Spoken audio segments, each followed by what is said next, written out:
Hi, Varalakshmi. Looking good, ma.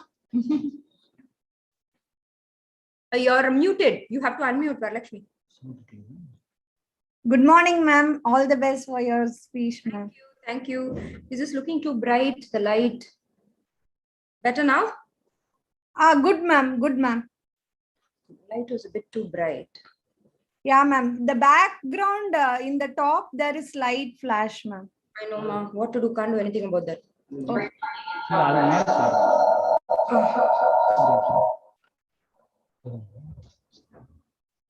Is it okay now, Varalakshmi?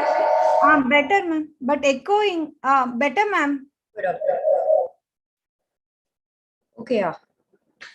Yes, ma'am. Better, ma'am. Over a brighter, come on. I think, ma'am, கொஞ்சம் அந்த ஸ்லைட்டா tilt பண்ணலாம்னு நினைக்கிறேன், ma'am. Papar. Better. Better. இது கிட்ட இழுத்துப்பேன். Yeah, ma'am. Now it's better, ma'am. Better, no? Yeah, ma'am. Okay, ma. Sure.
Morning. Good morning. Are we all set? Yes, already. We are set.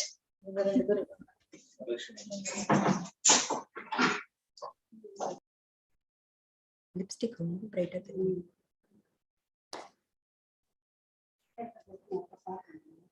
நான் போட்டதே லைட்டா தான் போட்டேன்.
10 more minutes, no, Pradeepa?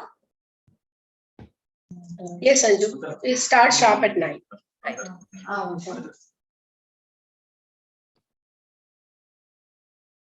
Hello, Kili. Nice to see you. Good morning, ma'am. Morning, ma'am. Nice to see you. Nice to see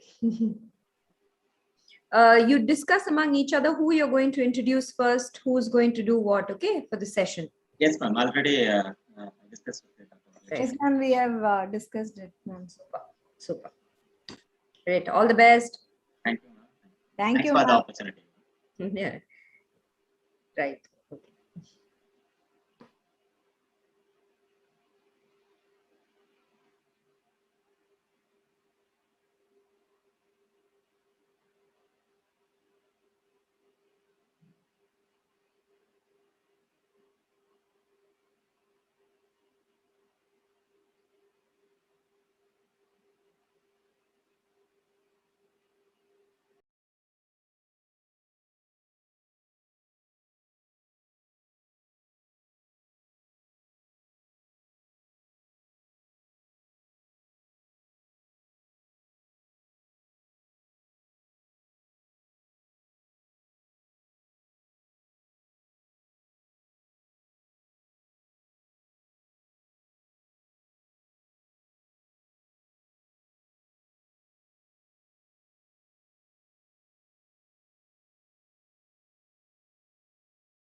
Good morning, sir.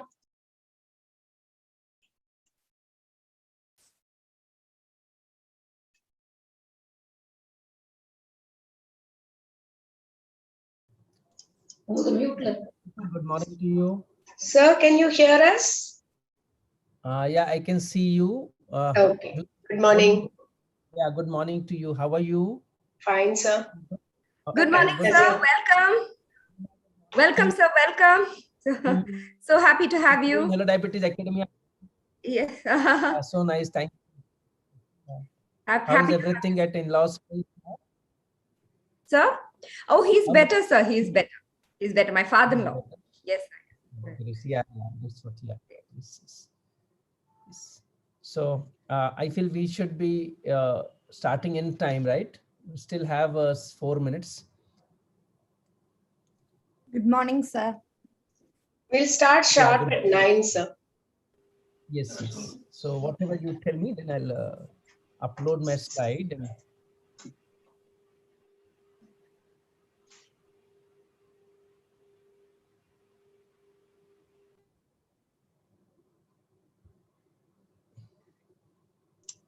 Sir, can you slightly increase your volume? it's already full, bacha. Okay, sir. Fine. I will try to speak little louder if you want. Okay, no problem. Okay.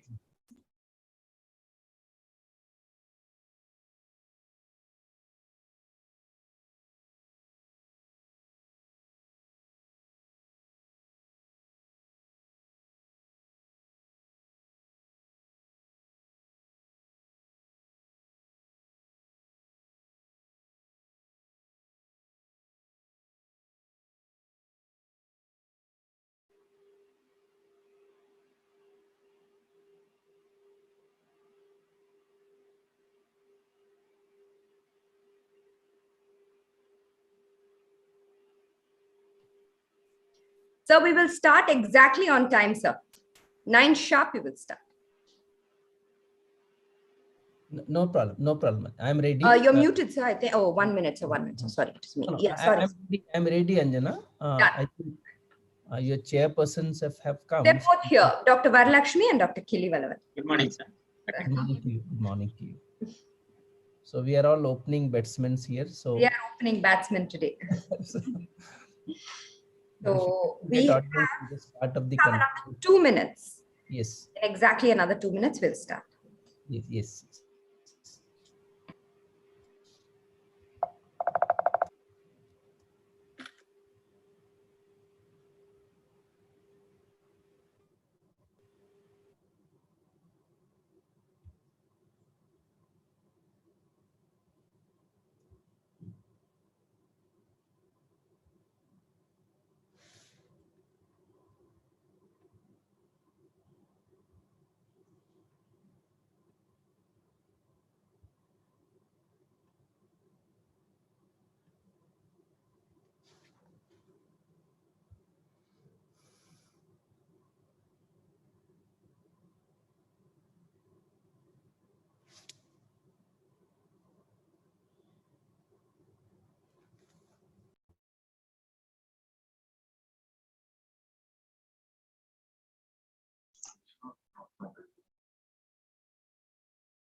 Pradeepa, it's 9. Good morning. A very, very good morning to everyone. On behalf of Dr. Mohan's Group of Diabetes Institutions, I extend a very warm welcome to each and everyone present here in this virtual space on day 2 of the 8th Dr. Mohan's International Diabetes Update 2021. Guiding you through the proceedings of Professor O.P. Gupta Hall today will be myself, Dr. Guha Pradeepa. We will now start the first symposium for the second day, which is on potpurri. The session will be chaired by Dr. M. Varalakshmi and Dr. Kilivalavan. I would first introduce Dr. Varalakshmi. Dr. Varalakshmi is a consultant diabetologist at Dr. Mohan's Diabetes Specialty Center, Chennai, and she has completed a fellowship in diabetology from Dr. Mohan's Diabetes Educational Academy, certificate course in gestational diabetes mellitus from PHFI, and postgraduate diploma in diabetes from University of South Wales, UK. She has served as clinical observer and researcher at Mount Sinai St. Luke's Hospital, New York, and she was also a tutor in nephropathy and Department of Nephrology, Kilpauk Medical College, Chennai. Dr. Varalakshmi has published several scientific papers in national and international journals. Now, I would like to introduce Dr. Killi Valavan. He is a consultant diabetologist at Dr. Mohan's Diabetes Specialty Center, Tanjavur. He has completed his MBBS from Stanley Medical College, Chennai, and fellowship in clinical diabetology from MV Diabetes Research Center and Hospital, and postgraduate diploma in clinical endocrinology and diabetes at UK. He is a member of various scientific associations, including RSSDI, IMA, Diabetic Food Society for Study of Diabetes in India, and he is a treasurer for Coastal Diabetic Club in Tanjavur. We would like to welcome both the chairpersons. We would like to welcome our speakers for this session, Dr. R. Manjana and Dr. Sunil Gupta. I now request the chairpersons to conduct the session. Introducing the One-Touch Vario Flex Meter with ColorSure technology. Let's take a look at some of the features of your new One-Touch Vario Flex Meter. This is the test strip port. Simply insert a test strip here to turn the meter on. The OK button also turns the meter on and off when held down, and you can navigate with the up and down buttons here. You'll find a micro USB data port here. And this is your display, showing you the time and date, and of course your blood glucose result with range indicator. Flex Meter offers the ability to automatically send readings to your smartphone or tablet using Bluetooth Smart or via micro USB to your computer, so you can see your success on the go. Vario Flex Meter uses ColorSure technology to automatically let you know if your current result is below, above, or within your range limits. Your result is displayed with a range indicator arrow. One touch. Every touch is a step forward.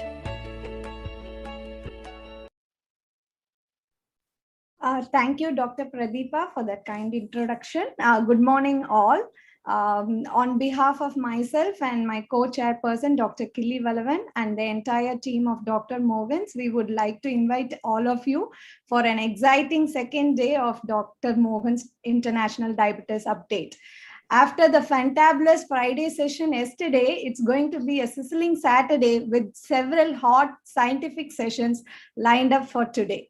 So let's begin this academic feast with the potpourri session, where we have two eminent speakers discussing on a very interesting topics for today. I have an immense pleasure in introducing Dr. R.M. Anjana, who will be talking on the role of self-monitoring of blood glucose. Dr. R.M. Anjana is the Managing Director, Diabetologist, Dr. Mohan's Diabetes Specialty Center, and Vice President of the Madras Diabetes Research Foundation, Chennai. Her main research areas are prevention of diabetes, epidemiology, physical activity, translational research, and technology related to diabetes. She is the principal investigator and co-investigator for several national and international projects. She has received several awards, including the prestigious Young Outstanding Women Achievers Award from the Tamil Nadu Dr. MGR Medical University, the Young Innovator Award from the Indo-UK Health Summit, Tamil Nadu Young Scientist Award from Government of Tamil Nadu, the Times Healthcare Achievers Award by Times of India, the RSSDI Fellowship Award, the Shakuntala Amirchand Prize from the ICMR, and several others. She has published over 270 papers in prestigious national and international peer-reviewed journals and delivered lectures in several national and international conferences. Over to you, ma'am, for an exciting session today. Thank you very much, Varalakshmi, and thank you, Pradeepa. We start bright and early. Welcome to everyone for the second day of the Dr. Mohan's International Diabetes Update. So we start with a talk on One-Touch Reveal technology, the role of self-monitoring in blood glucose. And I'm just pulling up my slides. Can you see this? Yes? Yes. Yes, ma'am. Perfect. Clear. Perfect. Right. So I'm going to be talking over the next 20 minutes or so about the role of self-monitoring in a diabetic patient's life. And I have no conflict of, this talk is supported by Messrs. LifeScan Medical Devices. Right. So the first question is, why is self-monitoring essential for someone with diabetes? Does it matter to the patient? Does it matter to the healthcare provider? Well, of course it does, and it matters to both.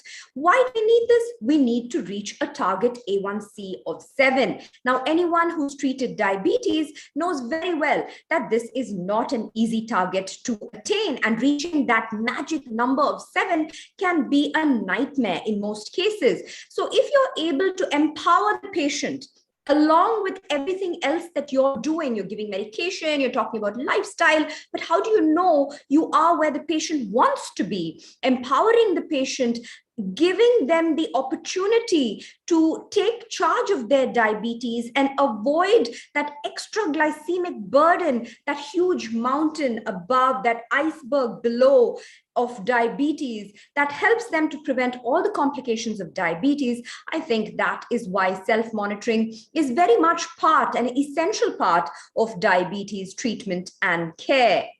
Now, we say so much about it. We need to do it, but are we actually getting it done?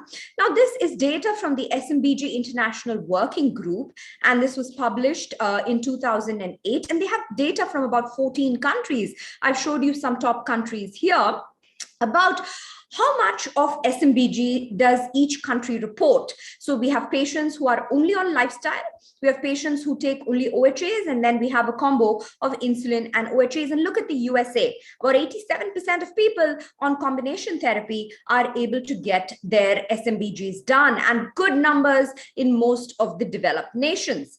And then we have our own Bharat in green shown here.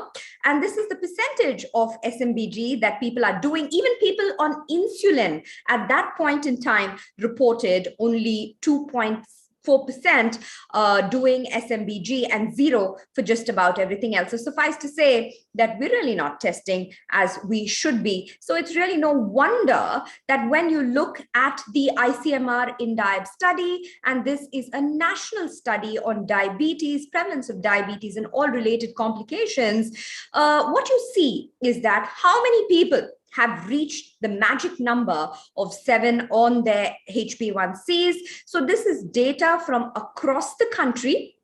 And INDIAB has been done in 30 states now. We have 132,000 people in the study, but this is just the initial data that we have. So we have it by urban areas shown in blue, rural areas shown in pink, males are in red and females are in green. So whatever you say, overall, it's about only 35% of people have their A1Cs below 7, where it should be.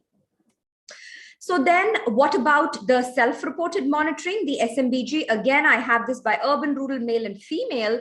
And overall, well, the one good thing you can possibly say about this is that it's improved from earlier 2.4% to about 12% now. But clearly there are differences with urban individuals and males having higher percentage of those who are able to do the self-monitoring of blood glucose. So unless you are able to monitor, you're not going to reach the target A1C of 7.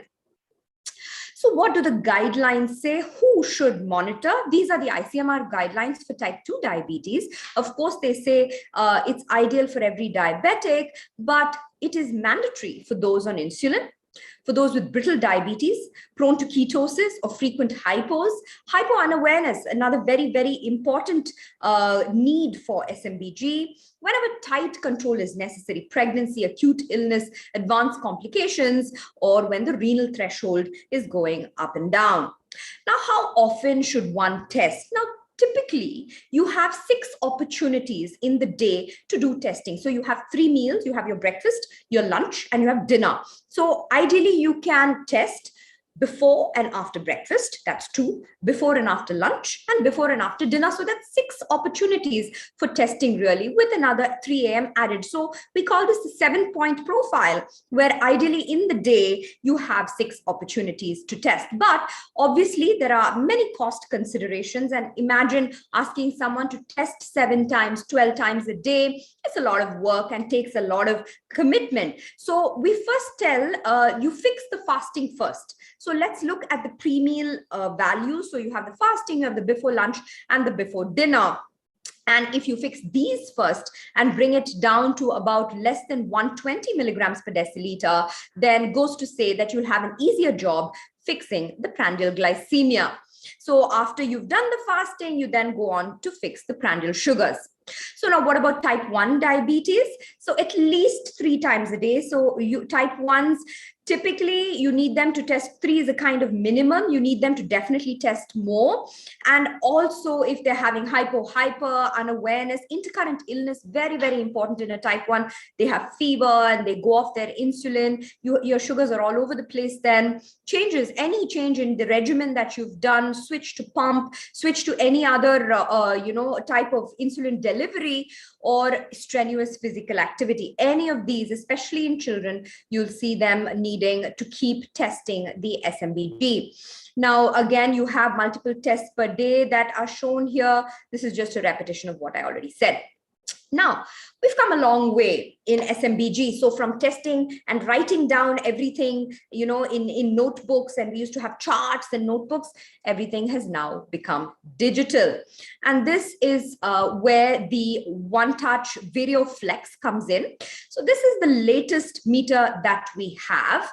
And what does it do? It does 2 really special things. The first thing is the color coding. So you have 3 colors as shown here on the meter itself. There's a blue, which indicates low glucose. There's a green, which indicates correct glucose, or the in range, target range, and the red, which indicates a high sugar. So now if you look at this 104 is within range. So the indicator, the arrow, is indicating green. So this is very convenient for patients because they don't have to keep remembering, oh, above what is high, oh, above what is low, is it high? So the meter does this for you. You can set it, you can reset it for pregnancy and wherever needed, but this is an easy way to do it. Now, you might ask me, okay, the Select Simple, had it earlier. So what's different with the Video Flex? So this one is 1 step above the Select Simple, because this also then connects to an app, about which I'll talk in a few minutes. So we have enough and more data to support that cell phones, the apps and these meters do make a change in diabetes care.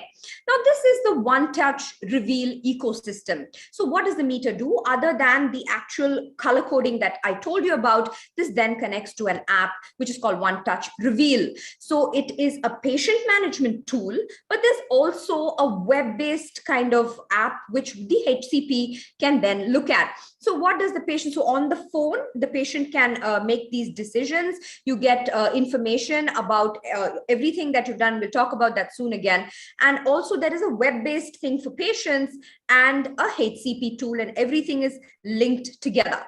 So this is what the patient app looks like. So you can see there is time and range, which is 51% for this patient, only 5% lows and 44% high. So it's not rocket science now. Anybody can understand how this patient's profile has been behaving. You have a 14-day, 30-day, 90-day kind of pattern that you can read. It's telling you the average number of readings done, the average glucose, the MAGE, etc. It's also telling you how much insulin has been given. You can enter your food so that your carb load also gets adjusted, and then it's able to make these intelligent decisions and help you with treatment changes. It's also telling you patterns over time. So it's telling you what's going down, is your fasting going up, is your PP coming low, etc., all enabling patient decisions. So this is what the web-based patient summary looks like. So you can see patterns. It's telling you you how many lows, which days, etc. It's then telling you the comparative stats. It's telling you the number of readings, numbers above, numbers below, percentage movement here and there. It's telling you about MAGE on a particular day. It's telling you intraday, interday variations. And it's also giving you a daily view based on, so the triangles are also color coded. And look, it's almost giving you something similar to an AGP graph. You can see quite well whether this person is having time in range or not. And this is quite a nice thing for a patient to see. Now, what about for us HCPs? What do we do? It provides, so look at this one. This tells us patient 1, 2, 3, 4, 5, how many have been giving us, what type of diabetes they have, how many readings in a day it's giving us, what's the average, how many hypos, how many loads, when they're uploading, etc. Very easy to access this. And in the individual, if you click on an individual patient, we can look at the average readings, all of their kind of things they've entered, their calories, number of lows, what type are they on, pump, not pump, etc. So very easy to kind of make treatment decisions. So this also tells you about excursions, adherence analyses. There's a logbook to look at. There's all kinds of data that we can look at and decide on how to change treatment. So you may ask then, okay, this looks like a nice meter. There's lots of things that it's doing, but does it actually make any difference to a patient's life? Do we have any evidence to support this? Well, this is data from 111 patients with type 2 diabetes. And what they did is that they switched over to VideoFlex. And over 12 weeks, they looked at the change in blood glucose levels. And as you can see, there's a 1.2% decrease in A1C. And anyone treating diabetes knows that's quite an impressive decrease in A1C.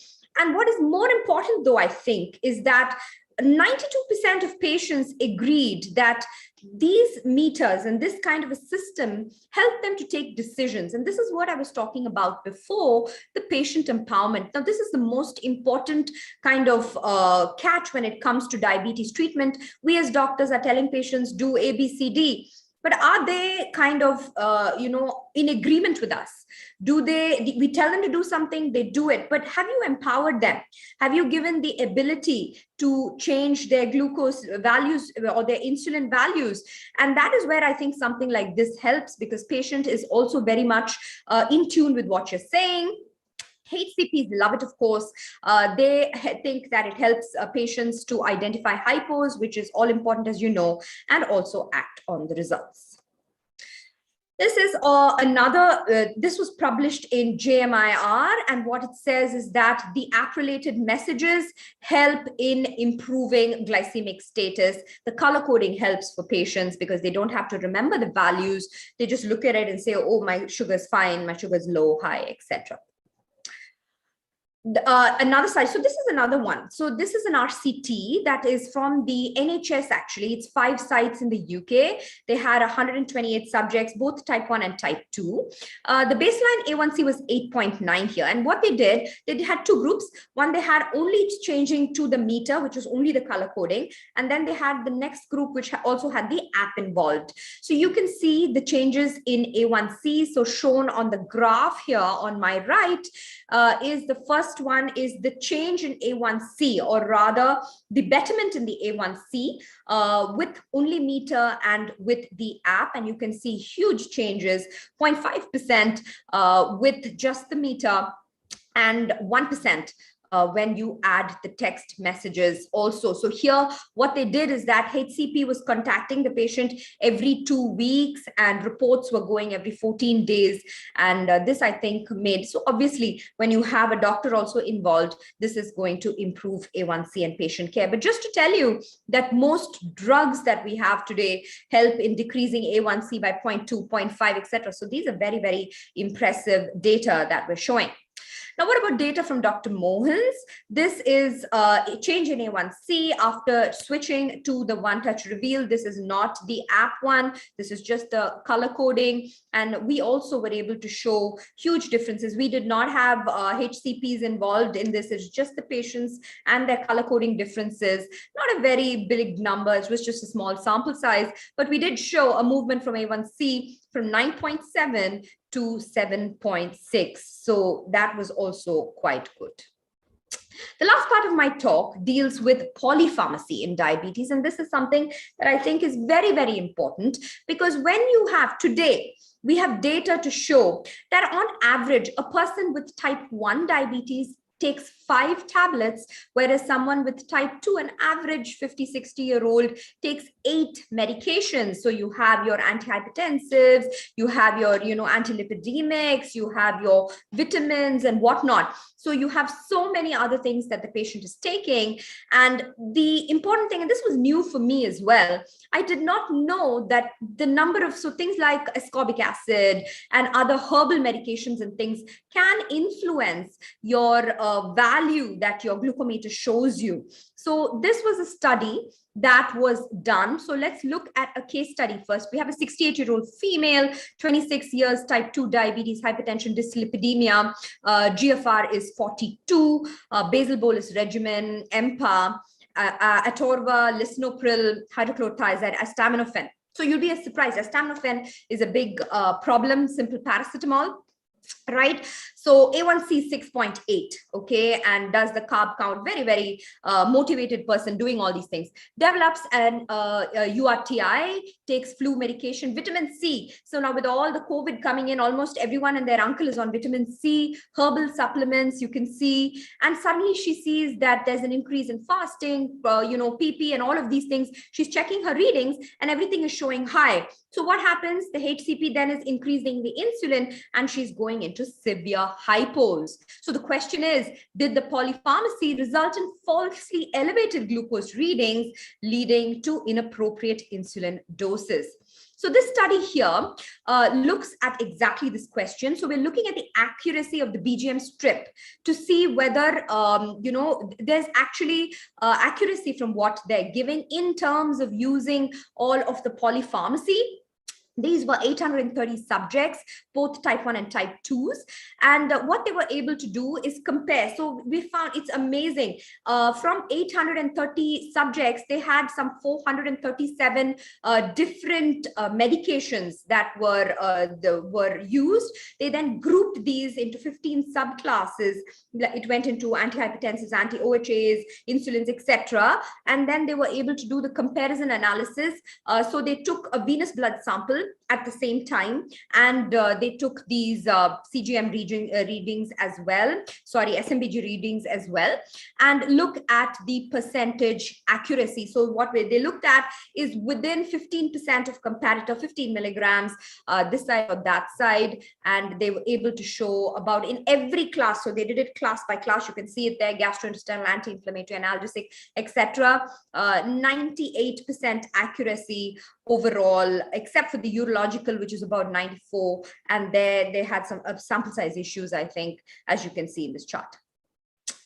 So again, suffice to say that they did it in combination, they did it alone, and they found that this analysis showed that there was no evidence of interference and robust clinical accuracy of the test strip, irrespective of the prescription status of the medications of each patient.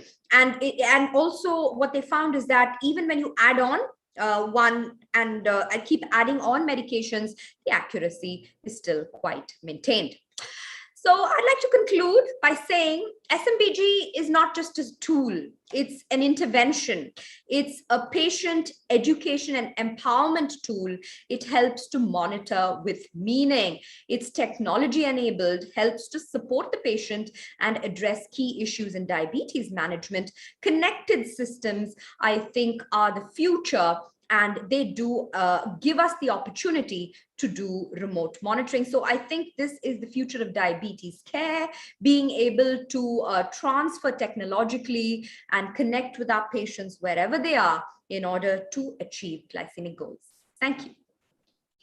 Thank you, ma'am, for that wonderful, lucid presentation on emphasizing the importance of SMBG.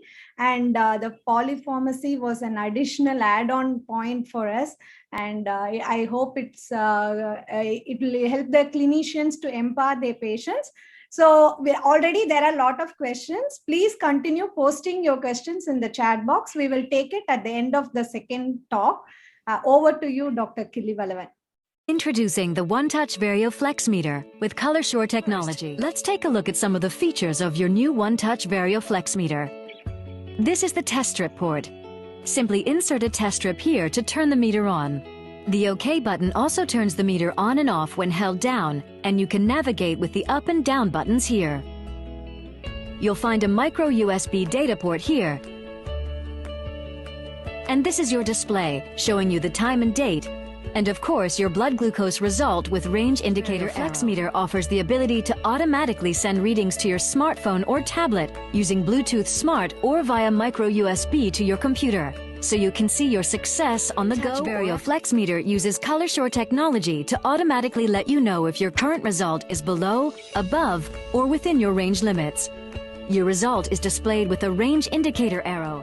One touch. Every touch is a step forward.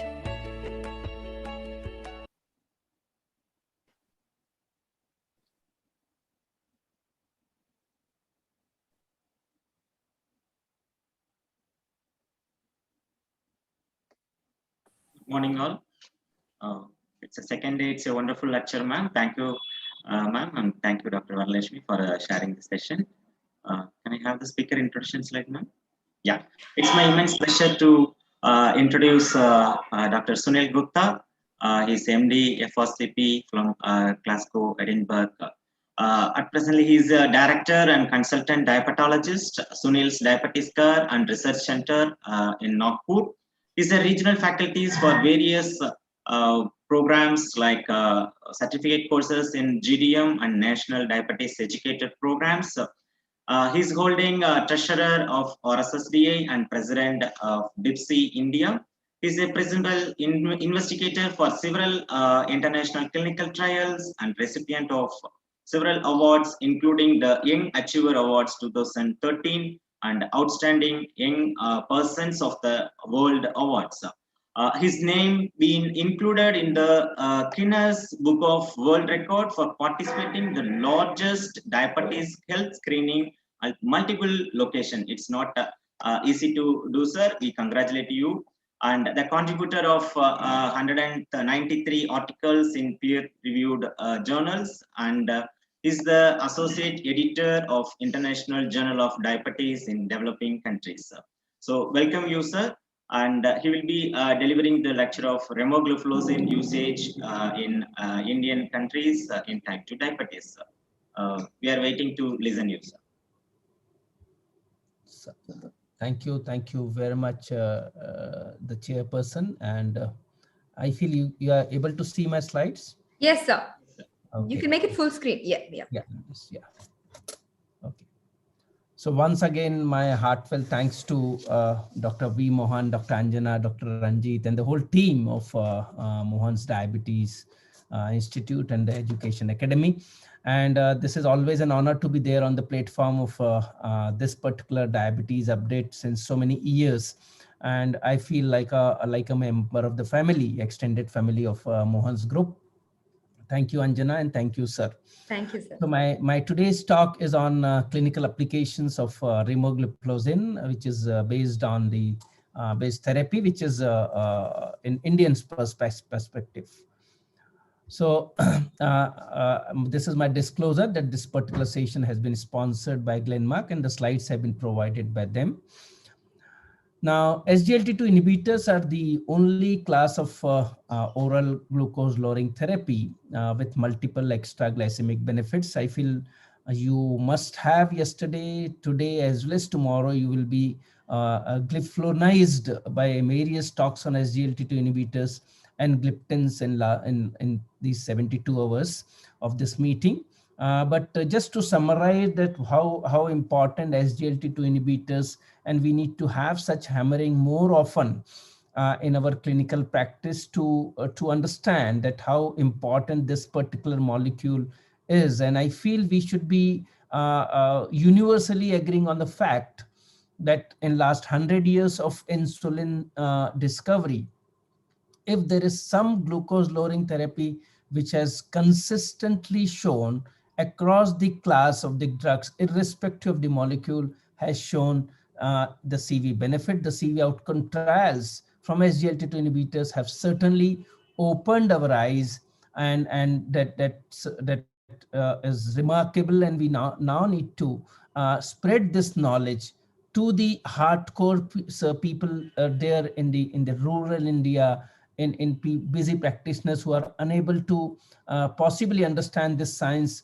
more closely. So it is our moral responsibility when we organize such meeting to spread this knowledge and try to reach to the poorest of poor and rarest and remotest of the remote person in practicing and treating a case of type 2 diabetes, irrespective of their specialty. And that is why this is a slide which is actually trying to summarize how SGLT2 inhibitors are beneficials, with having not only a glucose lowering efficacy, but also have additional weight loss around 2 to 4 kg, irrespective any of the molecule, whether you talk about EMPA, whether you talk about CANA, whether you talk about DAPA or remogliflozin. And then you have a weight loss, which is again not the muscle loss, but the fat loss. Then blood pressure also, you have systolic blood pressure reduction by around 5 to 6 millimeter, diastolic around 1 to 2 millimeter, which is again without increasing the heart rate, which is again one of the very important parameter which we need to understand. And also it is an independent of the glycemic improvement. Also it gives a benefit to the to the heart. We know that there is data available in favor of MACE, in favor of cardiovascular death, in favor of even heart failure. There is reduction in the hospitalization for heart failure by almost 30 to 35%. And more important is, from the day one of the you start the therapy, within a week period or so, first few weeks only, the graph starts getting separated from with the, when you compare it with the placebo arm or the comparator arm with any glucose lowering drug. More so, now we have a data even for renal protection, that it reduces the 40% reduction in the progression of the disease from microalbuminuria to macroalbuminuria, from normal to microalbuminuria, and even following the follow-up of the EGFR, the declining EGFR is also being reduced by almost 40%. So it gives a benefit to heart, kidney. Now even data coming up for even the liver hepatology, in the field of hepatology, that is also effective in reducing NAFLD, non-alcoholic fatty liver disease. And now recently there is data coming out from Dr. Sundar Mudliar group from San Diego, USA, and he has shown wonderful benefit even of the SGLT2 inhibitors hypothetically in the diabetic retinopathy also. So all these things I feel are now in a positive direction when you talk about SGLT2 inhibitor as a class. Now we are a very cost sensitive market when it comes to India. We are still underdeveloped and developing country. We still, a lot of our population still is very lower income group and poor people, and they do deserve to have this molecule, but unfortunately because of the cost we are unable to prescribe them. But in May 2019 you had a launch of this particular molecule, which is remogliflozin, and with whatever data we had those days, and now even coming data in last 2 years from May 19 to now almost May 21, if you see the sale of the drug, if you see the sale of all these three other molecules, it seems to be almost constant. But the growth the chart, if you see, has certainly improves when it comes to the number of prescription. You may get misleaded from a graph which is coming from the volume of the sale, volume of the cost, which might show low because of the cost of the other drugs. But when it comes to number of prescriptions, certainly it is increased. And let me also put a note here that this particular data is pre-pandemic era, when the molecule was launched. After the March, certainly the graph must have changed because of the pandemic we have. Now, these are various studies of phase 1, phase 2, and phase 3 development program of remogliflozin, where you have some studies coming from US, some studies coming from Europe, some studies are phase 3. Most of the phase 3 trials have been conducted in India, and that is why this drug is available in India alone versus other countries, because they have to have developed some data. There is also wanted to share, there's some data which there's in a phase 2 trial, or maybe entering into phase 3, but phase 2 trial I'm sure is going undergoing in US of this drug on NAFLD from under the US drug authorities. So all three phase 3 trials have been conducted in and this is also has come into the publication of a very prestigious journal, which is Drugs in 2020, and where they have compared remogliflozin with dapagliflozin.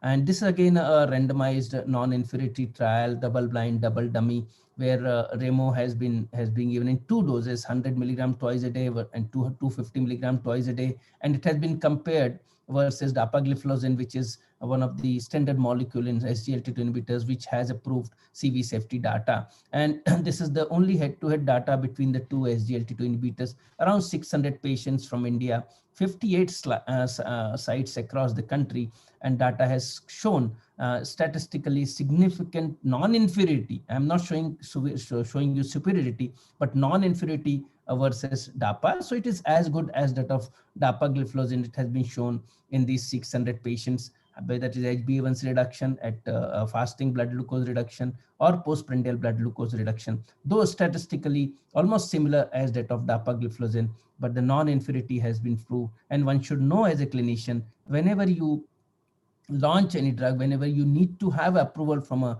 drug authority, you have to have you have to prove that the, at least if not superiority, the non-inferiority to the pre-existing drugs. So here they have a data for against dapagliflozin. So 2000 May 19, the remogliflozin was launched. September, very within few months, they understood that the combination of metformin, fixed drug combination, possibly will work well in our population, and that has been launched, and that is one of the very important combination. And then in December 2020 and July, despite being there in pandemic situations, now we have some data coming up in remogliflozin, vildagliptin, and remogliflozin, teneligliptin. So 2 different gliptins in combination in last 6 months, 7 months, it has been launched now.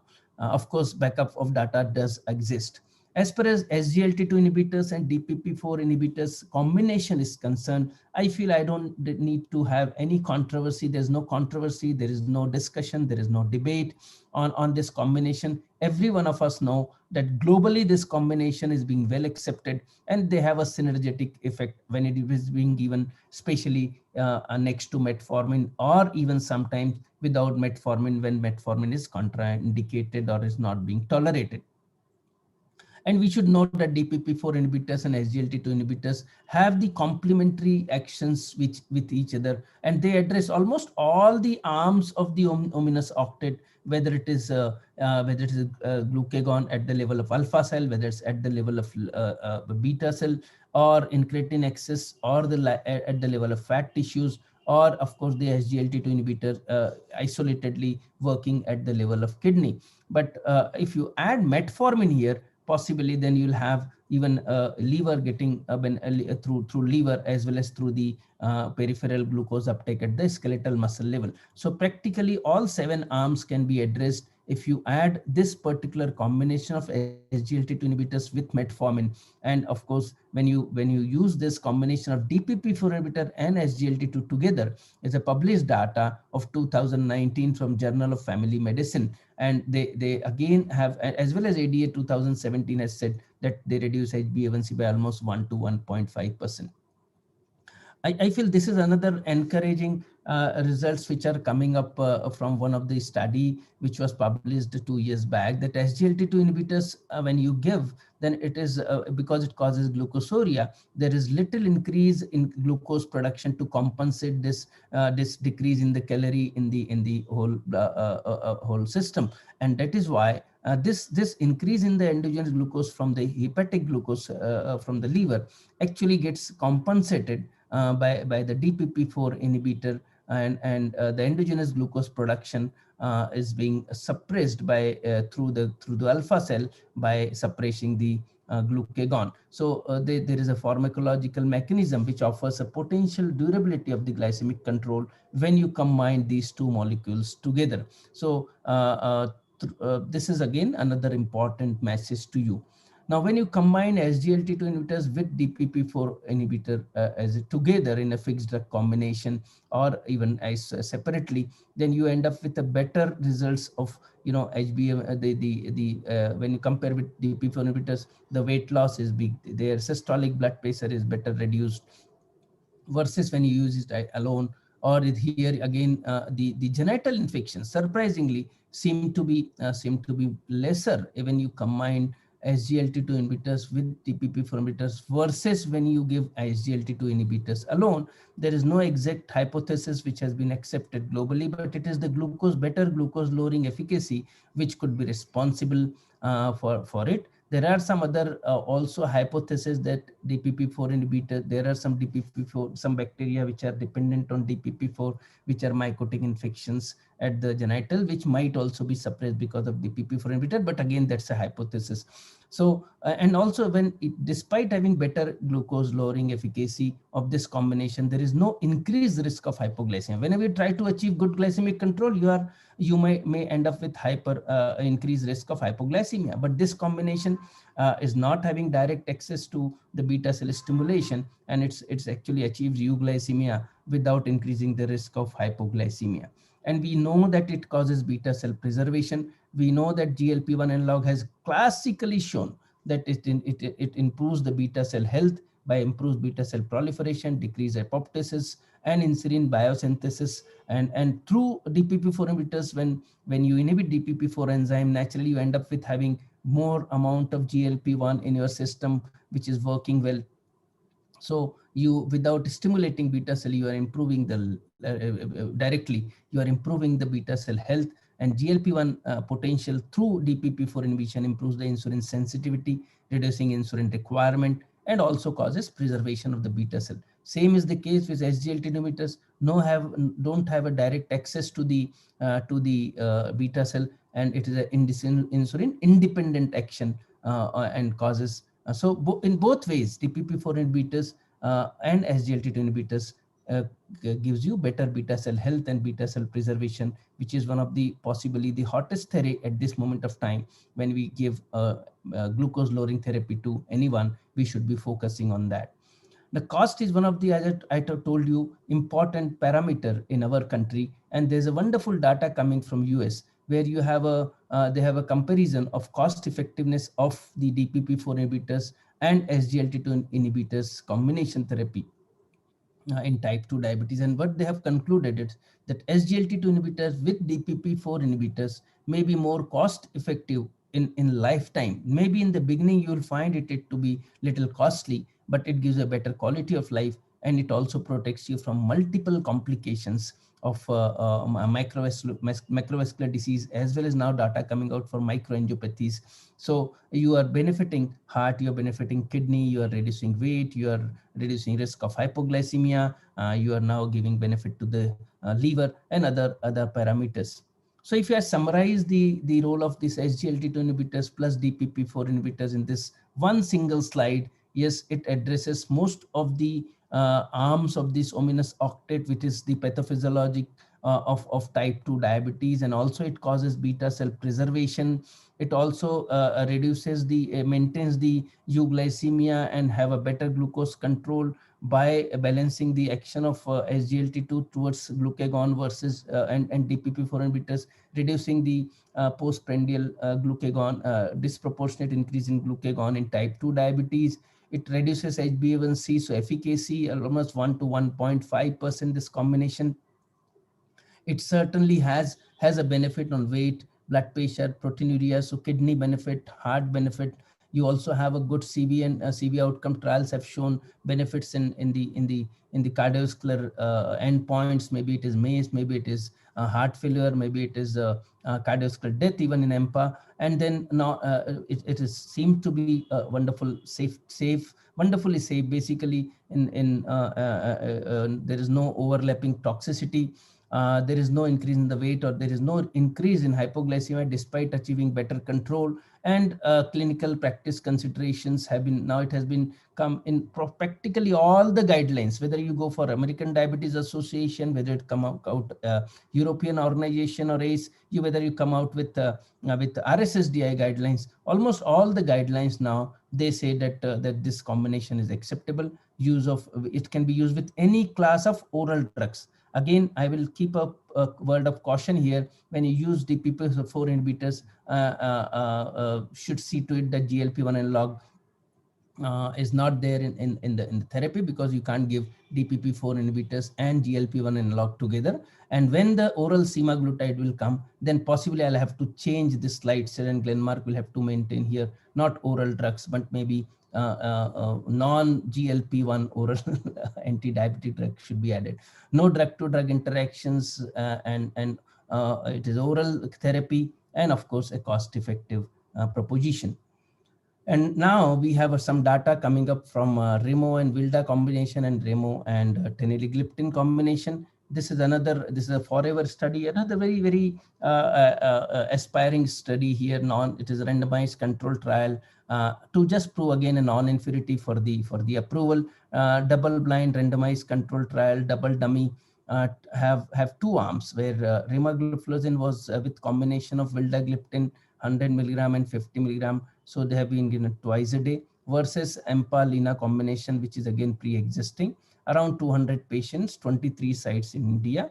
And they had 0, 6, 12, and 16 weeks. Metformin was there as a baseline therapy. So it's in combination with metformin. So Remo with Vilda 150 milligram twice a day, and EMPA 25 plus linagliptin 5 milligram. Again, to make you understand here and emphasize, they have not used 10 milligram, but they have used the higher dose of empagliflozin, 25 milligram. All type 2 diabetic patients from HbA1c of 8 to 11. And metformin was given more than 1500 milligram in this combination, both similar. As far as basic baseline characteristics are concerned, in both the arms, they are all similar. So there is no comparison bias.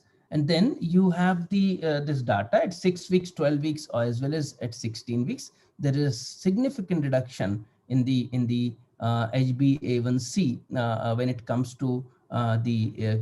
to this combination of Remo and Vilda versus EMPA-LINA. And this has again almost similar HbA1c reduction in all, almost 1% reduction within 6 weeks. And then it has been continued. So sustainable effect up to 16 weeks, almost 4 months. And also it has proven its non-inferiority when it comes to the HbA1c reduction at 6 weeks as well as 16 weeks. There's also a reduction in the blood pressure, which is here it is a systolic as well as diastolic blood pressure, almost similar as that of the EMPA and LINA combination, as well as weight reduction was similar, and the baseline uric acid seemed to be almost similar, which is again there's no statistically significant difference between the two, and it has shown non-inferiority as far as the pre-existing combination is concerned. Here again, the treatment when it comes to safety, the hypoglycemia, urinary tract infection, or mycotic genital infection like vulvovaginitis or balanitis, or have found to be almost similar. And there is maybe there are some numerically rather lower numbers here in the Remo and Vilda combination versus EMPA-LINA, but again, it is not statistically significant when it comes to safety. The last part of my talk is Remo and teneligliptin. Again, this is possibly the only combination in this country that you have Remo and teneligliptin together. And here again, they have a randomized control trial, double blind, around 300 patients. One arm, they have just given teneligliptin alone, and another arm has been given Remo plus teneligliptin 10 milligram twice a day. And again, it is as a second line therapy after metformin, almost same criteria of selection as that of we saw in Vilda. And what is the results here in 6 weeks and 12 weeks? The groups were comparable, so not to go in detail of it. And at 6 weeks, again, there is significant reduction. When, of course, we should know as a clinician that the upper arm is only 10-elliptin. The lower arm, the other arm, the comparator arm here is 10-ed plus remogliflozin. So there are two drugs. This is one drug against metformin, and it has shown significant reduction in HbA1c when you add remogliflozin to 10-elliptin. And then you also have almost similar reduction in fasting and postprandial statistically significant reduction. And also the HbA1c reduction, more number of patients could achieve less than 7, higher number, of course, when you give 2 drugs. And also the body weight reduction through SGLT2 inhibitors. Sorry to interfere, sir. We have a few more minutes. Sorry to interfere. I feel I will finish in 1 minute, sir. Yeah. So this is the combination again, Remo and 10-elliptin. When it comes to safety, it has been found to be safer. There is no increased risk of hypoglycemia, urinary tract infection, or genital infection. So finally, this is my last slide, Chairperson. The remogliflozin had been demonstrated to be efficacious and safe agent for type 2 diabetes. The fixed drug combination with metformin forms potential therapy for the initiation in patient with requiring dual therapy next to metformin and have additional extra glycemic benefits. The fixed drug combination of SGLT2 inhibitors and DPP4 inhibitor combination offers high efficacy, glycemic reduction, and low hypoglycemic risk, and also extra glycemic benefits, which we see in all SGLT2 inhibitors as a class. And Remo is available as a fixed drug combination with 2 commonly used drug DPP4 inhibitors, that is Vilda as well as 10-Eli. The Remo and with Vilda and Remo with 10-elliptin have demonstrated them to be efficacious and safe in Indian type 2 diabetes. With this, I stop here. Thank you very much, Chairperson. Thank you very much, everyone, for the patience listening. I stop here. Over to you, the Master of Ceremony. Thank you very much. Thank you for that excellent talk, sir. Thank you very much for that excellent presentation, sir. Now, moving on to the question answer session, there is a lot of questions already lined up. With the interest of time, we will try to take as many as possible. So the first question is regarding the one-touch video flex. So they were asking regarding the color coding, like we have the blue for the low sugar. They are asking why can't the red be for low sugar? And also the second part of the question is, since it is an app applied one, will it be applicable only for one person? Like sometimes they use for multiple person with one glucometer. Yeah. So these are the questions. So those are very kind of technical but valid questions, I suppose. Yeah, we could give them a recommendation to make the red into the green and the green into the red. Yeah, that's fine. Apps generally work that way, isn't it? Where it's usually meant for a single person to make a single decision change. However, it's a good point to see whether, a son or a daughter sitting in the US may want to access a father or a mother's readings and things. So that's a good suggestion as well. But what I do know is that the HCP can definitely integrate. So I'm sure it's not very difficult to have an additional person integrating. Those are good questions. Yeah. Sir, this question to you. They were asking that is there is any superiority between the DAPA and Remo, because DAPA also now it comes in the lower cost effect. So is there is any superiority between DAPA and Remo, and what is the role of which SGLT2 better in CKDs, either DAPA or Remo? As far as the superiority is concerned, no, remogliflozin could not prove the superiority to against any. There is only one head-to-head trial against DAPA, and there is no superiority. It has shown significance for the non-inferiority. So that's one message. Second, your question about the CKD patients, we don't have, unfortunately, any data available on remogliflozin, but it seemed to be a class effect. But you have to reduce the dose of any SGLT2 inhibitors is recommended when it comes to glucose lowering efficacy above 45 eGFR. When you want the glucose lowering efficacy, when you want renal benefit, that even if you have a data for DAPA CKD, even empagliflozin has come out with the data for CKD. So such patients, DAPA up to 20 eGFR they have recommended.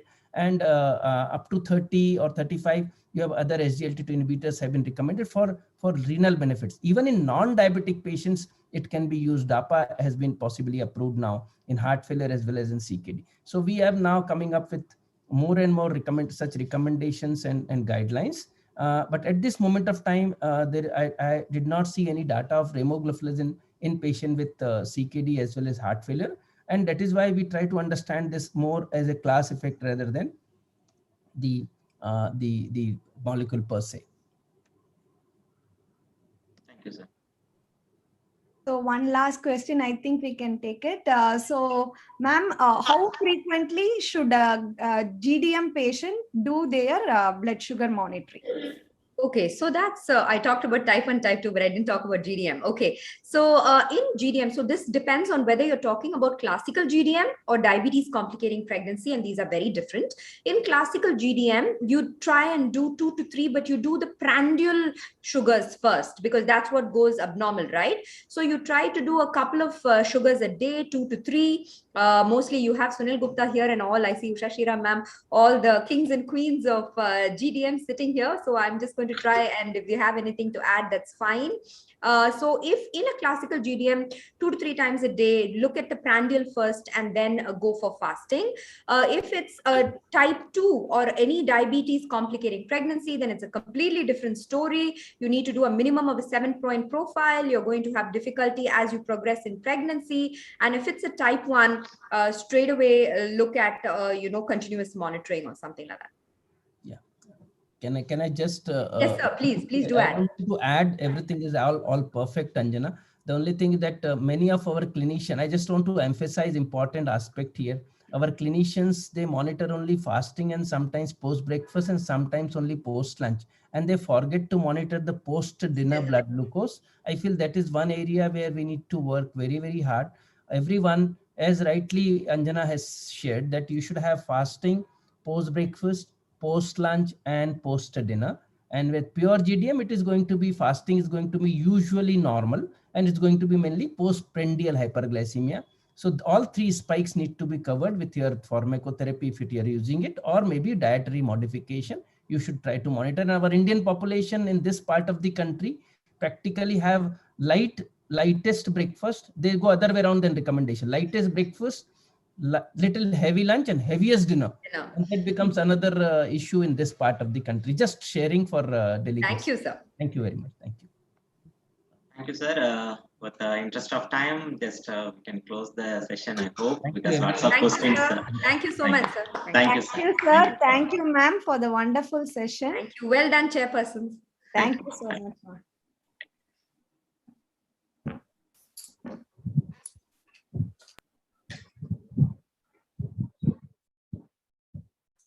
Pradeepa, you're not audible.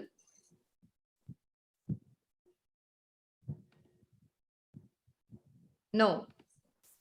Varalakshmi, can you hear her? No, ma'am. We can't. We can't hear you. My video has been halted. I'm chairing the session. Just give us a second. Can you please, unmute everybody and let them use their videos, please, tech team? So ladies, welcome. Pradeepa is struggling to have her audio come through. So let me take this opportunity. Let's see all of you. Everyone put on your videos. This is a ladies session. So let's see. No, we are not able to. I've been. Yeah, Shalini has come through. Yes. Hi, Shalini. Welcome. Hi. Anjana, do something. I can't start my video as the host has stopped. I stopped it. Absolutely. Just 1 second. Can someone look at Dr. I can echo that. Dr. Meena Chabra's video, please. And mine as well, Anjana. Okay, Dr. Sarita Bajaj. Hi. Hi, Purvi. Good morning, ma'am. Hi, yes, Purvi. Meena Chabra. Yes, she's come on. Hey, Anju. So I think the whole gang is here. The whole gang is here. This is going to be one Galata session now. Yeah. Ma'am, Usha Shriram. Good morning, ma'am. Good morning, I'm not able to start my video, Anjana. Okay. Tech team, please. We need Dr. Usha Shriram's video and Dr. Sarita Bajaj. Sarita, ma'am. And Pradeepa is still not audible to us. Hi, Anjana. Good morning. Hi, Purvi. Just give us a second. We're trying to get people on video still. Sure. Yeah. So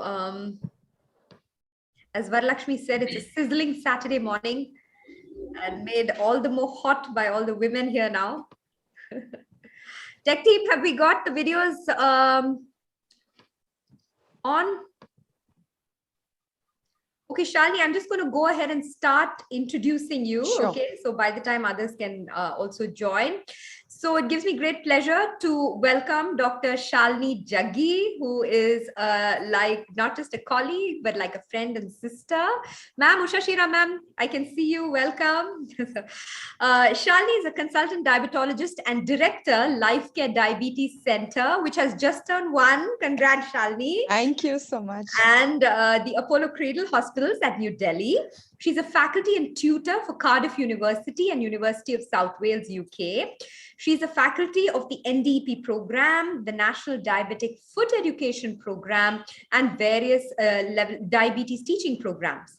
She's a member and very active member of the RSSDI and National and Joint Secretary of the Delhi chapter RSSDI. She's a certified CSII pump trainer and also in the CGMS systems. She's been with us for a long, long time. She's also been trained at Jocelyn, Medtronic, Cardiff, and Steno. She has a fellowship of RSSDI, Diabetes India, and the National Diabetes Awareness Initiative Award. Congrats, Shalini, by Diabetes India. And she has published over 40 articles in national and international journals. Welcome, Shalini. Thank you so much, Dr. Anjana, for that kind introduction. And I think my only introduction is I am extended family to Anjana, and Dr. Mohan stays my mentor always. Absolutely. So it's like coming back to the same family. I'm always with the family. It's been 2 decades almost. Yes. Right. So Dr. Meena Chabra, welcome. She is a senior visiting consultant and specialist at Gangaram Hospital, New Delhi. She's a course director for diploma courses in diabetes. She has extensive experience in managing patients who have undergone cardiac transplant, renal transplant, and bariatric surgery. She's the chairman of the RSSDI Delhi chapter and Innovative Physicians Forum. She served as treasurer, RSSDI and executive member, Delhi Diabetic Forum. She's a member of the Endocrine Society of India and RSSDI and Diabetes India. This is what happens if you get very accomplished people. Okay, it takes forever to finish reading their CVs. She's organized many medical education programs and conferences, and she's the recipient of Distinguished Service Award by Delhi Medical Association, the B.D. Kumar Oration Award by IMA, and RSSDI Award, and she has delivered several lectures in various scientific conferences. We're so happy to have you with us. Welcome, Yes. Dr. Meena Chabra. Thank you. Yeah. Over to you, chairpersons. I can't turn my video on. Oops. 1 minute. Let me just now find on. I think we'll go ahead with the audio. 1 second, ma'am. I actually saw you in between. I'm not sure why it's not coming on.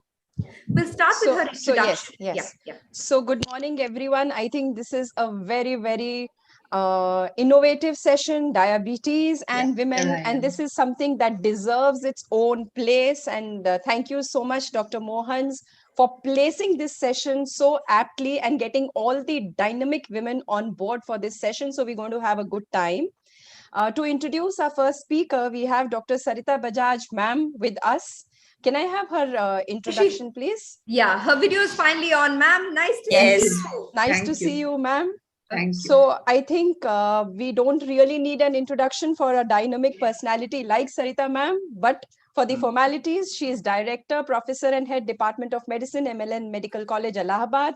She has served as president of RSSDI, and I think the only lady president that we've had, the president of Endocrine Society of India and SAFIS. Her areas of interest include diabetes education, thyroid, and growth disorders. She has established the Diabetes Education Foundation Prayagraj, has been the editor-in-chief of ESI Manual of Endocrinology, first and second edition, 200 plus articles in peer-reviewed national international journals, and has received numerous awards, Lifetime Achievement Awards for outstanding services in the field of diabetes, by Diabetes India and the UPDA. So we welcome you, ma'am. And let's hear from Dr. Sarita on diabetes and anemia, a very, very important part that we always should keep in mind whenever a female patient walks in with diabetes in our OPDs. Welcome, ma'am. I think now I'm audible. Yes, finally. Thank you. Welcome all our Shalini. ladies here for the symposium. Yeah, ma'am, please Thank proceed. you. Thank you, Guha and Dr. Pradeepa. Thank you, of course, Shalini, for those very, very kind words. Thank you, Anjana, Dr. Mohan, Ranjit. And of course, I would like to echo what Shalini said about being part of the family. I mean, it's really a pleasure. Thank So you. happy Thank to you have so you. much. I start my, or is it visible? Not yet. Are you sharing Okay. screen?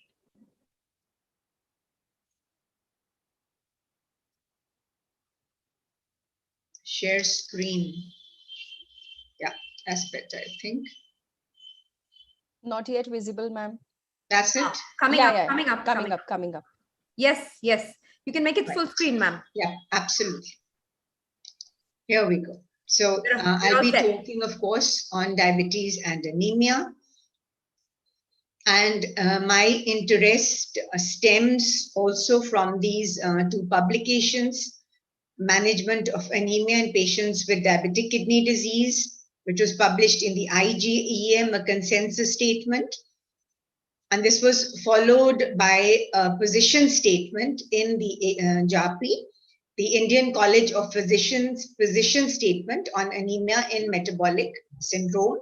Subsequently, there was a publication, Diabetes and Anemia, by IDF and the Southeast Asian region position statement as well. So this is the roadmap that I will be following. The causes and significance of anemia and diabetes, what is the prevalence with and without CKD, anemia and diabetic nephropathy. I will be focusing a lot on that. What is the importance of treating anemia and the role of the erythropoiesis stimulating agents in the management. So why am I talking about anemia? Patients with diabetes are nearly twice as likely to have anemia. And this also causes a progression. It increases the risk of progression of micro and macrovascular complications and non-healing diabetic foot ulcers. There's more of morbidity, mortality, cardiac dysfunction, hospital admissions for congestive heart failure, decrease in the exercise tolerance, more of fatigue, and decrease in the quality of life. So we see anemia both in men and women in type 1 and type 2 diabetes. I was talking about the associated microvascular complications. So this was a cross-sectional study of 305 patients without any obvious symptom or sign of anemia. 1/3 of the patients had a normocytic normochromic type of anemia. Neuropathy, nephropathy, and retinopathy had a strong association with anemia. And of course, we are all familiar with this fundal picture. Patients with low hemoglobin, they had 2 times greater chances of developing diabetic retinopathy, 5 times greater risk of proliferative diabetic retinopathy, and there are several associated ocular manifestations like conjunctival pallor, retinal hemorrhages, venous and arterial tortuosity, cotton wool spots, and papilledema. So anemia, yes, these are the publications that I was referring to in the earlier slide. Anemia as an independent risk factor of diabetic peripheral neuropathy in type 2 diabetics, and anemia, bilirubin, and cardiovascular autonomic neuropathy in patients with type 2 diabetes. So why should we be aware of anemia in diabetic renal disease? Number one, it develops early. The risk of coronary artery disease and cerebrovascular disease is enhanced. Greater chances of stroke, increase in the left ventricular mass and CHF, and more mortality as well. Overall, anemia can wreak havoc in the life of a diabetic. So I'm not going into the definitions, but what we are following are the ICMR criteria. And remember, the magic number even for A1C is 7. And this is the cutoff for severe anemia according to the ICMR. So all these causes, I will not be addressing all of them, but there is a host of causes which are responsible for anemia in diabetes, apart from chronic hyperglycemia. I've spoken about neuropathy, more of oxidative stress, lifespan of the RBCs. I'll be referring to the drugs, malabsorptive disorders, B12 deficiency, altered DPP4 activity, testosterone deficiency, chronic inflammation, advanced glycated end products, and of course, CKD. We have nephropathy leading to CKD, neuropathy with decreased serum erythropoietin levels, hyperglycemia reduces the serum erythropoietin responsiveness, and then the RBC abnormalities, they decrease the RBC survival. Again, this is a bit rare, but should be considered in patients who come from a consanguineous family. Diabetes, anemia, and deafness, it comes in the differential possibility of megaloblastic anemia in infancy or early childhood. Then, of course, the nutritional deficiencies. There are significant fluctuations in iron stores. The transferrin saturation and ferritin levels are significantly higher in diabetics. They remain increased in nephropathy despite urinary iron loss. B6, B12, folate deficiency have also been documented. As far as iron deficiency anemia is concerned, about half the deaths from anemia in the world occur in South Asian countries, and India accounts for over 80% of these deaths. We can see the numbers highlighted here. When we have tuberculosis and diabetes, but diabetes is a very big risk factor for tuberculosis, but you put the two together and the chances of anemia increase, and monitoring and correction becomes all the more important. Metformin from 6 to 33%, depending on the dose, the age, and the duration of use. It can start as early as 4 months. There are certain mechanisms which I have mentioned here. As far as thiazolidinediones are concerned, they cause mild anemia, about 2 to 3%, by decreasing the hemoglobin and hematocrit over 4 to 12 weeks, and because of the associated hemodilution. When we are using ACE inhibitors and ARBs, especially losartan, say about 50 to 100 milligrams, you can have a lowering of hemoglobin by 1 gram. That does not sound a lot, but even 1 gram reduction in hemoglobin can have very deleterious consequences. So how do they do it? By direct blockade of the pro-erythropoietic effects, degradation of the physiological inhibitors of hematopoiesis, and suppression of IGF-1. Diabetic autonomic neuropathy decreases the erythropoietin levels and is also responsible for ineffective erythropoiesis. Heart failure, diabetics, they are at greater risk. Decreased heart function can also contribute to kidney dysfunction, and we know that many people with congestive heart failure have associated nutritional deficiencies. I'd spoken about diabetic foot ulcer. It's present in a whopping up to 50 to 60%, and it will delay the wound healing because the oxygen availability decreases significantly. What about type 1 diabetics? Because it is autoimmune, the chances of pernicious anemia are 3 to 5 times higher. Iron deficiency anemia is frequent with autoimmune gastritis, often develops before pernicious anemia, or at times both may coexist. Now, like I said, the major part of my talk will be on diabetic nephropathy. Number one, anemia and chronic kidney disease is very common, and it is associated with many of the symptoms of CKD. Now you see, as the CKD progresses from 3 to 4 to 5, so from 5% to 100%, it's almost universal in stage 5. So it's number one, the leading cause of nephropathy, more of CVD, cardiovascular morbidity and mortality. It affects the disease outcome, and we are walking a tight rope here. We do not overtreat. So the side effects of overtreating are also there. Remember that not all kidney disease in diabetics is attributable to diabetic nephropathy.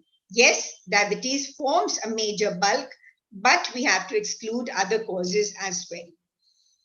As far as prevalence is concerned, under the age of 60, it's much more common in women, but you see after 60, they're almost at par, and the anemia, as the CKD progresses, so does the anemia in both men and women. If we look at the albuminuria, advancing albuminuria is associated with a reduction in the GFR. So overall, if we take chronic kidney disease, these are the reasons why we have anemia, because of decreased erythropoietin. Number one, suppression of erythropoiesis, decreased RBC lifespan, iron deficiency and folate deficiency. This is very important because this must be corrected before we even think of giving erythropoietin. Secondary hyperparathyroidism, oxidative stress, chronic inflammation. Remember, this is now a very high output state.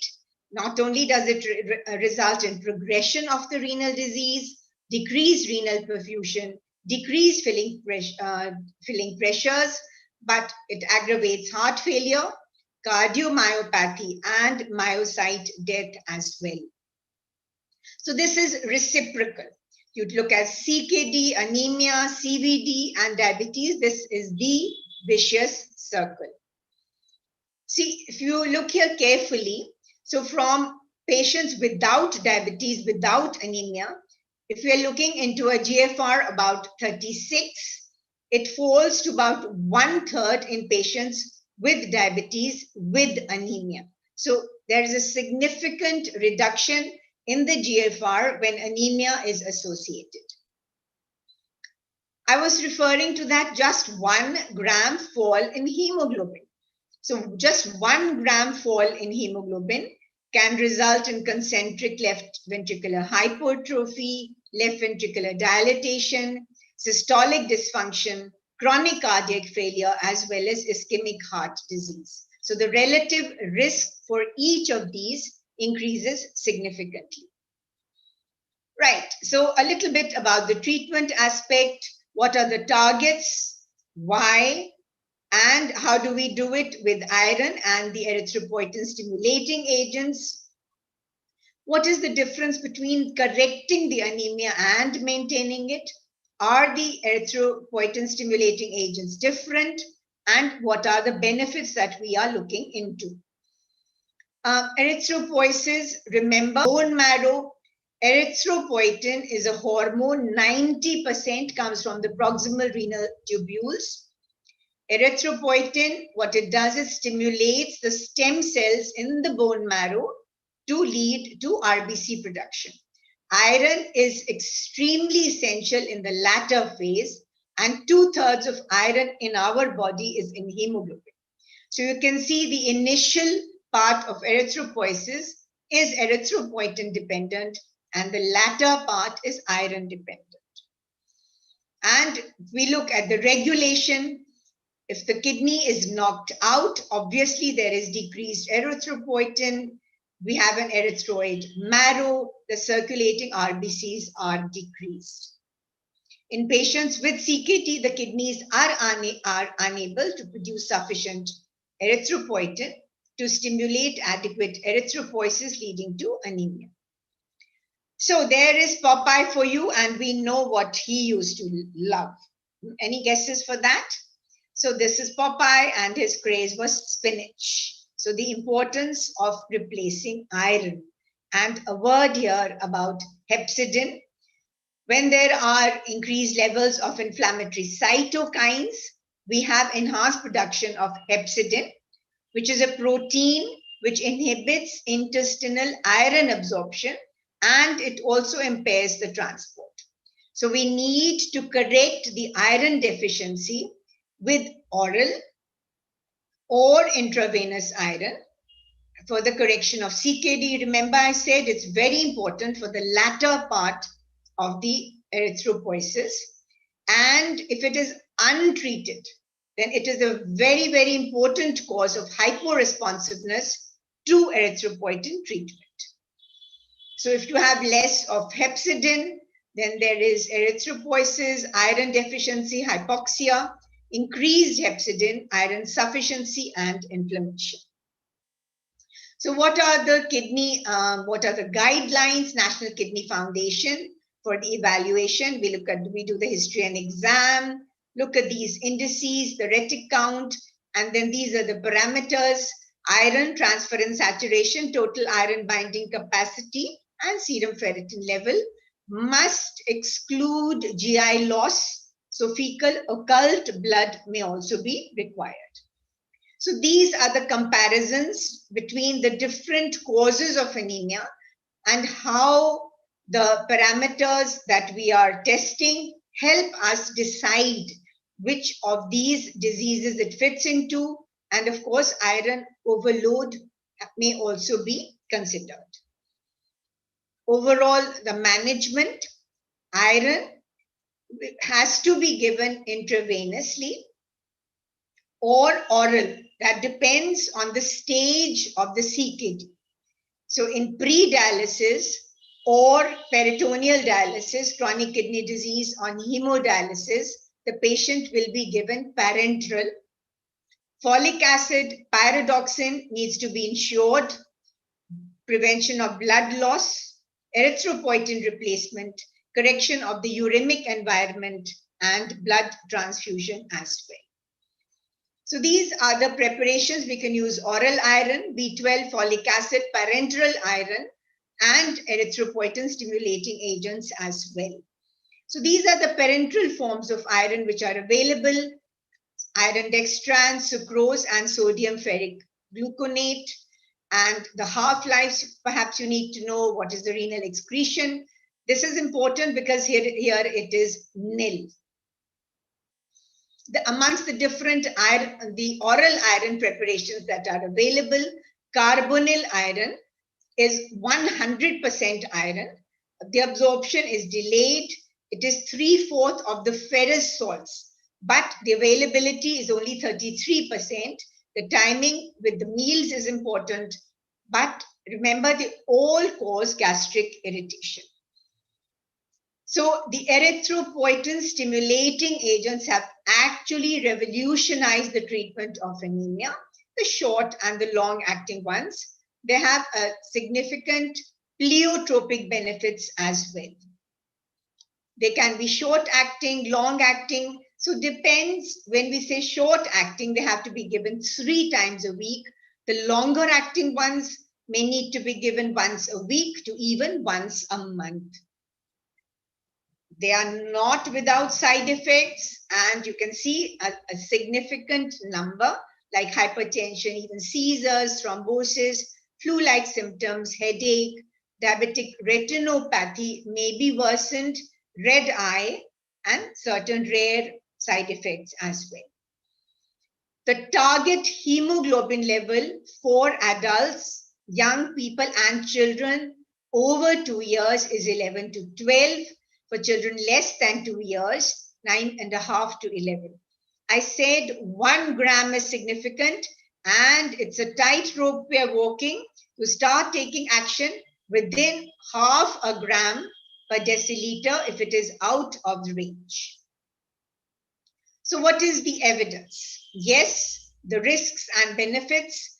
We have tremendous evidence for improvement in the oxygenation, reduction in the fatigue, reduction in the LVH, and improved quality of life, vis-a-vis the increase in the viscosity, hypertension, and of course, there is an enormous cost associated. So I will end with this algorithm. So you've looked at the values of anemia, you've taken a good history, then the complete blood count. If the MCV is increased, think of B12 or folate. If it is normal, then you think of iron deficiency. If you have the transferrin saturation and ferritin in place, and treat for iron. Then the iron, these are the iron markers, the ferritin and transferrin saturation. If the ferritin is within 30 to 100, transferrin saturation is less than 20, then you think of coexistent iron deficiency because of chronic disease. If the ferritin is increased, so is the transferrin saturation, then we think of anemia due to chronic disease. Then we look at malabsorption, rule out celiac disease. We look at the drugs that one is taking, inadequate iron intake, malabsorption of iron, occult blood loss, inflammatory disease, CKD, and then we replace accordingly B12, folate, oral or IV iron, and then we start erythropoietin stimulating agents. If the hemoglobin is less than 10 gram in dialysis patients, less than 11 gram in non-dialysis patients, and these patients need to be monitored every week until stable and thereafter once a month. And this is the goal, that is 11 to 12 gram per deciliter. I would like to end with this take-home message. Anemia is widely prevalent, early in onset, and it is progressive. Iron and erythropoietin deficiency are the most common causes. The significant morbidity and mortality is improved by treatment. And these are the two mainstays. We have various erythropoietin stimulating agents which are available, varying in duration of action and frequency of administration. The target hemoglobin and dose titration is important. And darbepoetin is the long-acting erythropoietin stimulating agent with certain advantages. Thank you. Thank you very much.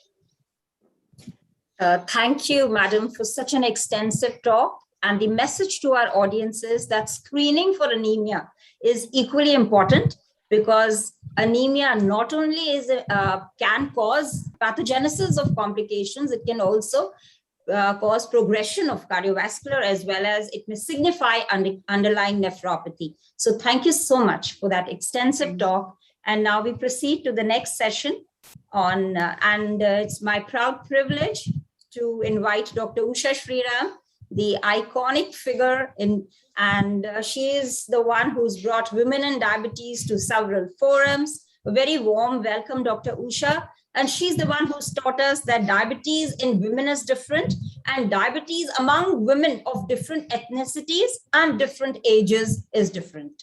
So you manage an adolescent woman differently from a woman planning a pregnancy, or a postmenopausal woman, or a woman of type 2 diabetes who's pregnant. So welcome, Dr. Usha Sriram. She's the Director, Associates in Clinical Endocrinology, Education and Research, and Honorary Professor, Department of Clinical Medicine at the Ramachandran Medical University, Chennai. She is a diplomate of the American Board of Internal Medicine and Endocrinology. She is a member of several societies. She serves on the editorial board of the Journal of Hormone and Research and Journal of the Association of Physicians of India. Madam has published several articles in international and national journals. Over to you, ma'am, and the web platform is all yours for your talk. Thank you, Meena. And what a warm welcome, and what a pleasure to be with all of you. First, good morning to every one of you, and so happy to see Sarita and Shalini and Meena, and I think Neeta is there, and of course Anju, and thank you so much. Congratulations on a fabulous conference, and also this program. And let me start with sharing the screen, and for choosing this topic, which is so critically important, as we will see. Let me go to my first slide. So the topic that has been given to me is polycystic ovary syndrome and diabetes. What is the relationship? Okay. So let me start with first big thank you to Anju and Mohan and Ranjit and the whole team for this session and for this topic, because as you will hear when I talk about this particular thing needs a lot more visibility than what it's getting, especially germane to our diabetes conference and area. So important. So what is the relationship? The relationship is real. The relationship is serious. The relationship is very, very significant. As I will show you, it's not only developing type 2 diabetes, it's developing gestational diabetes, cardiovascular disease. There's so much of overlap between the two. And then, of course, it's lifelong. It's not in one phase of a person's life, but it starts from the time they're born all the way to old age. And multi-generational. So if we know now that there is a strong genetic predisposition, and so there is a multi-generational impact, and of course there's a multifactorial. Why does someone develop PCOS?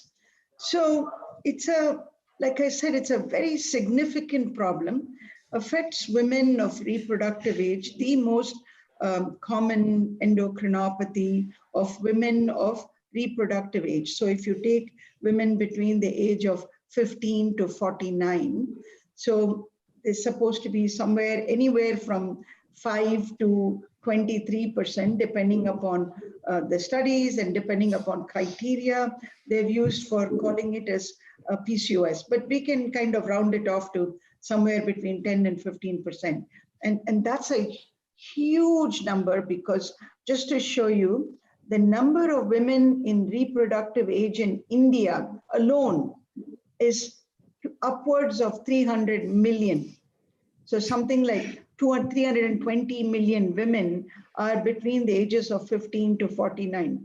So if you even take a conservative 10%, we're talking something like 30 million plus women having this problem. And again, like I said, it persists throughout a person's life. So we really are talking probably 500 million people. Okay, 500,000 women we should be, careful about. And if you take the entire life, probably somewhere in the order of 50 million women are currently, could be diagnosed with PCOS. So it affects girls and women throughout their lifespan. There's significant physical and mental consequences. There's a 4 to 7-fold increased risk for type 2 diabetes. And if I may, say that this is misdiagnosed, meaning over or underdiagnosed, grossly misunderstood, mismanaged, and overall, I just want to say the whole thing is missed. So it's a really important topic, and I'm so glad that we are doing this today. So, like I said, it has a presence throughout a person's life. The baby could be born small for gestational age. There could be premature adrenarche. There could be an adolescent PCOS. There could be gestational diabetes, and of course, infertility issues, and increased risk of diabetes that extends throughout, and increased cardiovascular disease, and also certain cancers, especially endometrial cancer. So this is why this is so significant. One of the reasons why it doesn't get the visibility and importance is it's a bit of an orphan. Is it a gynecologic issue? Is it a hormonal issue? Is it a reproductive issue? Is it a metabolic issue? Or all of the above? So we know the answer, it's all of the above. And let's start with the year 1935. The year was 1935, and two scientists, Stein and Leventhal, and when I went to medical school, polycystic ovary syndrome was called as the Stein-Leventhal syndrome, described 7 women, and by the way, They worked at Rush University where I trained and practiced. So amenorrhea associated with bilateral polycystic ovaries is what they described it as. 7 women with a variety of clinical symptoms like hirsutism, amenorrhea with enlarged bilateral polycystic ovaries. I mean, and as you can see, there's no mention of any diabetes here. Fast forward to 2018, where in the Endocrine Society meeting, actually Helena Teed, who's done seminal work in this area, she's a professor and head of women's public health from Monash University, said that we should change the name and actually call it the metabolic reproductive syndrome. And the reason is, she says, we need to give it a name that actually reflects the complex features of the condition and not just menstrual irregularities or hirsutism or infertility, but the whole picture. So the new name needs to, this is the recognition of major public health issue, and it'll also be easy for us to do greater educational outreach and better public relations. So that is 2018. Move again now into 2020 and 2021. We also know the wider impact of COVID on global health, and we know what it has done to reproductive health and what it has done to NCDs. And let me just show you something, a publication that just came out in May 2021, showing that PCOS is actually makes women vulnerable to COVID-19. So it's another comorbidity, and which is why when Divas created this iceberg, originally I did not have PCOS in the picture, and then I added it. So as you can see, in addition to diabetes and high blood pressure and other things that are comorbidities, we can add PCOS to COVID-19, and that in a nutshell can tell you the scope of this problem. Now, why we started talking about diabetes and PCOS is based on the seminal work again of Richard Legro and Andrea Duneif and the team, who by looking at 254 women with PCOS told us, this was in 1980, told us that 7.5% of the women had diabetes and 31% had impaired glucose tolerance, and the rest had normal glucose tolerance. When we looked at our women in our ACER clinic, what we found was actually 13.2% diabetes, and the rest were IGT, and around 66% had normal glucose tolerance. And we used the 75-gram 2-hour fasting way to diagnose diabetes. So there is a changing paradigm now in PCOS, in changing women's health paradigm. From reproductive disorders, we have now, there's also the metabolic disorders. So when women are younger, they are more likely to have the reproductive issues, but as they get older, and now many of the young women also have a lot of the metabolic issues. So it has become, the whole thing has become blurred, and definitely as women get older and their reproductive issues are no longer a concern to them, the largest concern is the metabolic issue that we are talking about. Very quickly, in 2 or 3 minutes, I just want to review the diagnostic criteria. So PCOS is now largely diagnosed based upon the Rotterdam criteria. So we need to have 2 out of 3. Chronic anovulation, or clinical or biochemical evidence of androgen excess, polycystic ovaries on ultrasound. Even 1 polycystic ovary is enough. We need to have 2 out of 3. And most importantly, other causes of hyperandrogenism should be excluded. So this is now the standard way to diagnose PCOS. And depending upon which professional society one belongs to, there may be some changes in the way this is diagnosed, which has actually led to a lot of confusion and also the lack of visibility. Also, various phenotypes. a person who is largely presenting with the hyperandrogenism, largely presenting with the ovulatory or oligoanovulation, largely presenting with the polycystic ovarian morphology, and some, of course, the non-hyperandrogenic phenotype. But in all of this, there is this, the common denominator turns out to be insulin resistance and the metabolic abnormalities, which I'll show you. So a person can be overweight or what we call lean PCOS. We know about the hirsutism. I also want to say that we must be looking for evidence of insulin resistance clinically. We don't need to be measuring insulin levels or anything, or doing HOMA studies or insulin resistance studies. Just finding acanthosis helps. And then they have features like obstructive sleep apnea, very important to look for it. So in the original paper for infertility, sterility, this is how they said this, that women presented either with hirsutism, amenorrhea, obesity, or infertility, or dysfunctional uterine bleeding. In our patients, we found, again, hirsutism, obesity, menstrual abnormalities, but we also found more than half of them had very significant acanthosis and acrocordon skin tags, which are significant for insulin resistance. And then a lot of psychosocial issues, either from their hirsutism or from obesity or from concerns about fertility and menstrual irregularities, or intrinsically due to the hormonal imbalance. So this is an oversimplified cartoon of what happens in PCOS. There's genetics, there's lifestyle, all leading to hormonal imbalance. On the one hand, high amount of insulin, on the other hand, high amount of androgens, all of this leading to ovarian follicular arrest, increased amount of estrogen, and therefore further lack of ovulation, so leading to the polycystic ovaries.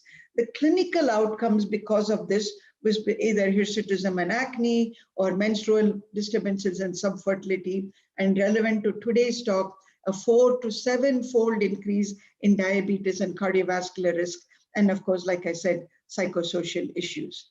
So what is the basis of the insulin resistance? And because of the insulin resistance, it leads to lowering of the sex hormone binding globulin, abnormal lipids, the dysglycemia itself, and then changes in the gonadotropins, and adrenal and ovarian androgen reserves, all of that going up, which leads to the high amount of testosterone and high amount of and the androgens in circulation, which again further compounds the increased risk for cardiovascular disease, as shown in this cartoon. Those were simplified picture. I just want to give you a more life course look at PCOS, and it has this whole reproductive, metabolic, mental, and health concerns from birth to adolescence to menopause. As you can see, from in utero, what happens, to what happens in adolescence and later in life, and then in menopause and older, and this interplay of genes and environment, literally affecting all the organ systems in the body, leading to multiple pathophysiologic mechanisms. So all of this has led to, as I mentioned, a 4 to 7-fold increase in type 2 diabetes. And when adjusted for body weight, also you see the increased risk. So this is a favorite cartoon of mine, created again by Divas, which shows the drivers of diabetes in women. And so this is very, very specific to women, this driver of diabetes, which is polycystic ovary syndrome, and very important. So in PCOS itself, the insulin levels are high. And even if you take people who are obese but normal, compare them with a person who's non-obese but having PCOS, and look at their insulin sensitivity and compare it in different ranges, whether they are, so it starts at every level, whether they are, obviously the obese PCOS people have the lowest insulin sensitivity or the highest insulin resistance compared to the normal people. And I'm just showing that same cartoon in a bigger way to impress how important obesity is, how it augments the whole insulin resistance even in PCOS. So the basic molecular abnormality is very simply this. So you see the insulin receptor, you see the insulin. The moment it goes and sits on the receptor, it then triggers a lot of intracellular serine phosphorylation, which is the basic abnormality in PCOS. That serine phosphorylation does not happen, which leads to the hyperinsulinemia and insulin resistance. And just want to tell you that all those were oversimplified. It's actually a much more complex thing that is going on inside the cell. Suffice it for us to know that there is significant insulin resistance. Not only is there type 2 diabetes, even if these women start with IGT, there is a very fast conversion to diabetes in people with PCOS. PCOS is an independent risk factor for gestational diabetes, as you can see from this cartoon also. And in this big meta-analysis, looking at 525 publications, they found an odds ratio of 2.94 for people with gestational diabetes. Of course, there are studies that tell you that if you take out the obesity, take out the family history, take out things, this odds ratio comes down. But again, to know that PCOS is a risk factor. Sorry to pitch in, ma'am. Could we just wind up a little earlier? We're running out of time. Sorry to pitch in. Couple of minutes, I'll finish it up. So cardiometabolic risk increased in women with PCOS, which we found in our study also. As you can see, the HDL levels were low in a very, very, very significant 94% of our patients. There's also now data to show that there is increased, there's also gut microbiomes playing a part in PCOS. Now, the diagnosis of PCOS is very simple, actually, if we follow the steps properly. And as you can see, the top step is fasting sugar, 2-hour post, 75-gram glucose, lipids, and transaminases. Those are very, very important, as important as getting a pelvic ultrasound. The management result is basically based on what does the patient want. If it is anovulation, we go with medroxyprogesterone acetate or oral contraceptive pills or metformin. But if you look here, if there are metabolic issues, primarily lifestyle, and addition of metformin. Small studies have been done with GLP analogs and anti-obesity drugs, but really the mainstay is lifestyle management and metformin. So these are my last couple of slides to tell you the solution really is most importantly, is dispelling all the mis and disinformation that surrounds women's health. And PCOS is a prototype for that. The whole disinformation, there are more patients who come to see me after having read some nonsense on Google saying that I am polycystic. They come and tell me things like that. Or I have PCOS, and they actually will have nothing. So a lot of misinformation and disinformation. It's poorly taught in medical school, represents a spectrum of disease with variable presentations, elusive even to the specialist. There is no definitive lab test to make the diagnosis. And it traditionally has fallen in the realm of the gynecologist, but really has to go into the realm of the physician. Very, very important. And no prominent spokesperson for PCOS. We need to find somebody with PCOS so they can be a prominent spokesperson. And maybe the name change that we are talking about will give it the visibility and change the stigmatization. Thank you so much. Thank you again, Anju, for this invitation.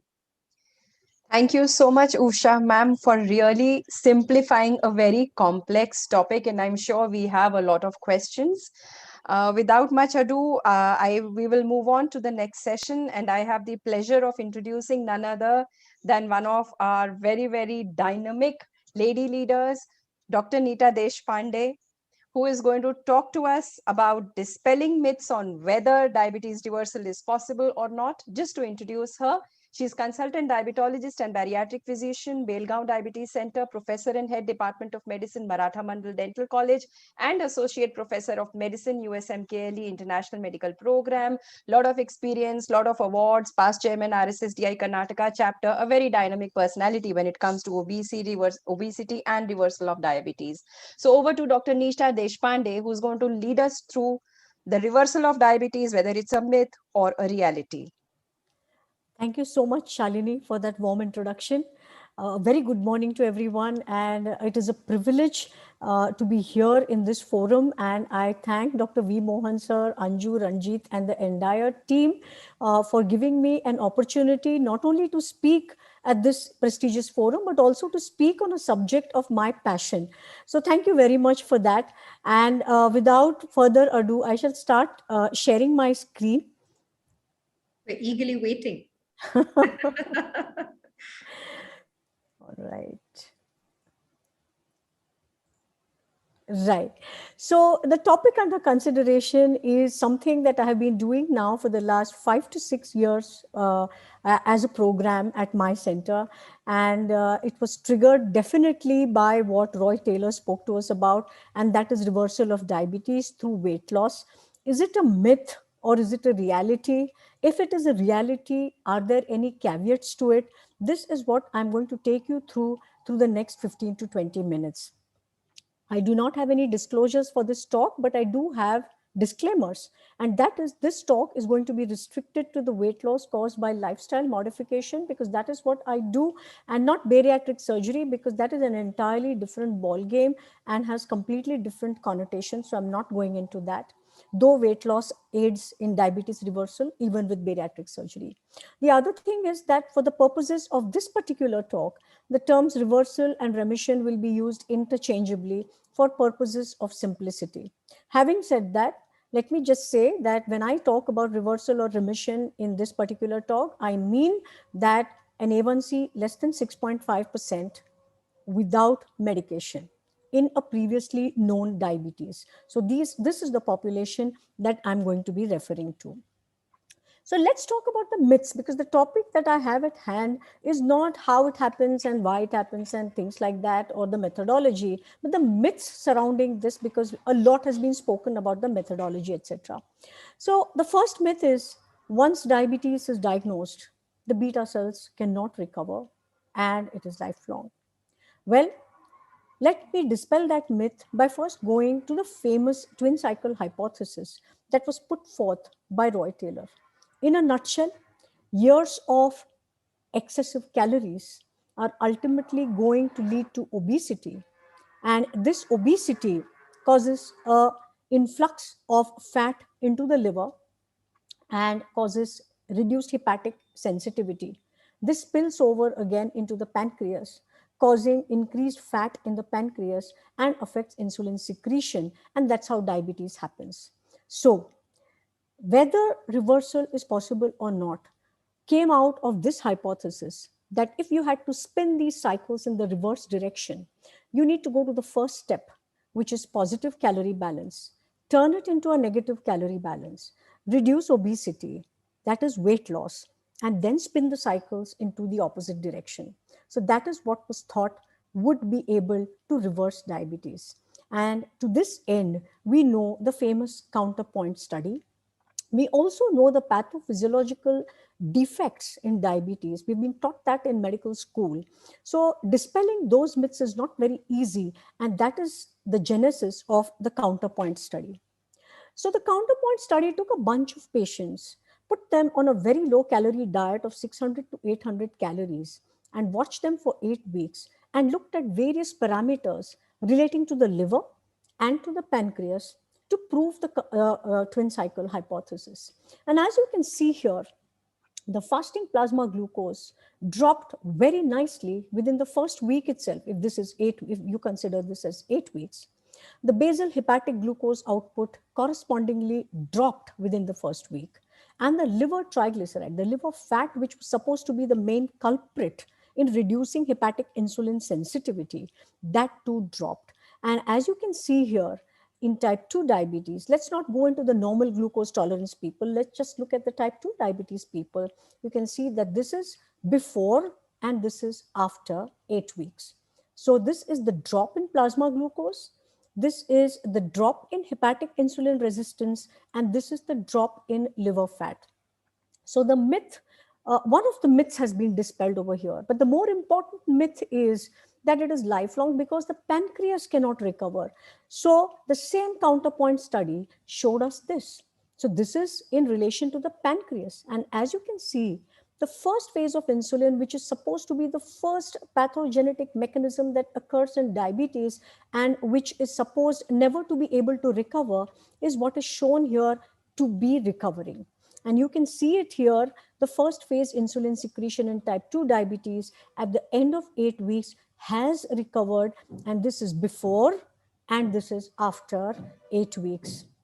Similarly, if you had to look at the pancreatic triglyceride content, which is supposed to be the actual culprit, you can see here that that goes down. By how much? By barely 0.6 grams. And that is why it was concluded that it takes barely half a gram of fat to be deposited in the pancreas to interfere with the insulin secretion. And if you could remove that from the pancreas, what would happen? You will then get reversal because the pancreas can now be able to produce enough amount of insulin. And that is how the counterpoint study confirmed the twin cycle hypothesis that type 2 diabetes is reversible, at least in the early years. The characteristic beta cell defect can be abolished by dietary means alone. So this myth that we are talking about, that beta cells cannot recover, was dispelled here. And how? By dietary energy restriction and weight loss, at least in that study, said that you require around 15 kgs to be able to say that this can happen.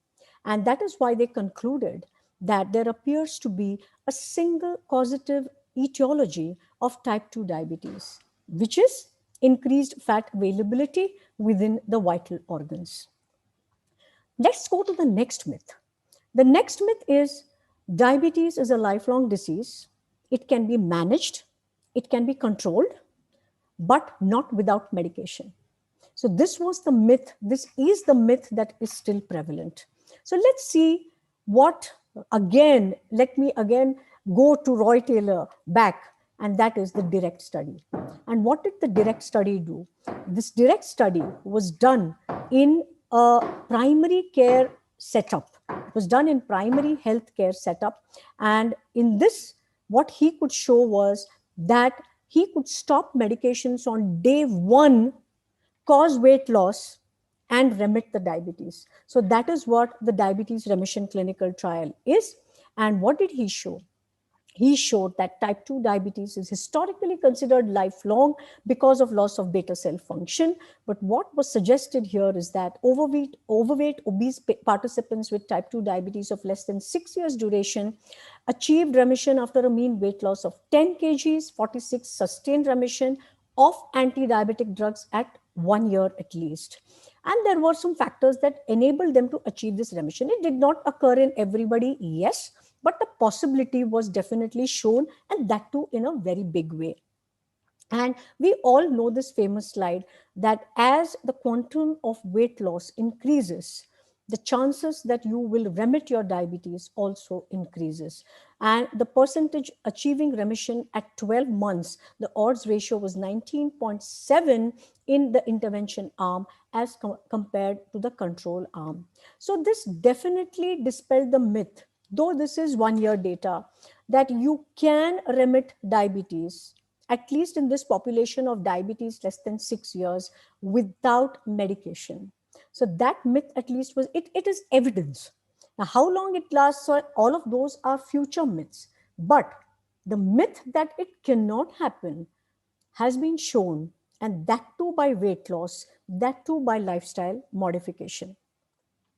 So there were responders and then there were non-responders. That is why I said it did not happen in anyone.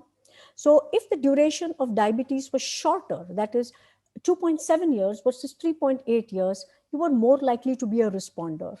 A1C reduction happened only for the responders. Liver fat, but significantly reduced for both. So that is very important. Pancreatic fat also significantly reduced for both responders and non-responders. And the beta cell function, that very, very important thing for all of us diabetologists, the first phase insulin secretion, it increased only for responders, and that is why they remitted their diabetes.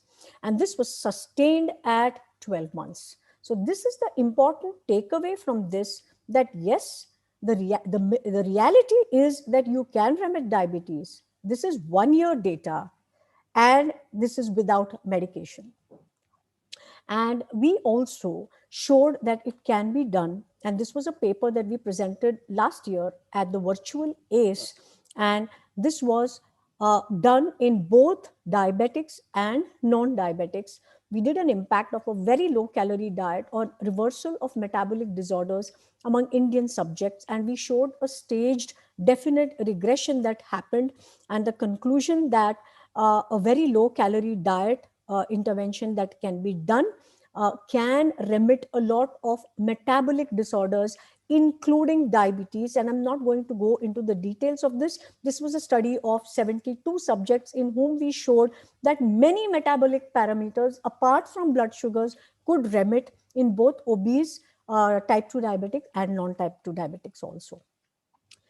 Next myth that is asked to me by everybody else, because they know that I do reversal programs, is you're doing reversal, you're doing remission, it doesn't last. Well, my answer, whether it lasts or not, that's the next question. But before that, my response would be that for whatever period of time that you can remit it, partial or complete, you are going to improve the vascular age of that patient by that much time at least. That means you are gaining time for that patient at least for that much time. Even if you're able to reduce the medication to half, or you're able to reduce insulin, or if you're able to bring a patient down only to metformin and lifestyle, you are still retarding the progression of vascular age in type 2 diabetes. And you know that that is the most important thing to do. That is something that we all strive for, and that is to reduce the vascular age. So is it durable? Now, this is 2-year data of the DIRECT trial. So the interpretation of this, I'm not going to tell you the entire story, but the durability of this primary care-led weight management intervention of the DIRECT study interpreted that the DIRECT program sustained remissions at 24 months for more than a third of people with type 2 diabetes. Considering the numbers of people with diabetes in India, 1/3 of only those who enter such a program is also a huge number. And it is going to reduce the vascular burden and the economic burden to that extent. Sustained remission was linked to the extent of sustained weight loss. You keep the weight off, you can keep the remission. You put it back on, the diabetes will come back. So remission is closely linked to weight loss, because in this study of DIRECT, 64% of participants who lost more than 10 kilos were still in remission at 2 years, which is huge. And those who were in remission after 1 year and who had stayed in remission had lost a greater amount of weight on an average. So which means the more you lose, the more likely you are to have durable remission than those who didn't stay in remission. So we need to have more studies. We need to keep our patients with sustained weight loss. The maintenance of weight loss and the difficulties and challenges of it is a subject of another talk. I can't go into that here. But if we handhold our patients and help them to remit weight loss, maintain weight loss, we are going to have a huge population that can be without medication or minimum medication, and that is for sure. And if you ask me the myth that is it for everyone, who can do it, I'm going to come to that. But let me also tell you here that when Roy Taylor put out this idea that he wants to do this in people through emails and letters and various media, they got a 28% response, which means that 1/3 of the people were ready to do it the way it was being done with very, very low calorie diet. So do not underestimate your patients that they will not be able to do it. This is the response that they got. And even at our center, the response rates are very high. Counseling takes time, but they can do it. The next myth is, since it has been proven, there's so much talk about it, so many people have remitted their diabetes, should it be attempted by all patients with type 2 diabetes? Is it practically possible that everyone is offered this choice and everyone does it? It's not possible. The practical aspects are that only highly motivated patients can do it. They have to be psychologically well. They have to be able to accept their condition. They have to be ready for regular follow-up every week in the intensive phase, because very low calorie diets have to be done under very close supervision with supplements, because they need to take a whole lot of supplements, just like in a post-bariatric situation.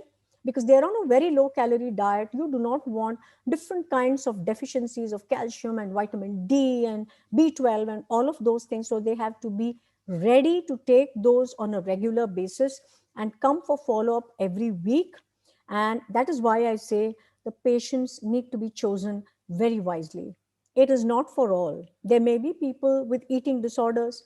There may be people struggling with different comorbidities, which precludes them from being motivated enough to follow this kind of a regimen.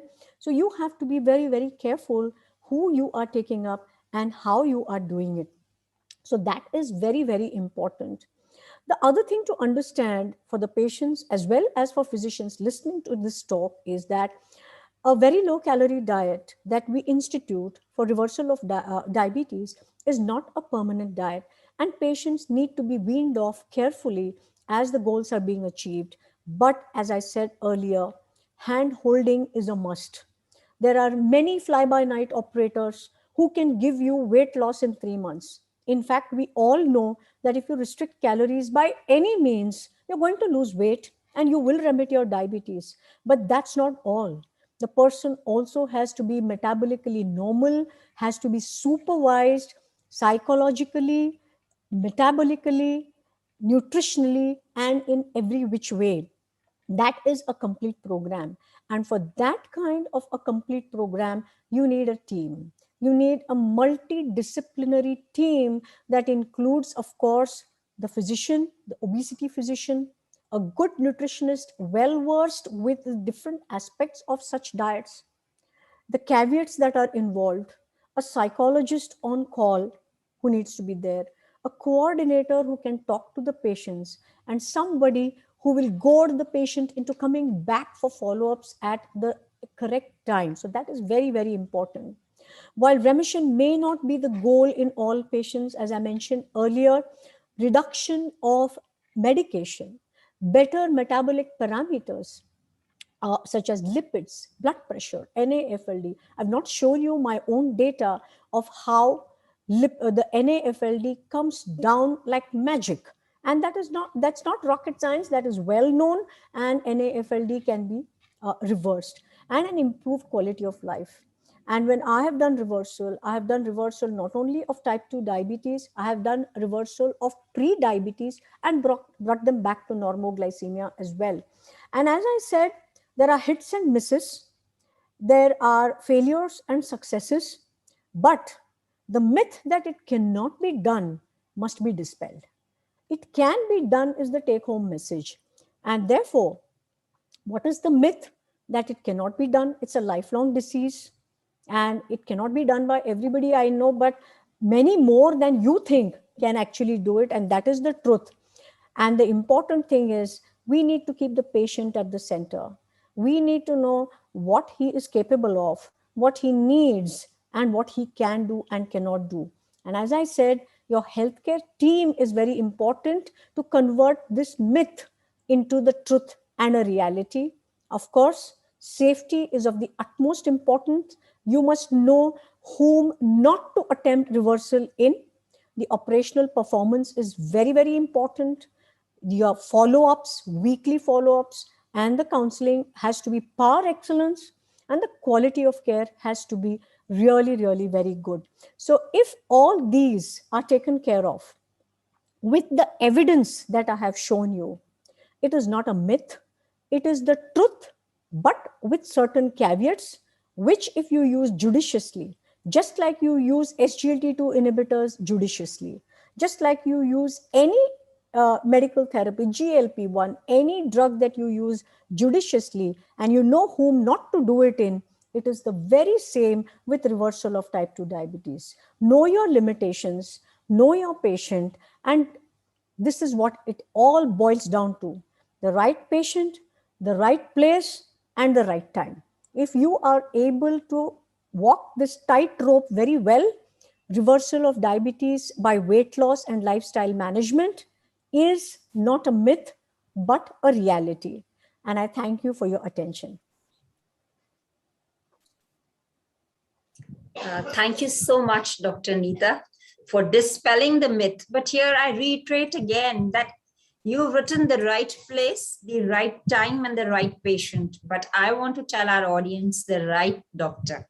So you need the right kind of doctor to be actually doing it. And all the doctors cannot be so passionate as you are about weight loss and so passionate about your patients. And you passionately told us that you need a team.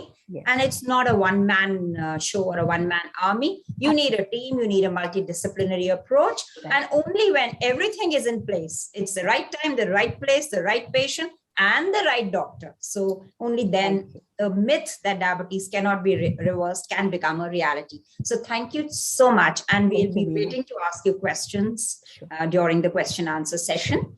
And okay, now before you move on, sorry, thank you, ma'am, for that wonderful talk. I just wanted to say that all the questions are available in the chat box to all the speakers who've just finished. So if you want to keep your answers ready, we'll take it in the question. Sorry. Yeah, thank you, Anjana. Thank you so much for that reminder.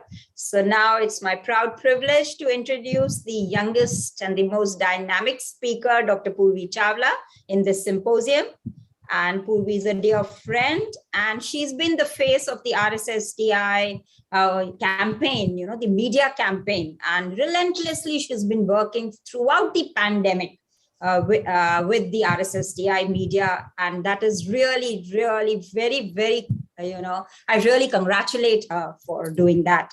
Now, my proud privilege to introduce her. She's the consultant diabetologist and director of the clinical research Leena Diabetes Care at Mumbai, at her Mumbai Diabetes Research Center. She's a consultant for nutraceuticals and diabetes food industry for weight management. She trains the trainers. She trains the diabetic educators, the dietitians, and the nutritional experts. And she's been awarded the Fellowship of Diabetes India. So the platform is all yours, Dr. Purvi. Thank you so much, Dr. Meena ma'am, for that very kind introduction. At the outset itself, good morning, everybody. Let me express my humble thanks to Dr. Mohan sir, Dr. Anjana, Dr. Ranjit, Dr. Pradeepa, and the entire team of DMIDU 2021 for this wonderful opportunity and indeed a tall order to be presenting in front of faculty that I so deeply respect and admire.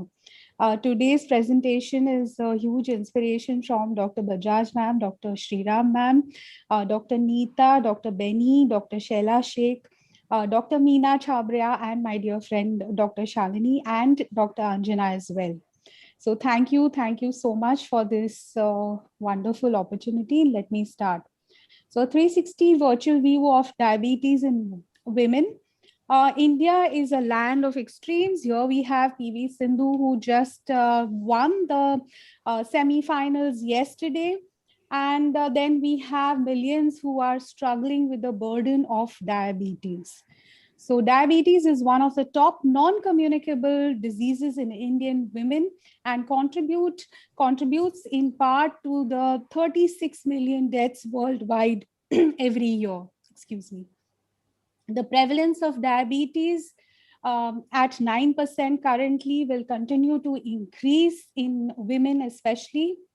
And the ICMR in-depth population-based cross-sectional study under Dr. Anjana's leadership had reported that the age and gender and area-specific prevalence of diabetes as well as pre-diabetes across representative states in India.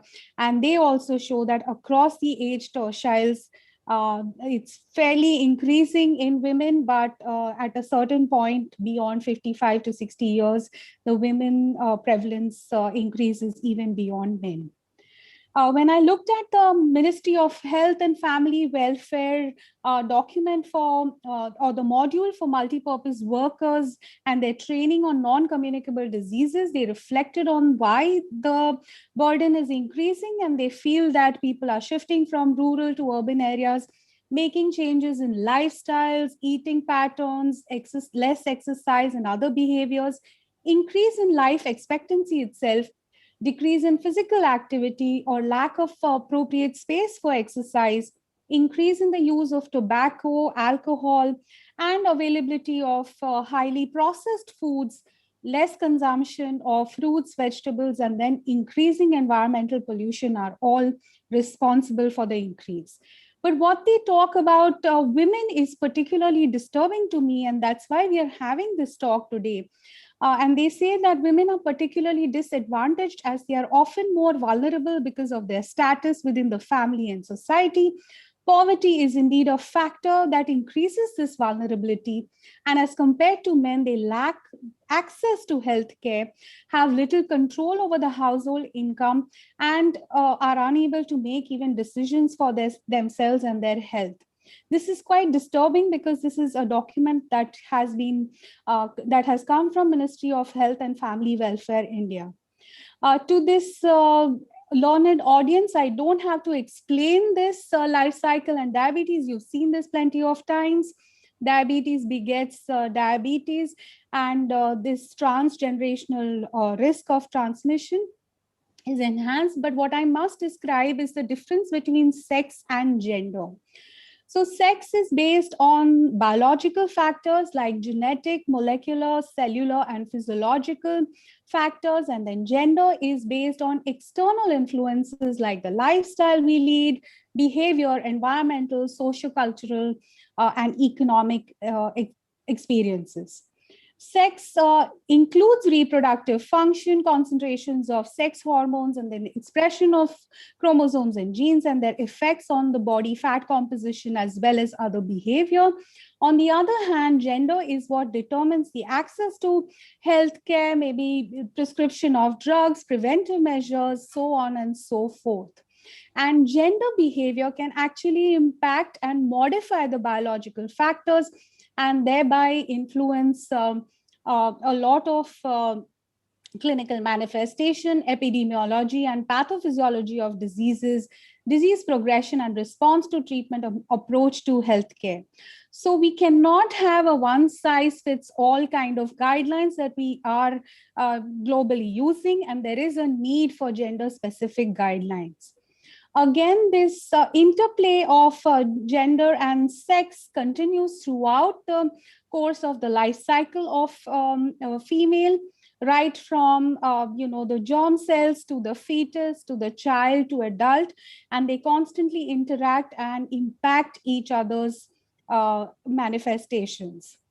So diabetes in women is different.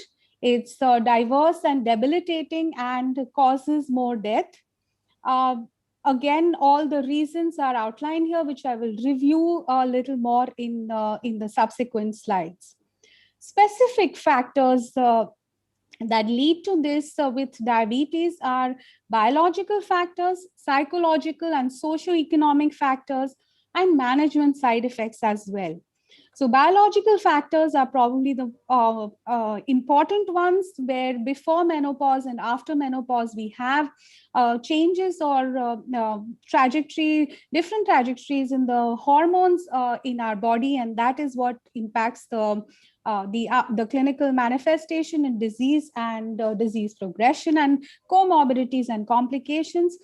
We always undermine the psychological and socioeconomic factors, but you'll see how important they are subsequently. Again, management side effects, for example, reduced glycemic control or non-prescription of antiplatelet agents or blood thinners or lipid-lowering agents, or that aggressive management in females also determines the outcomes. So diabetes in women causes higher mortality. And if you look at this,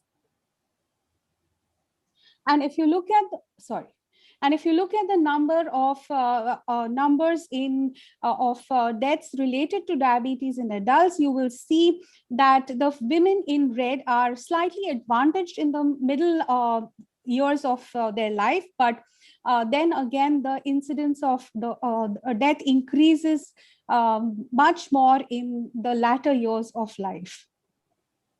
Again, Southeast Asia, over 1 million people died because of diabetes in 2019, the second highest number of deaths of all the IDF regions. In fact, as opposed to the world average of 46%, the proportion of deaths due to diabetes occurring before the age of 60 years was also substantially high in the Southeast Asia region. And look at the trend of death across Southeast Asia region, and you'll see the trend is very similar to the global trend. Again, the numbers are substantially higher in women as they are above 60 years of age. Sex differences, and this very elegant systematic review and meta-analysis showed us that women with diabetes had 13% greater risk of all-cause mortality, 30% significantly greater excess risk of CVD mortality, 58% greater risk of coronary heart disease mortality, and 8% greater risk of stroke mortality. Another meta-analysis also showed us, looking at the association of diabetes and the risk for major cardiovascular outcomes and all-cause mortality, also found that the female sex was associated with increase in coronary heart disease, stroke, cardiac death, as well as all-cause mortality. We shift gears a bit, and this is the color-coded map showing the prevalence of obesity in women across the world, and India is in light green, which is less than 10%. But we also know that India is a land of the dual problem of malnutrition and overnutrition. You'll appreciate the absolute numbers where India is 4 in terms of women living with obesity at 21.3 million obese women in the country at the moment. And this worldwide trends in body weight, in BMI, underweight, overweight and obesity tracked from 1975 to 2016 shared some important facts because they clearly showed that over these 40-45 years, the girls and the boys, both the adolescents, had clearly increased their average BMI at least by 2 to 3 kilograms per meter square. Again, the estimated numbers of type 2 diabetes cases and death related to that, to high BMI, again, Southeast Asia region has quite a bit of burden of the same. So this dual burden of malnourishment and overweight obesity in women in India, this clearly showed us that undernutrition is more prevalent in the rural areas, whereas overweight and obesity are more than 3 times higher in urban as compared to the rural areas. Underweight as well as overweight and obesity are both higher for women than in men. The prevalence of generalized obesity based on BMI, again, across different regions of the country shows women are higher, and the same is the trend in abdominal obesity as well. Women have much higher abdominal adiposity. Prevalence of metabolic syndrome also shows us a similar trend where numbers are much higher in women as compared to men. Women are gaining this more weight due to changing lifestyles, pregnancy, menopause, less physical activity, and unhealthy eating patterns and choices. The relationship between BMI and type 2 diabetes was studied using data from 2 separate studies. The Nurses' Health Study, which followed at least 43,000 women initially free from diabetes for up to 8 years. And then the health professionals follow-up study, which tracked 51,000 US male health professionals up to 5 years.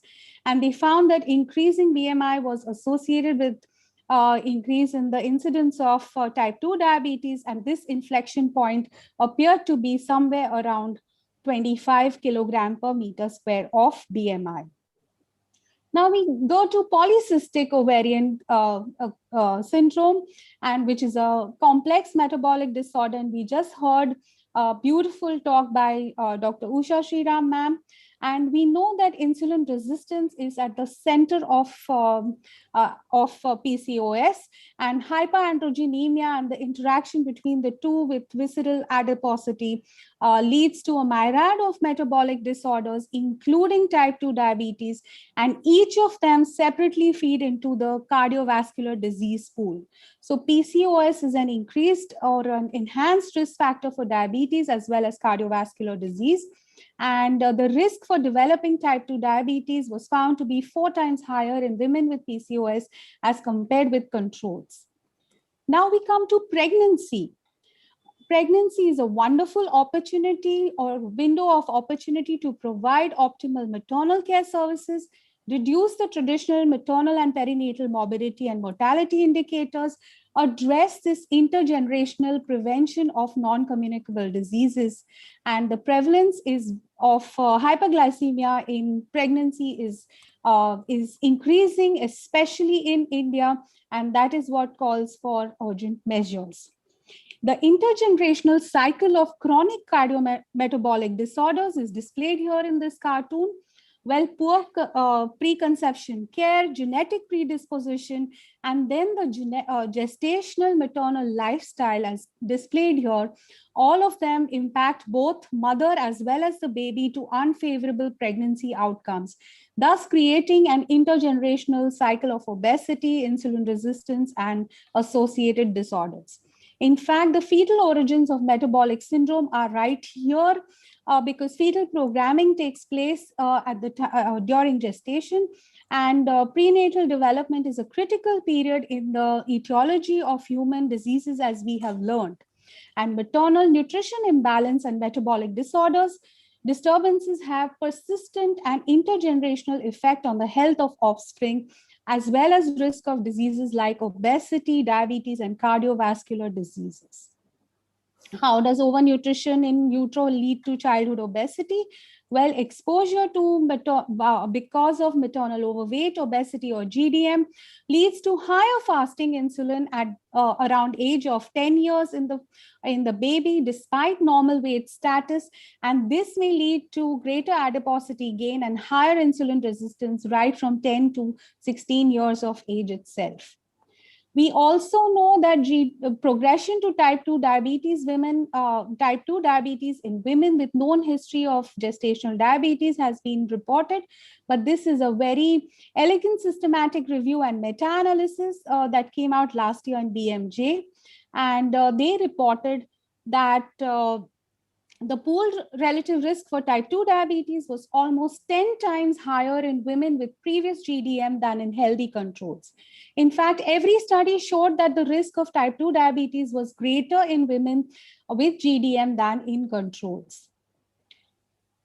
And looking to track the time course of the same, the IDF Atlas 9th edition clearly states that the relative risk of developing type 2 diabetes after years of gestational diabetes is the highest between 3 to 6 years post-delivery. The combined analysis of gestational diabetes and maternal weight from pre-pregnancy to post-delivery was also tracked to look at the impact on type 2 diabetes development. And it was analyzed right from no GDM, no post-delivery weight retention, causing no dysglycemia, all the way to GDM, post-delivery weight retention, and pre-pregnancy overweight obese, with development of type 2 diabetes itself. So independent of GDM, women who have pre-pregnancy overweight or obesity had a higher risk of post-delivery dysglycemia and women with GDM who were overweight, obese pre-pregnancy and had subsequent retention of that weight had 2.38 times higher risk of post-delivery dysglycemia as compared to the pre-pregnancy lean GDM women controls without the post-delivery weight retention. But there's hope. And this systematic review and meta-analysis of randomized controlled trials from July 2020 clearly showed us that lifestyle interventions in terms of diet and exercise initiated within the first 3 years of delivery resulted in 43% reduction in the long-term risk of diabetes among women with prior GDM. And this, they concluded that with the rising global prevalence of GDM and type 2 diabetes, the increased burden of cardiovascular and other complications with early onset of type 2 diabetes make it very, very imperative that we initiate the lifestyle modifications right in time. Gestational diabetes as a risk of cardiovascular disease in women has also been reported. And this particular study showed us that women compared with those without a history of GDM, the relative risk for future cardiovascular events in women with previous GDM was as high as 1.98. In fact, when they tried to assess the impact of type 2 diabetes in this association between GDM and cardiovascular events, they found that women who did not develop type 2 diabetes during the follow-up period showed that even without type 2 diabetes, GDM itself conferred a 56% higher risk of future cardiovascular events. And this was the highest in the first decade postpartum. Pre-GDM and NAFLD are also correlated, and insulin resistance and a larger waist circumference were independently associated with the presence of NAFLD or non-alcoholic fatty liver disease, where glucose intolerance was not. This particular study showed us that women with a history of GDM had more than a twofold higher prevalence of NAFLD compared to those without GDM. And incident diabetes probably was the mediating factor from GDM to NAFLD.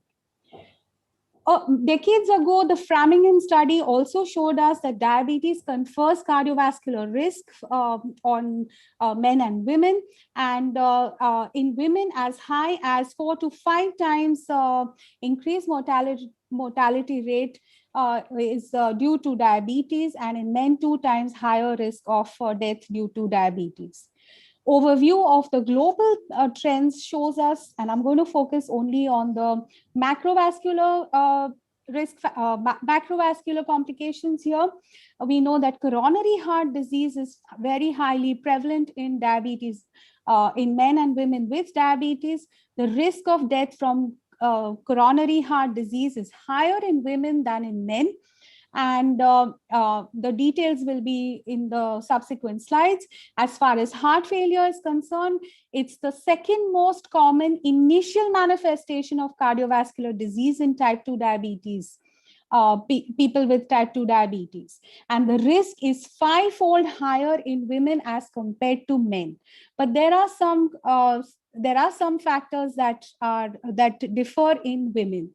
For example, the NT-proBNP marker is not as elevated in the presence of heart failure in women as compared to men. In fact, women have heart failure with preserved ejection fraction, and this is partly because of increased lipid accumulation in the myocardium and reduction in the left ventricular diastolic function. We may even require a lower dosage in women, but that has not been specifically studied. In fact, women are victims of fewer investigations and less aggressive management also, as most of the studies say. In terms of peripheral artery disease, the most common initial manifestation of cardiovascular disease in type 2 diabetes, the prevalence is higher in women as compared to men. And as far as stroke is concerned, it's the second most frequent cause of death in patients with type 2 diabetes.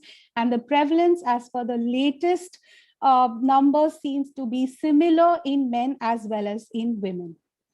Metabolic syndrome, we know, is much higher in women as compared to men. Women have a higher fat mass than men.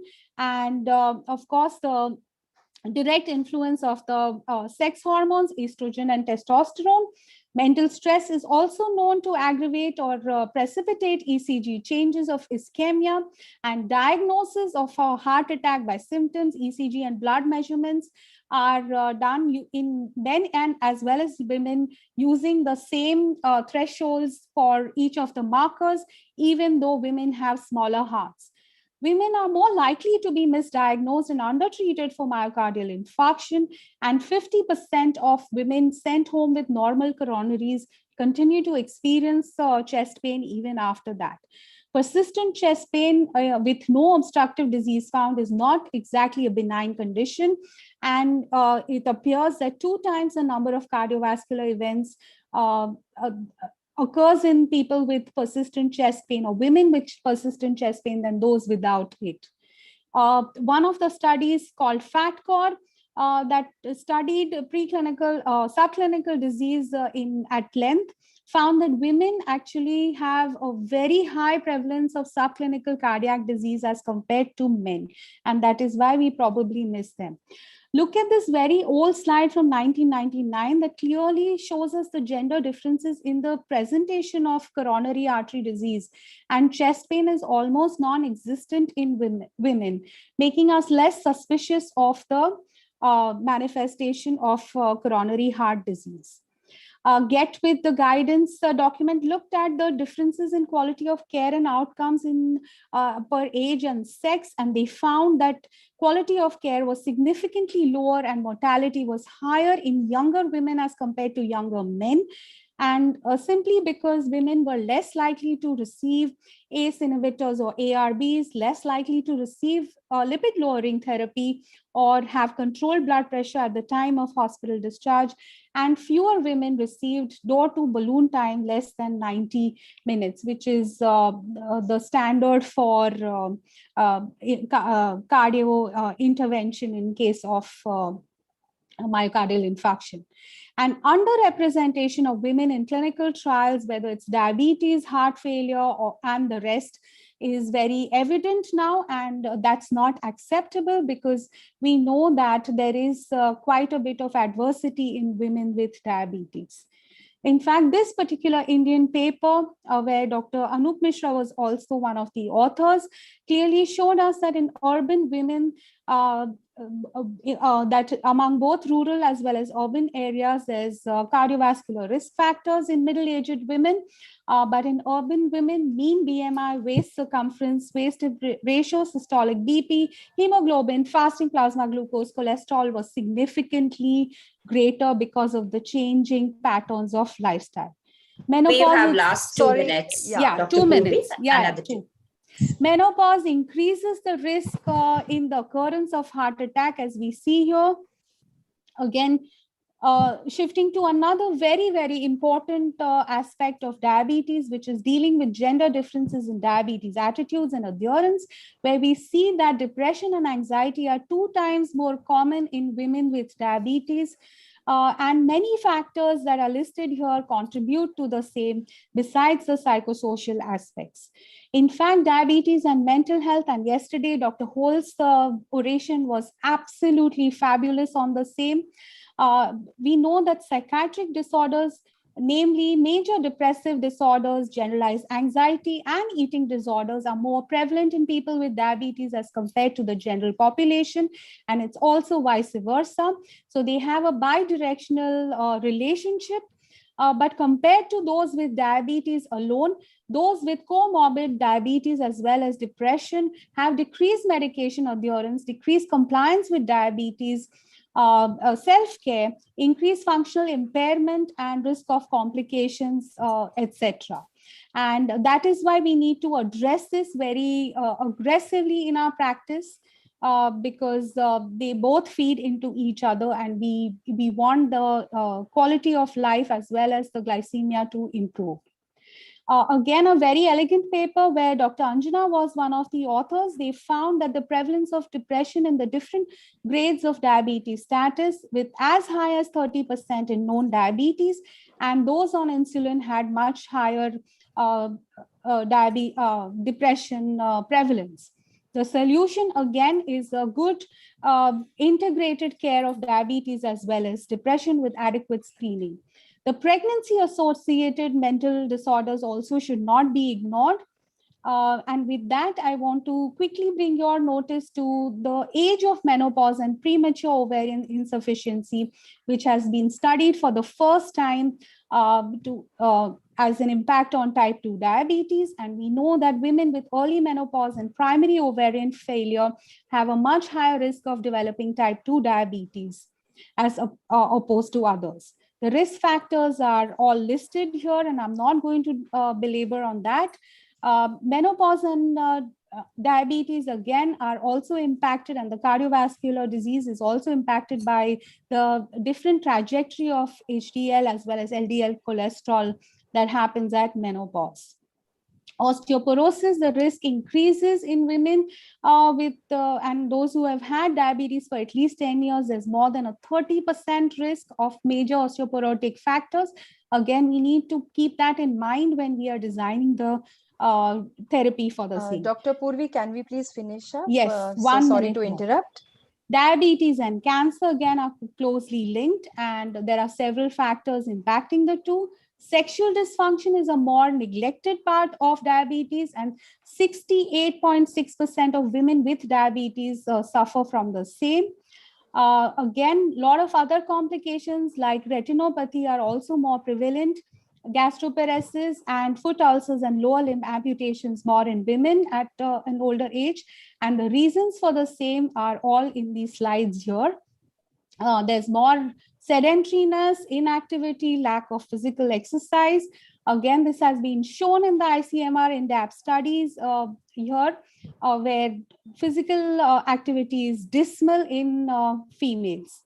The New York Times also reported how India has just been taken over by all the junk food and the high caloric and the baked items.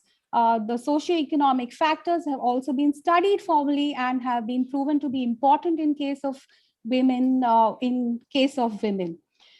Again, a lot of work done by the Indian government also. There is lack of pay equality and a lot of other social determinants of health as well, in particular early marriage for girls and other things. We also reported, this is our own paper, where we reported gender disparity in the technology uptake and lack of monitoring. Smoking continues to be a risk factor, and women continue to be affected by several aspects related to diabetes. The impact of COVID on pandemic on academia was recently discussed at the ADN. I found it extremely interesting because women in science may suffer long-lasting career damage from COVID-19, and a lot of reasons for the same were also discussed. So we have this life course approach to prevention at several time points in the life cycle of a woman, and these are the various activities or initiatives that have been undertaken across India. So I would suggest leave alone the warrior pose and love yourself. Pick up those dainty pair of shoes that you have in the closet, comfortable shoes and socks, and get moving, ladies. Great things are not done by impulse, but a series of small things. But Dr. V. Mohan sir, he continues to inspire all of us.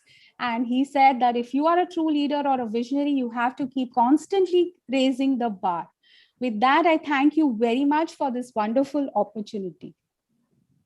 Thank you so much, Dr. Purvi. That was a very extensive and elaborate 360 view on diabetes and women. We don't want to hold the other session, so we'll quickly take one question each for all our speakers, although we're bombarded with questions. So the first question to Sarita Bajaj, ma'am, I'll just put two questions together. Frequency of HB monitoring in type 1 diabetes, what should it be? Do we need to monitor regularly for type 1 diabetes? And again, for type 2 patients, we know metformin is prescribed right from the beginning and it just continues all through. So B12 deficiency can really be an issue. So how frequently do we check for HB alone or B12 levels, and how frequently do we replace that?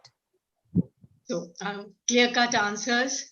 As in any diabetic, we do an annual checkup. So in the absence of anemia, in a type 1 diabetic, it would be once a year. In the presence of anemia, depending on the cause, treatment, like I said, it may be once a week, once a month, then 3 months, 6 months. But otherwise, in a routine case, it would be annual. B12, we have enormous B12 stores in our body, considering the amount of B12 that is required on a daily basis. So usually B12 deficiency does not occur. Routinely, we do not test B12. It's an occasional issue, if at all. If the patient has anemia, I would, yes, recommend a B12 exam, not in the absence of anemia. So my next question to Dr. Usha Sriram is, ma'am, our audience wants to know, what about the thin girls with polycystic ovarian syndrome? Question number 1, and I'll quickly take you to the next question. Do you prescribe ovulation induction pills in patients not deciding to get pregnant? So would you like to give them pills? So I'll take the second question first. Definitely, if they're not planning to get pregnant, they don't need to ovulate. They just need to shed the endometrium. And even that once in 2 months is enough. So every 60 days, 5 days of medroxyprogesterone acetate, 10 milligrams a day is enough. And it's been shown that if they don't menstruate for more than 2 months, once it goes beyond 3 months and the thickening of the endometrium, there's increased risk of future endometrial cancer. But it doesn't have to be every month, just every other month is enough, and only medroxyprogesterone acetate. The thin girls, so it looks like obesity happens in even, anywhere from 50 to 70% of the girls with PCOS. So the other group are normal weight or even thin, but they also have all the same problems. So obesity just augments that, the insulin resistance and the androgen issues, but they actually fundamentally have the same genetic problem. So we'll have to screen them the same way and put them on a healthy diet and physical activity and do all those things to bring down the insulin resistance. So ma'am, your programs where you've got leaders in every state is going to help, because we are going to involve the general practitioners who are women, who are then going to talk to schools and school health programs. So I think these programs are really going to make a difference in women health. And there are multiple places where we can intervene. So, since we're running short of time, Dr. Shani, questions to Dr. A quick question to, actually, there are 2 important questions for Dr. Neeta. So the first is, a patient who's already reporting to you with some amount of organ damage in diabetes at a little later stage. Do you think reversal is still possible in this kind of a patient? It is possible, and it is quite safe. We have done it for many patients, provided they are explained everything, because full reversal may not be possible, but we may be able to at least partially reverse them in the sense that we may be able to bring down the burden of medication at least and make it easier to control their diabetes. So I Dr. think Neeta, have you seen, I'm so sorry, carry on. Please, no, go ahead. Have you seen, we've seen mental health issues with diabetics. So do they increase when you put them on such a low calorie diet, incidence of depression, eating disorders, bulimia, for example? No, as I mentioned in my talk, we need to be very careful whom we are choosing. We have to pick up those issues, who has eating disorders, who has mental issues and stress, and who will not be able to follow it or take up that kind of thing. And we send these people to a psychologist for a review, get them to be better, and then if possible, then put them into the program, or we refuse them into the program. Shalini, your question to Neeta. It's a very valid point. I think it's all in the mind. Weight reduction starts in the mind. And it's not diet, it's not exercise, but it's in the mind. If your mind is set, then you'll do everything. If your mind is not ready, whatever diet you do, whatever exercise you do, you will not reach that, because you're not prepared for it. Yes, sir. Yes. That just Great brings me to talks, the... all of you. Great talks. Yes, sir. Mind Thank over. you, sir. It has to be empowered. Dr. Neeta, this is another question. Is reversal or remission possible when we're concentrating on the same calorie deficit through diet instead of meal replacements? And again, a question on intermittent fasting in type 2 diabetes. So yeah, I'll answer them in very brief. I know we are short of time. The first thing is, even on any low calorie diet, you can do a keto diet, a paleo diet, an Atkins diet, any kind of diet, home diet. But the idea of using meal replacements is, one is compliance, simplicity, and we know what is going in.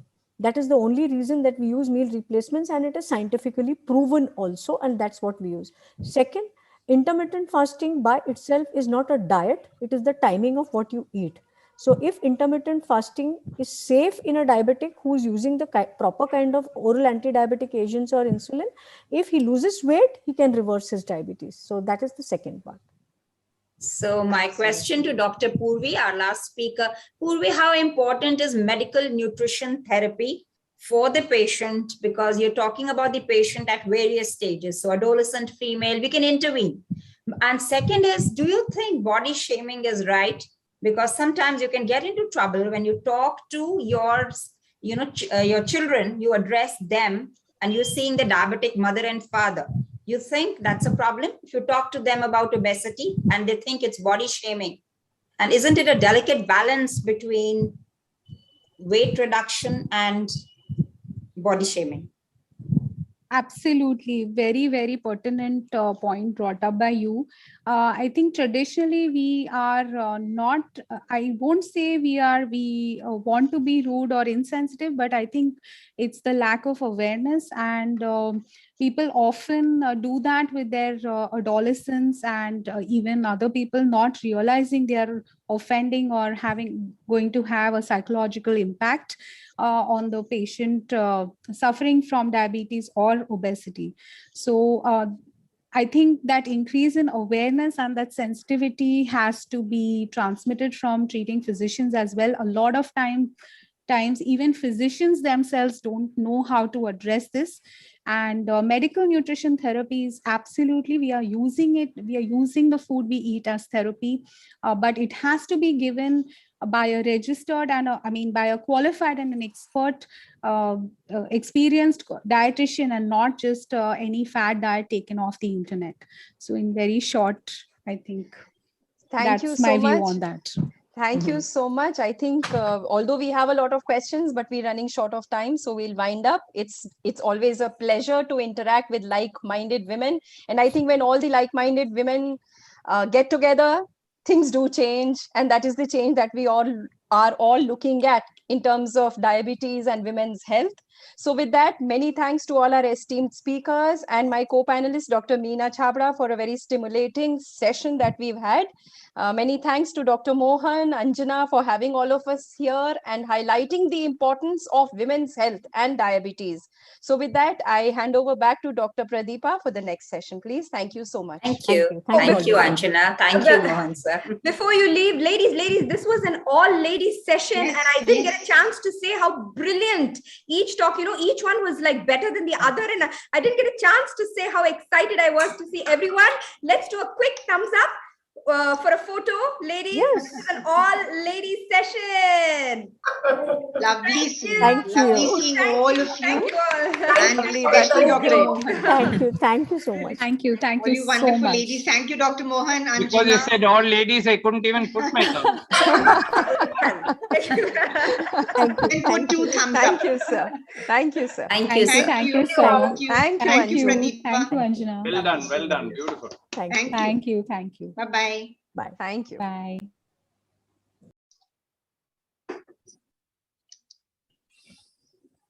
So our next symposium is on nutrition and monitoring synergy for diabetes management. And the chairperson for this session is Dr. Anil Baroskar. Dr. Anil Baroskar, can you put on your video? Yes.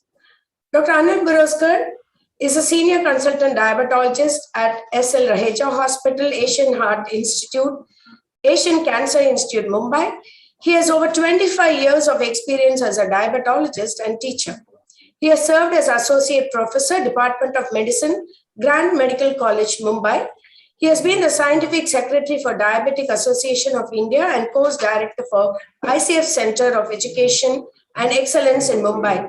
He has published several articles in peer-reviewed national and international journals. Dr. Anil is a recipient of several awards, including the Best Medical Teacher Award by IMA Mumbai, Lifetime Achievement Award by Mayo Clinic Diacon, etc. We extend a very warm welcome to you, sir. I request you to please take over. We have two eminent speakers, Dr. V. Mohan and Dr. Mangesh Tivaskar with us. Over to you, sir. Anil, you're there? I can't see you.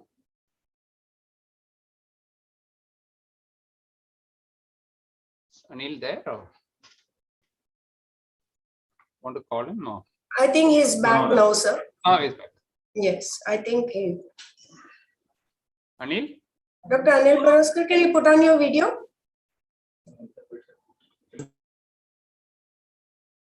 Mangesh is there. Hi, Mangesh.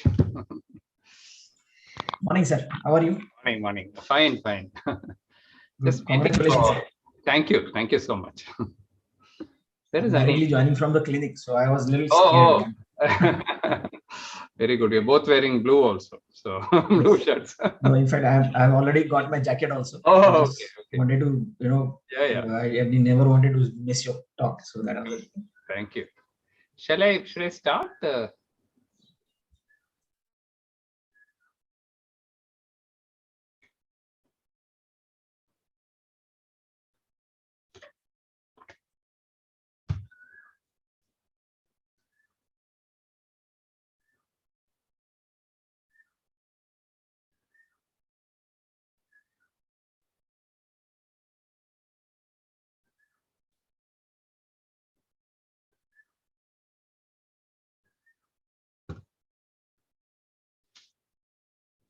Right.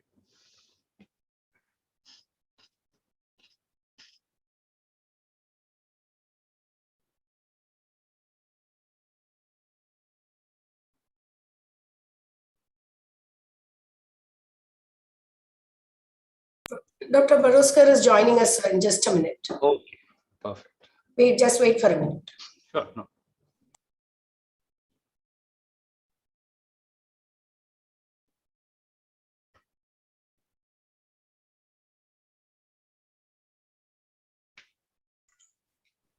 He got disconnected, so he's joining us. Okay. So, Mohan sir, our article on insulin in JAPI, probably I'll get it, the PDF version tomorrow. Perfect. I'll send it right away immediately. The first chance Even I the get. proof was a PDF, but it didn't have the page number. But it's come out beautifully, and people still haven't seen it fully because people are not aware it's online. But it's in fact, I was blown away. Everyone. Yeah. I was really blown away by the amount of the work that you have put in, sir. Because I in fact tried so much. Paraskar has joined us. Paraskar. Yes. Anil? There you are. You can unmute, Anil. Can you Morning, hear sir. me? Yes. Morning. All right. Fine. See you and hear you. Morning, sir. Morning. You've been introduced already, Anil. Fine. Now I think get on with there were some 2 slides. I was told that they will come before your talk. Let's finish. It's all finished. You can just start introducing, sir, and then we can continue. Yeah. I'm sorry for this problem because technology is something not very kind to me, but I'm very happy that Dr. Mohan, who is a very dear friend of mine, he has been kind enough to adjust my time and give me a slot, which is a subject of my great passion. And, talking about Mohan, introducing Mohan is a tall order. You don't need to. The reason is that when I went through his biodata, and by the time I got his biodata in my hands, and I'm afraid that between this time and the actually symposium, he has got a couple of other laurels which are not included in this biodata. So I will be very brief. Dr. Mohan is a great researcher, and he has shown that you can practice excellence if you decide to do it, a person who started very meagerly in a garage, from there he has grown into a very big industry and an institution.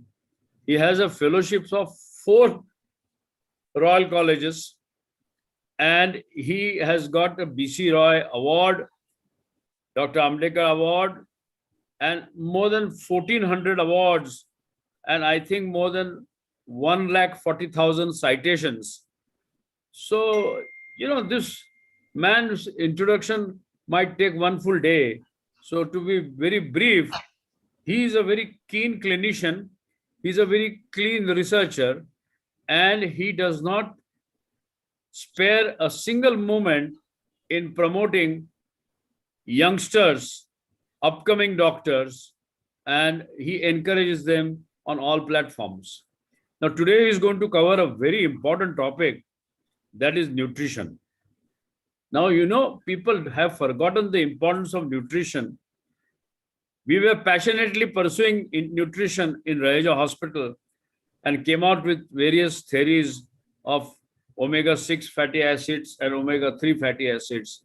And what we found that from 1962 till today, there is an epidemic of diabetes, cancer, and heart disease. It is entirely due to faulty nutrition.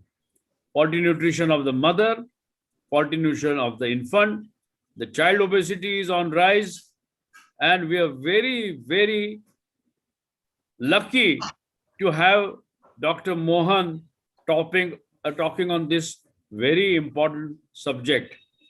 I'll introduce and I'll talk about Mangesh, who is a very dear student of mine.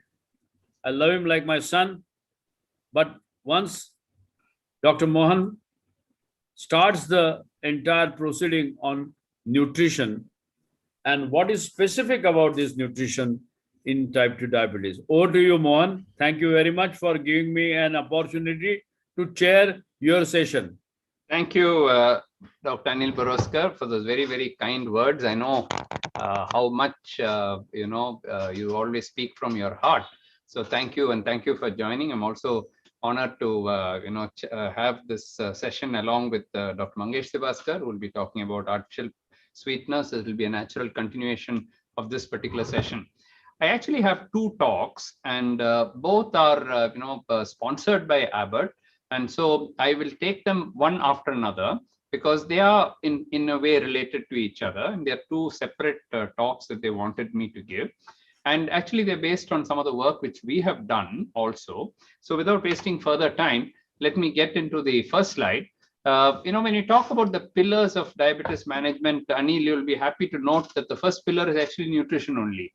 And so people ask me, some of my patients who are a little naughty, ask me, when are you going to change this order? You bring medication first or bring something and push that nutrition to the last. I said, I don't think that's going to happen either for type 1 diabetes or type 2 diabetes. That is a fundamental. Without that, the whole building will fall, the management will fall. So nutrition is the first pillar, and exercise is second pillar. Medication is only the third pillar. About this, we keep arguing whether it's Ayurvedic treatment better or allopathic. It's only the third pillar. First, talk about the first 2, which are common to everything. And then, of course, monitoring is also very important. We'll talk a little bit about monitoring also in this talk. So nutrition definitely then takes center stage, especially today in the COVID era.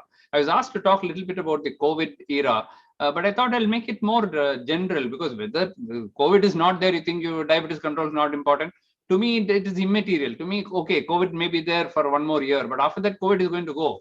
And we are going to be stuck with diabetes for many, many years. In fact, I read a recent editorial somewhere where they said that the COVID epidemic is a fast and furious pandemic, but the diabetic epidemic is a slow and sustained one that is going to sustain. And marathon race is going to be for diabetes only. This is like a sprinter.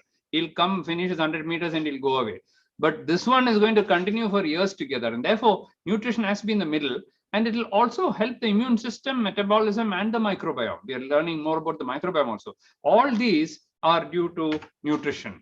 Now, when you talk about medical nutrition therapy, we don't use the word diabetic diet at all now. It's not a diet. Oh, I give you a diet, you follow the diet. It's a nutrition therapy. Just like we are using oral drugs or insulin, this is another therapy. And therefore, it is, what are the aims? To promote healthful eating, to address individual nutrition needs, to provide practical tools, and to maintain the pleasure of eating.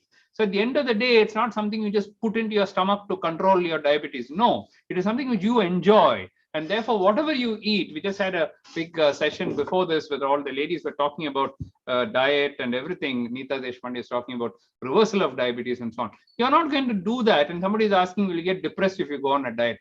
You will get depressed if you are not liking the idea. And if you are doing it for someone else. But if you are doing it, you'll be most motivated. And every kilo you lose, you'll be happier with that. And that's the pleasure of eating. Therefore, you should be non-judgmental. And don't forget the micronutrients. It's not just carbohydrate, protein, and fat. Today we know that right from zinc to vitamin A, vitamin C, and all these are important as epithelial barriers, for your gut microbiota, for cellular immunity, and for antibody production. And when else to talk about this than COVID, when through diet itself, you can build up your immunity. Now coming to the specific question, is there any role for a diabetes specific formula, or for everyone, is it the same? Obviously, it's not, because if you have diabetes and your sugar is already in 300 range, you cannot take a formula which contains sugar, isn't it? So it has to be something which is specific. So what is a DSF or a diabetic specific formula? It has the following four components. The first is a slowly digested carbohydrate. Whatever carbohydrates you should not stop, but they should be in a slowly digested form, which doesn't shoot up your sugar and lead to a rapid surge in the glucose. So a lower GI, lower postprandial glucose response. It must have prebiotics, it must have fiber. Okay, there's a spelling here. Should be dietary fiber. Of course, it must have micronutrients. You cannot have a micronutrient deficiency in any diet that you take.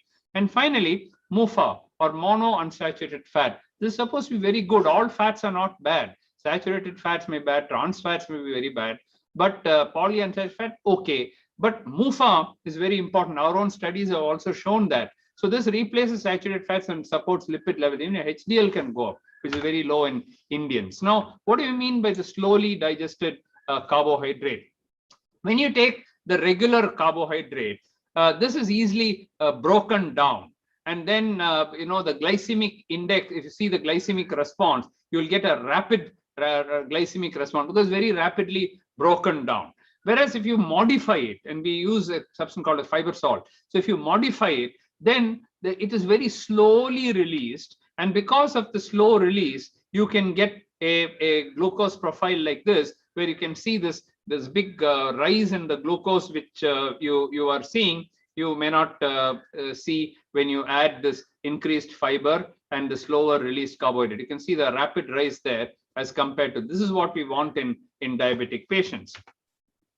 So the glycemic index of these diabetic specific formulae, if you see, if you take glucose, it is something like this, very, very high, glycemic index very high. Whereas if we use these formulae, one of the products which this company is promoting is called Ensure Diabetes Care. And there's a vanilla flavor. And if you just look at that, you can see how much low. We have also done our studies and published on these. They have different formulae and fantastically lower postprandial glucose response. You can see the amount of reduction. And imagine if you're taking 3 times a day such meals, it's like doing a GTT 3 times a day. It's like doing a GTT 1,000 times in a year if you take very, very high GI foods. And the glycemic index of the test food is only 33 as compared to 100 for glucose. Now, there are other benefits as well. For example, medical nutrition therapy increases your GLP-1.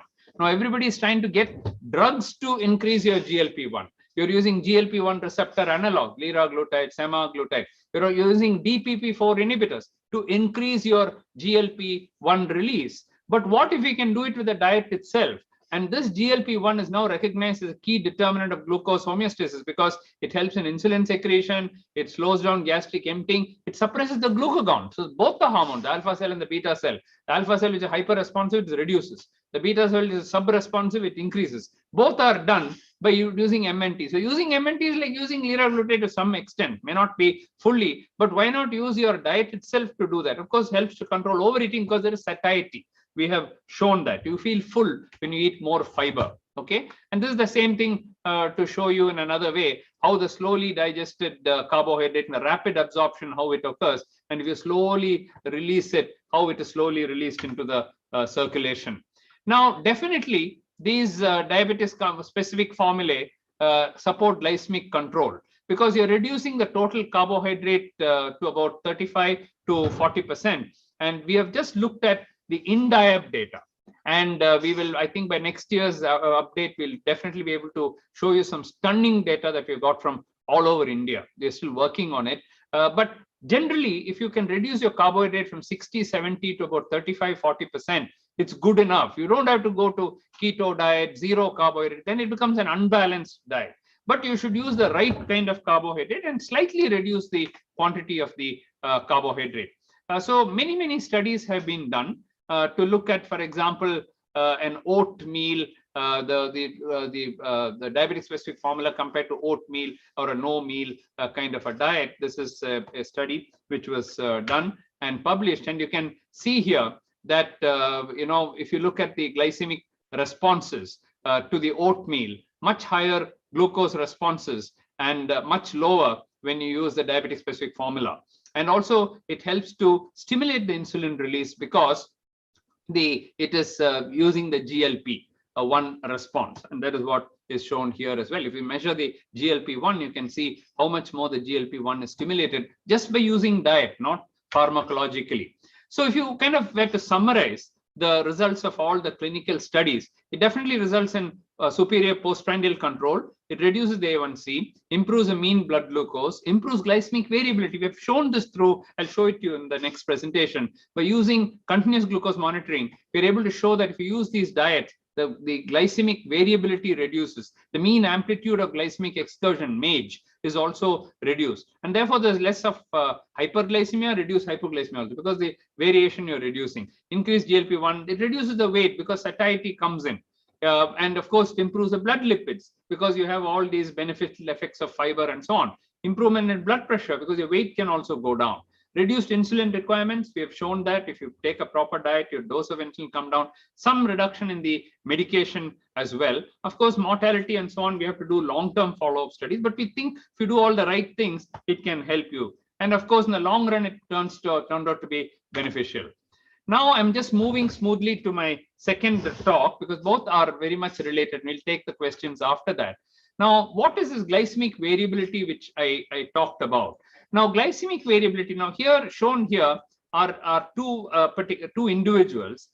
In yellow, you can see or light green, you can see the person who's having a marked glycemic variability, and in blue is a person who's not having much of glycemic variability. How do you measure this glycemic variability? Take the lowest point. Now, if you go to this where I'm putting the cursor, it is 50 milligrams, and go to 300. So the glycemic variability is 250. That's called MAGE, mean amplitude of glycemic variation.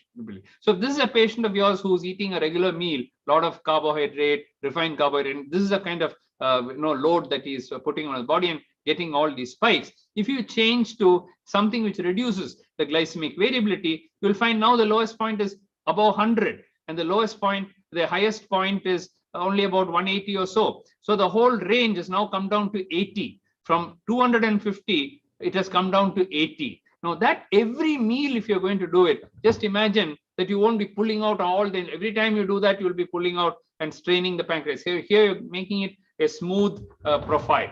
So that is the importance of glycemic variability.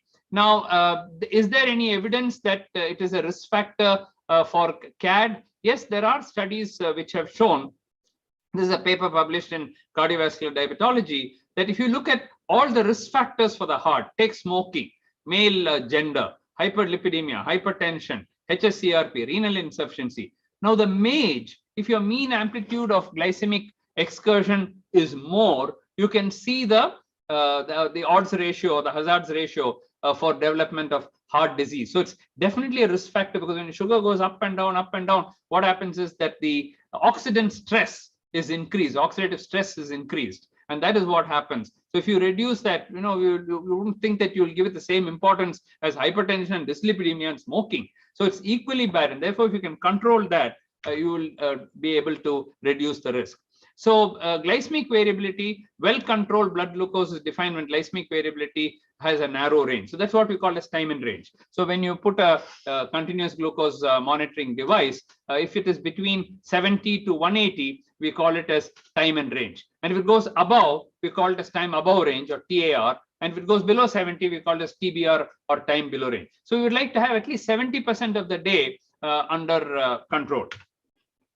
again, you can see how do we lower the glycemic variability. So if you reduce you can do it with medicines also, but I'm talking about nutrition therapy. So here is a low GI diet shown in the continuous line, and then in the dotted line we're showing a high GI. And you can see with breakfast, lunch, snacks, dinner, every time you can see that the glucose levels are going high. We've done a lot of studies on this, at least 6-7 publications on this, not only in relation to this, but also white rice versus brown rice, adding legumes and various things. But you can easily reduce this in the Indian context, and with that, improve the insulin sensitivity and so on. This is again showing you the breakfast and showing you the lunch, day 1, day 2, and you can see that if you give a meal which has a lower GI and a lower glycemic variability throughout the day, you can maintain. It's almost like a non-diabetic curve now with the control of this. And today, believe me, after the continuous glucose monitoring has come, patients have started doing this themselves. They put the thing and then they see, oh my God, it's going so high. Tomorrow I'll reduce it. Next day they reduce and they show me, see doc, I've done it. I've now fixed my thing. So people are getting very intelligent and they are able to use this technology and also some of these meal replacements. And you can do it with other home diet also, but this gives you a fixed calorie. So it's much easier for people to understand. This we have gone through earlier. So now if you just compare a standard nutritional beverage with a diabetic specific formula, in a standard nutritional beverage, it may compromise glycemic control because it's not meant for people with diabetes. There are a number of supplements which are not meant for people with diabetes. Then there is a, here you have a defined nutrition composition. So it enables better glycemic control. Now here, high glycemic load, and here it's low glycemic load because modified carbohydrate. Here there's lower fat. Here increasing the fat, but adding the right fats, MUFA. Don't think that all fats are bad. MUFA is actually very good. And so on and so forth. And of course, very limited efficacy in people with diabetes. Here, lots of studies to prove that it's useful for people with diabetes. Now I'm going to show you one study which we did. This is an Indian evidence, a pilot study to look at nutrition supplement and lifestyle intervention. It was published in JAPI in 2019. So we selected out patients from our clinic, from electronic records, and selected 120 people, had a run-in period. And then in one arm, was a control arm where we put the AGP and we put the the sensor, but we did not use a freestyle glucose monitoring device, Freestyle Pro. And on the other arm, we gave this supplement. The D-ONS is a diabetic nutrition supplement in addition to the dietary counseling, and the calories were matched. We had a fairly good completion rate, 73-74% and 80% completion rate. Now, I'm just straight away going into the results in the interest of time. And you can see that in the control group, there was a 0.5% reduction. Naturally, we're treating them in a clinic, and therefore, just because they don't take a supplement, we don't stop treating them. So they also had a 0.48% reduction in the A1C. But look at the intervention group. Same thing, everything is same, except that now we've used this supplement in addition, an additional 0.5% reduction in A1C, almost a 1% reduction. This is statistically significant. If you look at the mean change in A1C over time, at the end of first month, second month, third month, you can see that it's fairly consistently lower at all the 3 points compared to the control arm. And now if you look at the mean fasting glucose, there was, if anything, no change in the fasting. The PP, it came down, even the control group. But in the fasting, it actually went up by 1 milligram. Whereas in the intervention group, 18 milligrams came down even in the fasting. Now, this is a very important point. You may think only the postprandial will come down, but what happens is when your post-dinner comes down, your fasting also comes down the next day. So the benefit continues until the next day. And similarly, if you bring down your breakfast peak, then your lunch peak also comes down. So this is a kind of continuous effect you get because your already starting point is lower. This is something which we learned from continuous glucose monitoring and after doing these studies. Now here again are shown the changes in fasting plasma glucose and PP glucose, and you can see the dramatic reduction in both the fasting as well as the PP sugars, and both were significant statistically. And this is the MAGE. So I told you how to measure the MAGE. So we actually measured the MAGE. In the control group, you can see exactly like the theoretical graph which I showed you. This is actual data of the patients, and you can see how high the MAGE is going if you don't have a properly controlled carbohydrate intake. Whereas you can see that's almost flat and actually coming down in the people this is over a 13-day period. When we put the sensor for 13 days, you can see that the improvement not only is there, the difference there, but the difference actually getting better and better with time. So to conclude, therefore, both my talks, I would say that a significant decrease in the fasting plasma glucose and HbA1c is observed in the intervention group after giving this diabetes-specific supplement, the Ensure Diabetes. There's also a greater decrease in the postprandial glucose levels and a lower mean amplitude of glycemic excursion in the intervention group.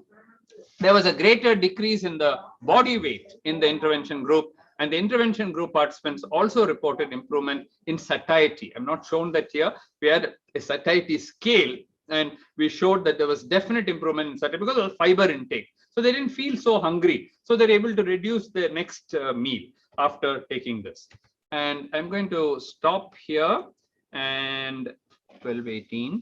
So if we have any questions for me, I can take it now.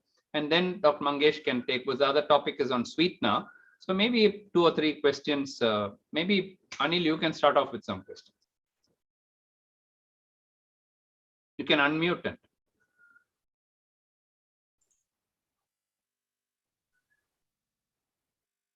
Can you unmute? Boraskar sir, unmute kara. Unmute kara. Unmute. Ah, right. Can you hear me? Yes. Yes, sir. Now, you know, Mohan, it is always very stimulating when you talk about these concepts of low glycemic food and the certain formulas which are prepared by the pharma companies to be given to the patients. And I have a little different opinion about the formulas, and I have a different opinion about the home cooking food. Now, I feel that you would be a master in telling us the rationale of eating idli versus plain rice. Yeah. Because idli contains 30% udid, yeah, and 70% rice. Yeah. Now, there are many foodstuffs, and particularly the carbocentric diets of Indian population. Yeah. It's a culture, yeah, and it's a cost. Yeah. We are all carbocentric diet because of the cost involved is a lot cheaper, and the culture is mixed with the carbocentric diet. Yeah. Now, changing diet is like changing culture. It's very difficult for people to yeah, adapt to this. The cost also is a very important factor. Now, I feel if you give stress on 3 things, one is fortifying fine carbohydrates with more complex carbohydrates, fortifying it with dals and high fiber containing proteins, yeah, and give a good protein diet as a breakfast, low carbohydrate diet lunch, and a zero carbohydrate diet dinner. That would have a sustained effect only with a dietary intervention. And again, I must bring it to your notice that dietary fats play a very important role. And all these years, people have unnecessarily condemned 2 important ingredients which our forefathers ate, and they lived an excellent life, that is coconut and ghee. Now, coconut is a Shrifal. It is given in all the religious functions. It has got enormous values. The fatty acid composition is immunoprotective. It is anti-parasitic, antiviral, antibacterial. Coconut has got so many benefits. Not only when you make a curry loaded with coconut. So 2 teaspoonful of coconut or 2 teaspoonful of ghee instead of all polyunsaturated fatty acid with a high omega-6 to omega-3 ratio. If you bring it down, this will definitely improve our glycemic excursion. And as today, people are wondering whether we should rely on HbA1c or TIR. The TIR, when you do a glycemic study by CGMS, and you find out, as you said very rightly, if your TIR is more than 70%, you have achieved a goal because you do fasting feast first, control of postprandial. Indians phenotypes are typically thin fat Indians. At a BMI of 21, they have a waist circumference of 90 centimeters. And this is because of carbocentric diet. If you manage to change these eating habits, I think we have achieved a lot. Mohan, you have brought a beautiful point. Your graphs are so impressive, and they are the eye-opener for a normal diet prescribing nutritionist who have a tendency to give very fancy diet. Yeah. I've seen a lot of young dietitians give very difficult diets to follow. Many people ask me, sir, hey, Kai, what is this? I have never eaten muesli. I never. So, familiar diet, what your parents have been eating, if you modify it in a rational, I think it will serve the purpose.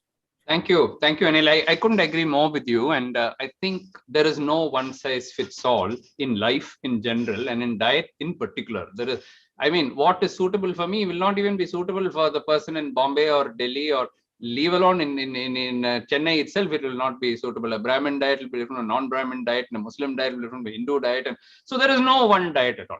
Now, having said that, there is no doubt that a high glycemic load is not good for a diabetic patient. In fact, we just published a New England Journal paper with David Jenkins about 3-4 months ago, the first paper in the world to show that a high glycemic index is related to increased mortality. It's never been shown. 134,000 people, 21 countries followed for 20 years.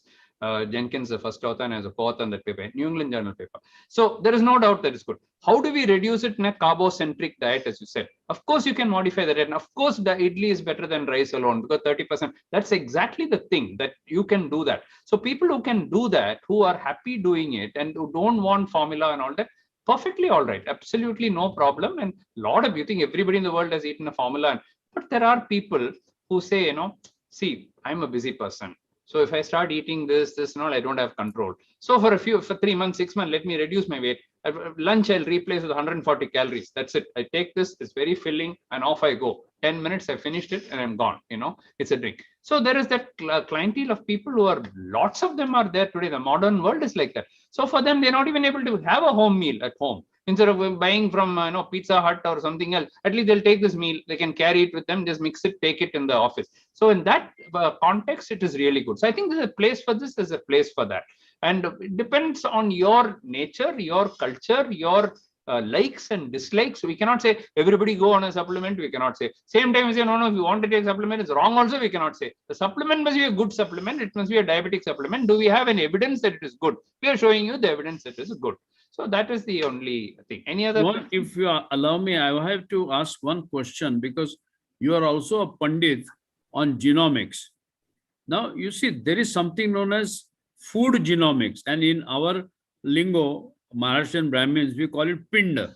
Pinda is the way our genomic is made to treat a particular foodstuff. Now, you see, this is so much of variability in the genomics of the food in a given individual, as well as intra-seasonal variation. And our ancestors were very wise. They did what is known as Rutu Charya. Based on the Rutu, we kept on changing our diet. Yeah. And that is all based on food genomics. Since you have done a lot of work on the genomics, I think it is worthwhile formulating a group of people who will tolerate some kind of food.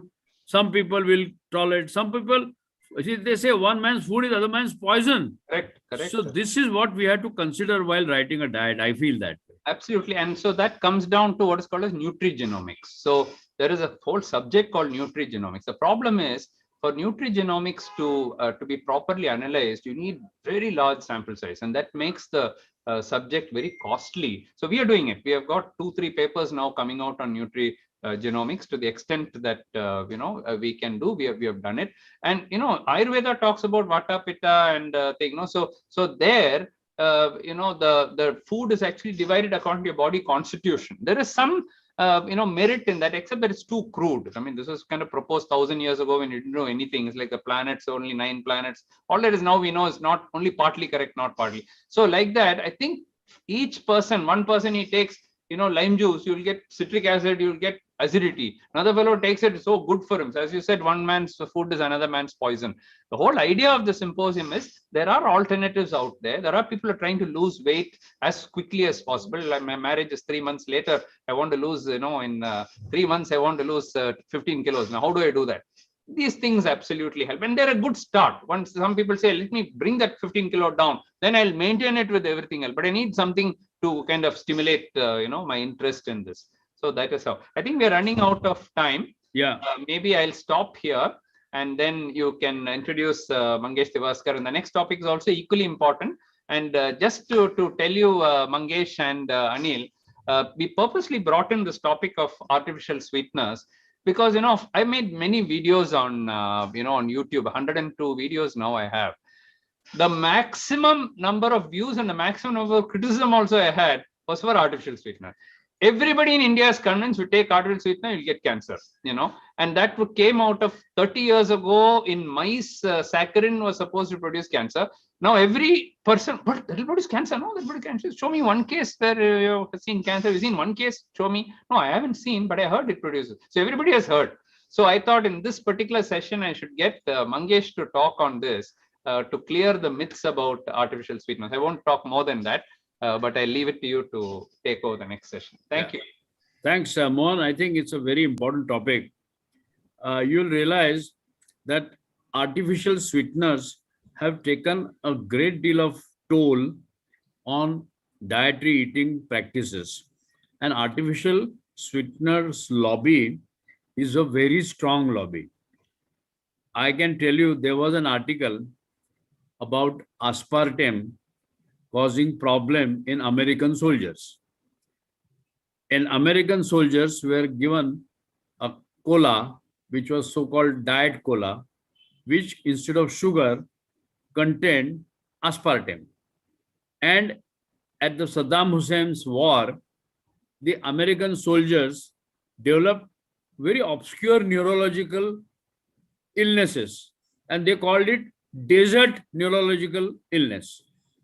Till somebody, Dr. Robert, he found out that average American soldier consumed 15 cans of so-called diet cola. Now, a artificial sweetener replacing sugar in a cola contains 13 teaspoonfuls of sugar. 13. No wonder why people and the children particularly like it. And this bloody Amitabh Bachchan and this Sachin Tendulkar, they advertise for these colas. That should be banned. The point is, artificial sweeteners is a big question mark. Whenever you talk to a person, which is better, Splenda, sucralose, or gur, or honey? A lot of people say, doctor, we don't take sugar, we take honey. I say, you have the same calories. So this myth needs to be clarified. There is no better person than Mangesh. He is a very thorough researcher. He is a very thorough student. And the most important, he is a hardcore clinician. So you have a clinician's perspective about artificial sweetener, which is a very important topic. Here to you, Mangesh. Mangesh has got a brilliant record. He does a lot of good work for API and brings about good number of papers which have scientifically high class. And I just love him like my own son. Thank you, sir. Over to you, Mangesh. Thank you very much. Thank you very much. I really appreciate. And thank you, Mohan sir, for this beautiful opportunity. Sir, can you stop sharing, Dr. Mangesh? Is it? Just a minute, okay? Okay. Yeah, thank you. Just a moment. We need to play something. Thank you. Oh, okay. I apologize. Okay. Let them finish that. Yeah.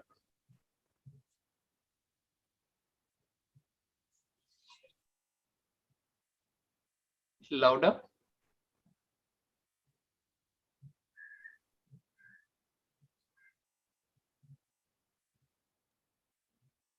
यानी सब waste, क्योंकि weight gain का एक बड़ा कारण है चीनी। इसीलिए आज से नया शुगर फ्री ग्रीन 100% नेचुरल मीठी तुलसी से बना नया शुगर फ्री ग्रीन आज ही ट्राई कीजिए।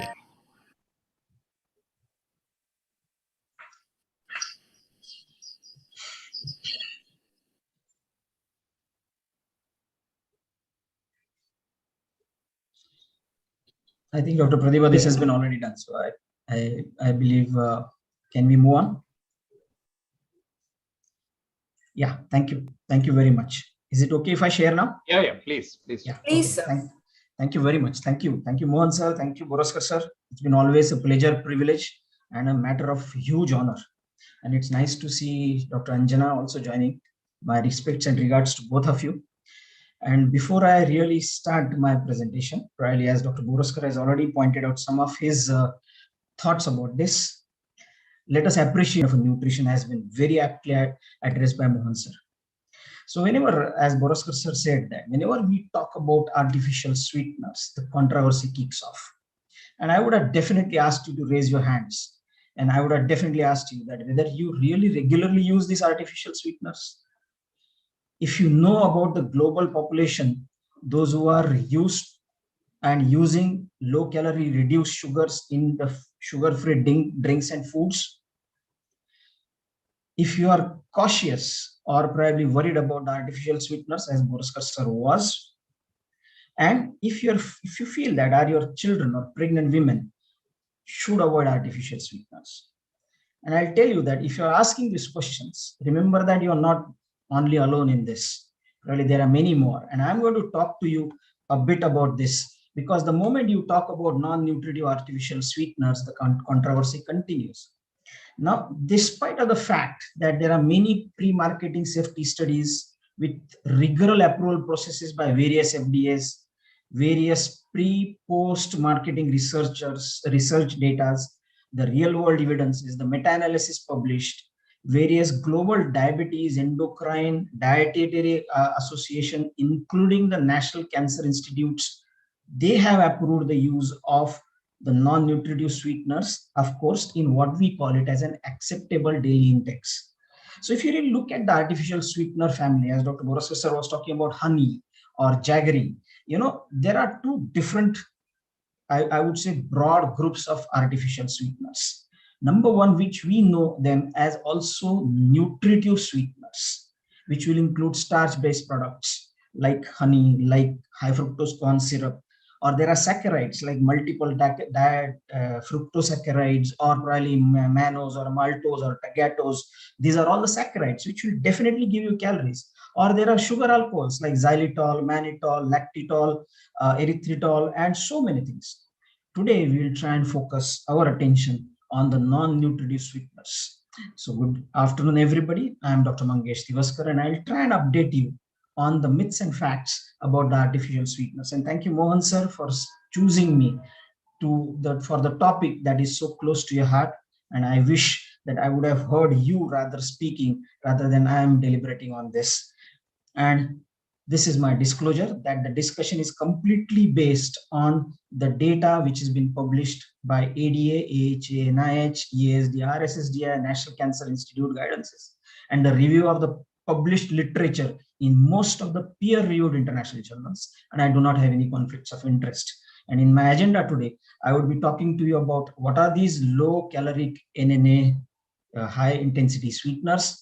I'll just give you a bird's eye view. I'm not going to go into the details about it and what research says about it. And we'll try and discuss a bit about the myths and the facts about these artificial sweeteners.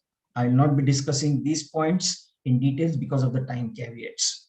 These are few of the abbreviations that you are likely to hit during this presentation, and they are their full forms for your understanding, especially, get aware about ADI, that means that acceptable daily intake. There is a terminology which is called as NOAEL, that is no observed adverse effect level.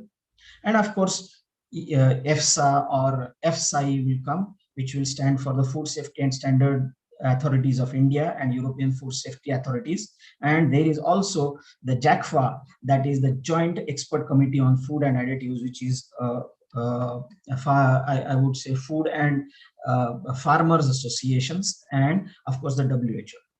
As Boraskar sir was talking about, sweetness is a part of our culture. Sugar and sweetness is a part of our culture. We have sweet in almost every part of our life. No matter we are celebrating, we are happy, we are sick, we are grieving, we are leaving, we are meeting, everywhere sugar or the sweets are the part of our life. And that has shown that there is an increase in the consumption of sugar in last so many years. And that's the reason why Indians have a high risk of developing obesity, metabolic syndrome, and diabetes. I will not say completely because of this excessive sugar, but sugar plays a very important role there. And that is the reason why WHO has come out with a recommendation that consumption should be as less as 10% of the total energy intake. And if you can bring down to around 5%, that would be very, very necessary. And hence, restriction of the free sugar intake is crucial. And to address that and still continue de-stressing ourselves, as Mohan sir was talking about, that you talk about diet food, people, they get stressed out. So to de-stress that stress of dieting, we need probably non-nutritive sweetener as a part of our life. So what are these non-nutritive sweeteners? They are the sweetening agents which will actually stimulate your taste receptors to give you a satisfaction of sweetness. And more importantly, they are much sweeter than sugar. And the range can be 30 to 37,000 times they are sweeter. Why it is important to understand this? Because that tells you that they need to be consumed in much lower and minuscule quantities to give you that feeling of sweetness. And remember that most of the organizations, no matter it could be American Diabetes Association or American Heart Association, or even the British Dietitians Association, or even EFSA, has told that non-nutritional sweeteners could facilitate the weight loss, could also help in reducing down the metabolic burden of the country or as a society as a whole. And even the British Dietitians Association has said that it may assist not only in the healthy conditions, but also in an unhealthy situations like diabetes and metabolic syndrome. Two different kinds of sweeteners we discussed. Probably we'll discuss today about novel. I'll probably not talk about saccharin, which has caused a little concern, but I'll talk about these newer non-nutritional sweeteners like aspartame, sucralose, and stevia. Neotame and asulfam K, they are still under the research. They are not easily available as the tabletop sweeteners. Now, this is the discovery. I'll tell you that saccharin was the first one to be discovered way back in 1969, and that is a John Hopkins discovery. And then came stevia, then came aspartame and all.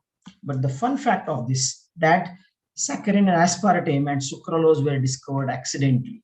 Saccharin and aspartame, just because the scientists, the chemists, forgot to wash their hands and they tested their food after coming from the laboratory. Saccharin, we got it from coal tar. Aspartame, we got it when there was a research which was going on the invention of the gastric ulcer treatment. And sucralose is a very funny story, where sucralose, when there was an experiment to convert sucrose into a chlorinated and treated with the chlorinated water, and the boss of the student told him that test this solution. Instead of sensing that test, T-E-S-T, he thought it is T-A-S-T-E, and he tested it and discovered that it is a much better solution. So that's how these sweeteners were discovered. These are the key characters of various sweeteners that we have. And remember that if you can really look at the sweetening powers, this is what the sweetening powers, all these sweeteners they have. Aspartame, a first generation sweetener, mostly used in many countries as a tabletop sweetener. It has been approved way back in 1981 and adequately safety proven, and it is fairly heat stable, and most importantly, it has a negligible caloric value.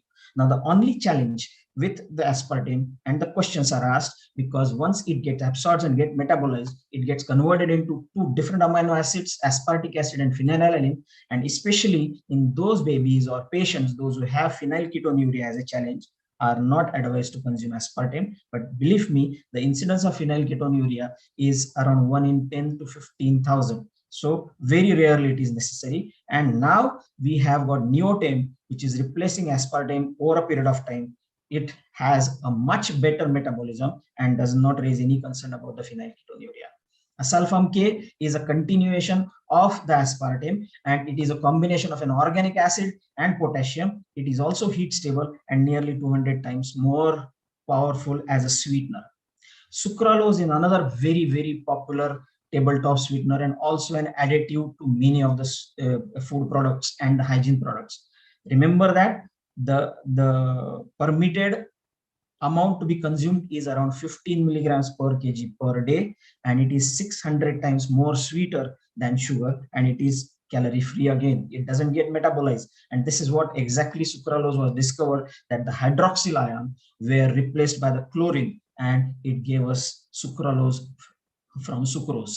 Then steviol, or what we popularly know as stevia, is a plant extract and now approved in almost 50 countries. Again, but it has got little calories. I would not say completely calorie free, but these calories are so minimal that they do not even count as calories, and expressed as 4 milligrams steviol equivalent per kg per day is an acceptable daily amount, and we do have what preparations available in India.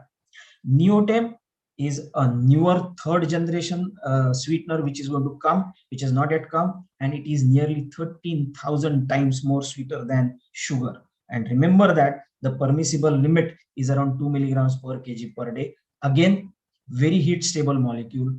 But this is the range of the products those use the non-nutritive sweeteners in our daily life.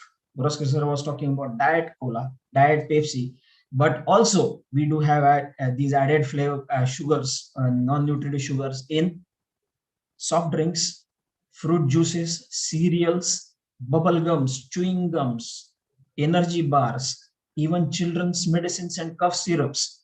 Artificial sweeteners are also added in yogurts, in the bakery products, and in our daily hygiene product. Look at your toothpaste composition. Look at your oral wash composition, mouthwash composition. You'll realize that they contain either saccharin sodium or aspartame as an additive. And in some, probably you may also see the use of asulfam K being used, or sucralose being used as additional sweeteners. So quickly coming to the myths and the facts, which is going to be the topic of the interest, and we'll ponder a bit on this, that the first question which was asked, and as Mohan sir was talking about, is non-nutritive sweetness cause cancer.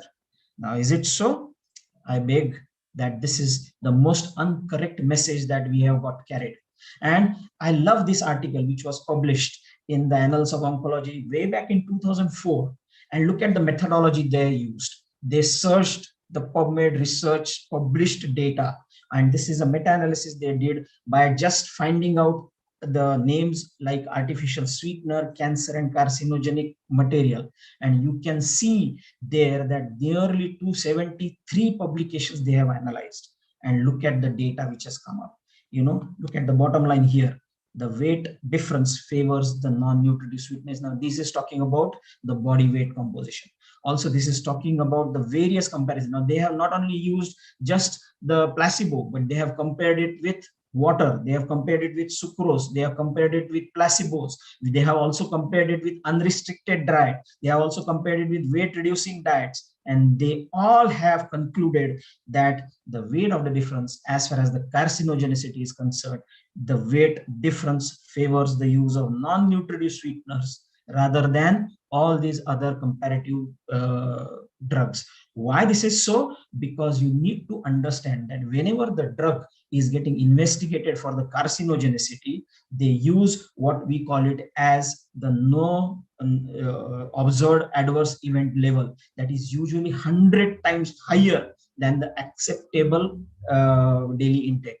And they test it in two ways. They test it in two different ways. And how they test, I'm going to talk to you in a little bit while. But remember that there is also, we need to understand that there is an interspecies variation and there is an intraspecies variation. And that's the reason why we need to understand the published data on sucralose, aspartame, from the various different publications which are other than this publication. They clearly say that there is no carcinogenicity.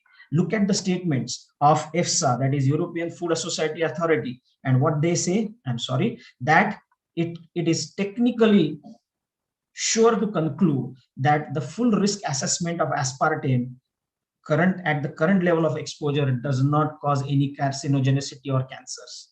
Even the Cancer Research Institute of United Kingdoms, they say that the best evidence shows that artificial sweeteners in your food and drink, like aspartame, does not cause the rise in the risk of cancer. Aspartame and cancer, the link has been also denied by the National Institute of Health, National Cancer Institute of British and UK. And this is all dependent on the various data these are published. Second most commonest question which is asked is, do they alter or harm the microbiota?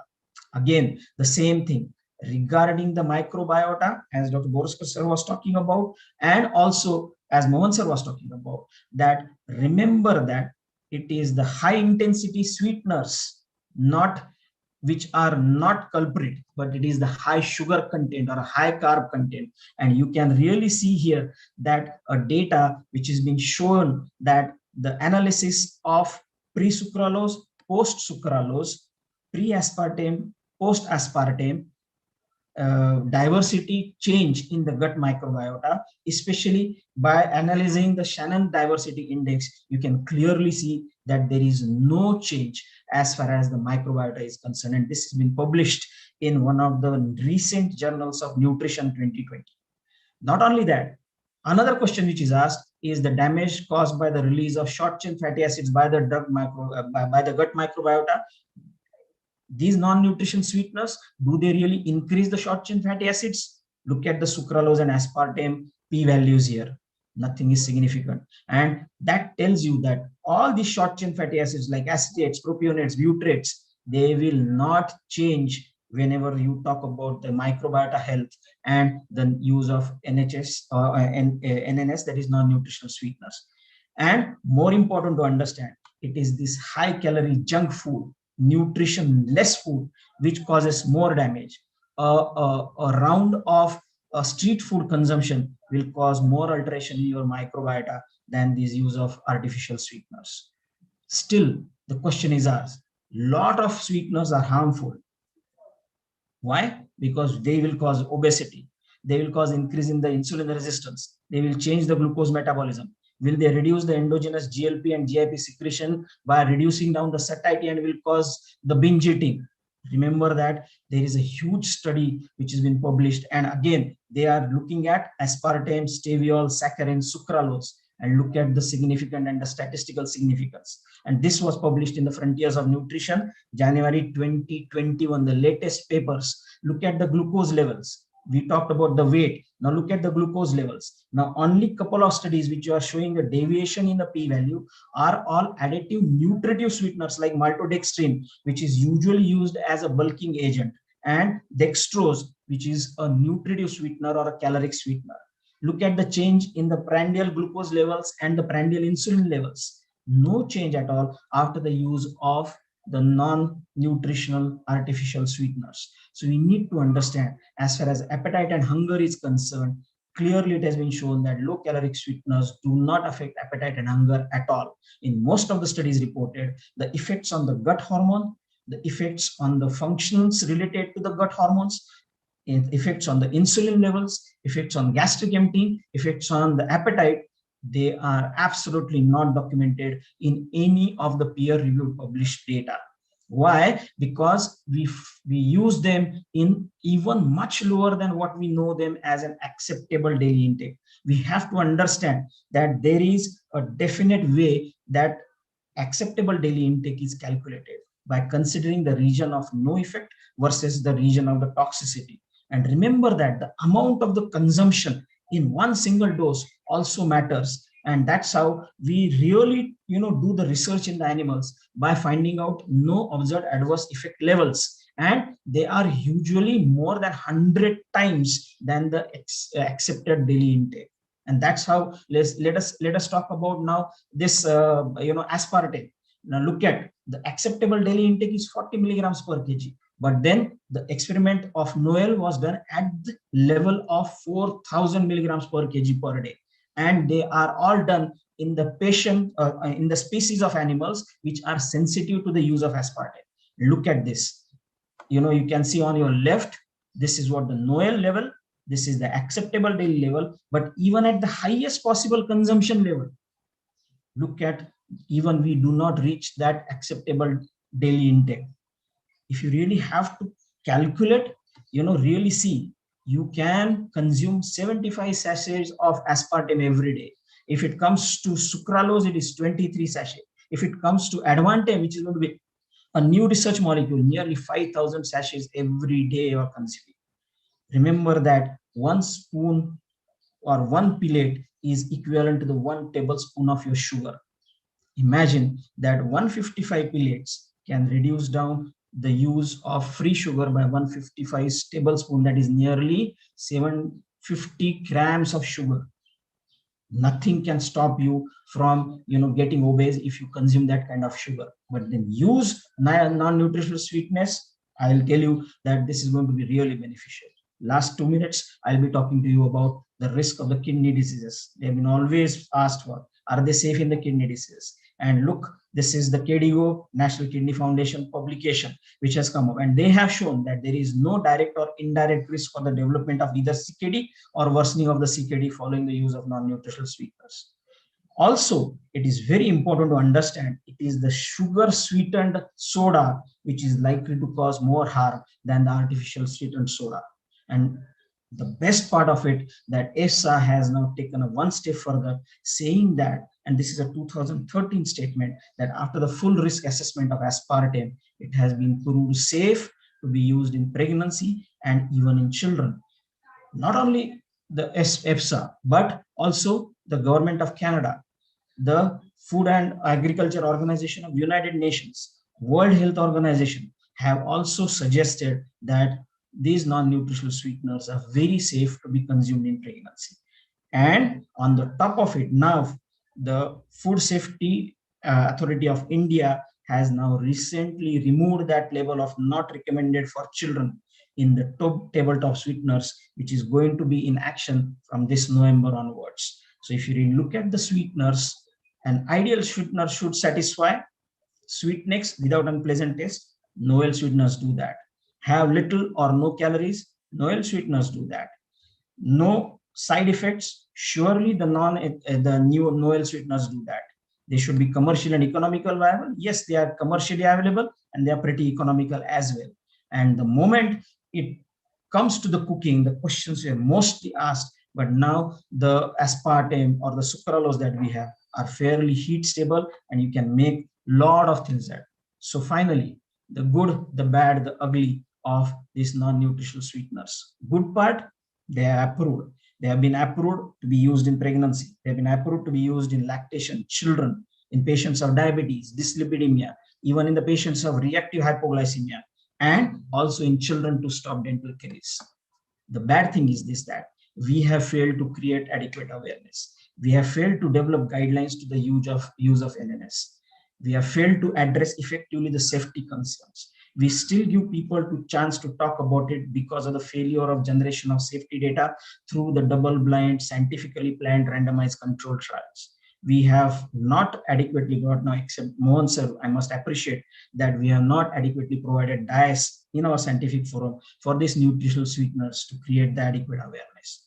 And the ugliest truth, this was what was even Mohan sir and Dr. Boraskar sir was talking about, that we continue to grow as a waste toxified, toffee, sarcopenic community in our love for the energy-dense, nutrient junk food with a poor emphasis on physical activity, which has inflicted more damage at all the levels than non-nutritional sweeteners. So if I have to talk about the evolution of mankind, this was 2.5 million years it took us to become from Homo erectus to Homo sapiens. But the last 5 decades, because of this, we have turned ourselves into Homo diabeticus and Homo obesius. So as the great teachings of late Dr. APJ sir says, that the greatest reason for failure is not ignorance, it is the illusion of the knowledge. If I may dare so to add one more line to it, that in this non-NCD era, the resistance to change can be one of the greatest reasons for the failure. Thank you very much, Dr. Boraskar sir, Dr. Mohan sir, Dr. Anjana. I'm very happy to see Dr. Shalini Jaggi. I'm very happy to see Dr. Meena Chabra. Thank you very much for giving me this opportunity. And thank you, Dr. Pradeepa, for this lovely opportunity. Sir, you need to unmute, sir. Sir, please can you unmute? Yeah, thank you, Mangesh. That was a very scholarly article and a scholarly presentation. Thank you very much. I was amazed the way you have collected the data and various research in favor of artificial sweeteners.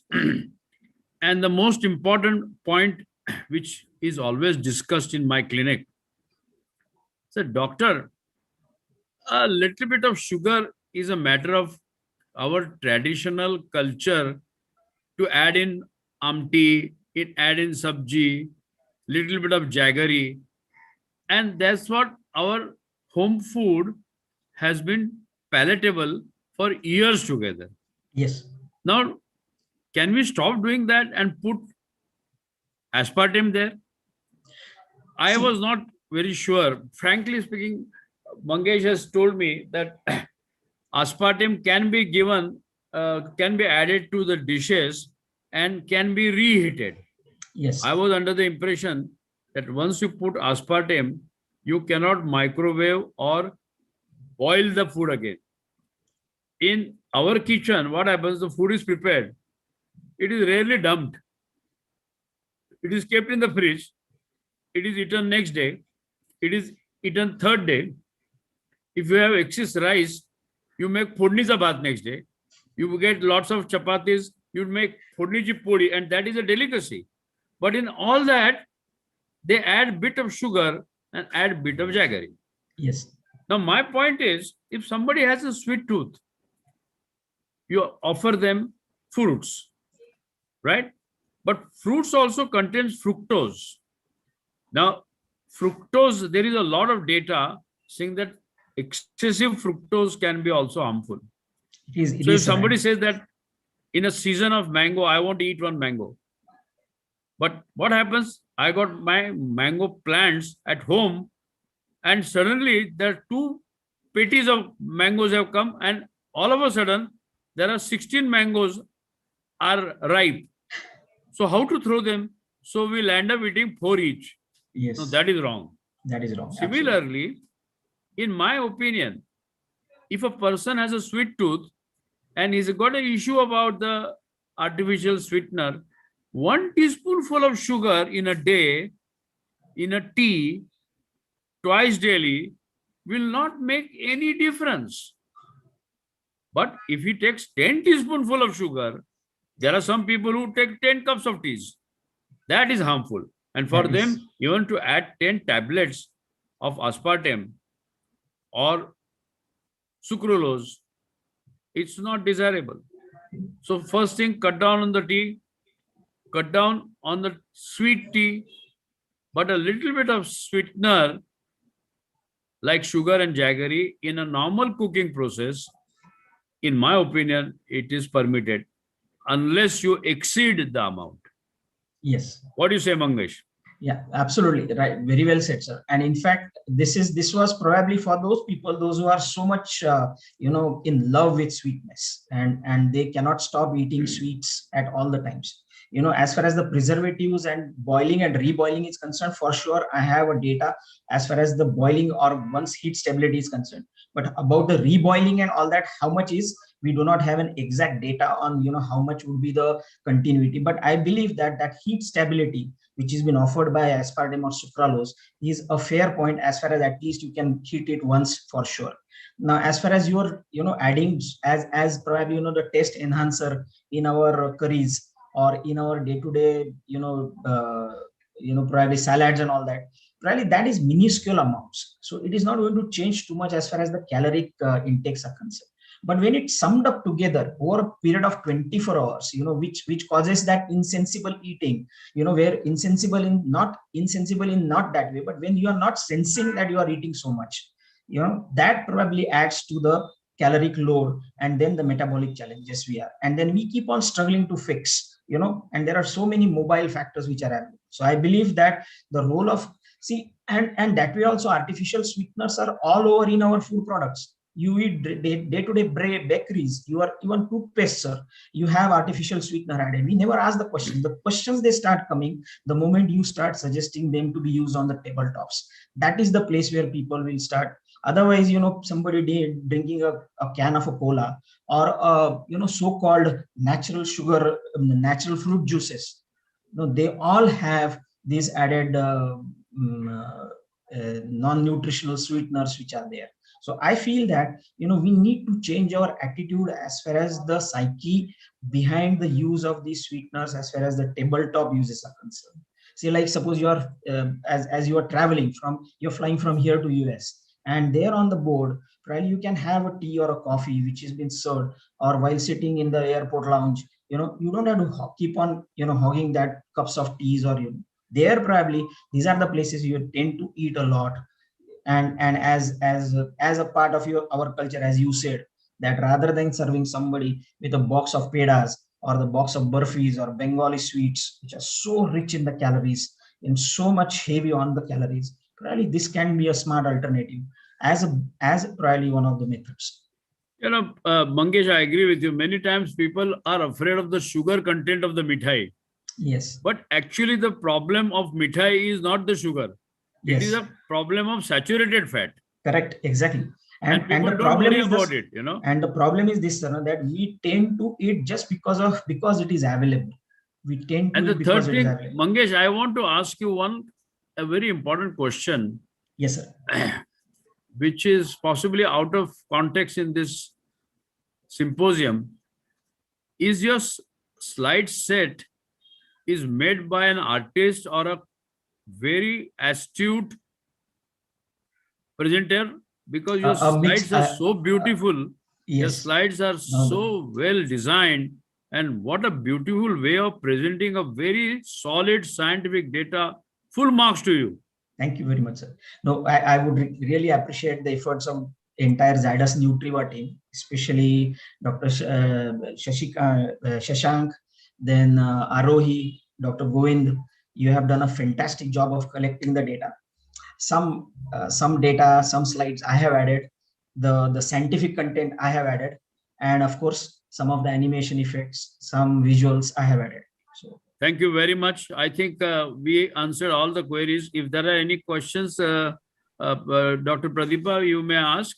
It was there in the chat box. I think Dr. Mangeshkar has replied to all this. Okay, so we are already run over the time, and it was a great pleasure enjoying both the speakers and getting a lot of pearls of wisdom to carry home. And I think our lifestyle will probably become easier when we have got this data, when we have to answer all the queries of the patients, and a lot of material is available to us, which we can share. Thank you so much for all of it. Thank the chairperson and Dr.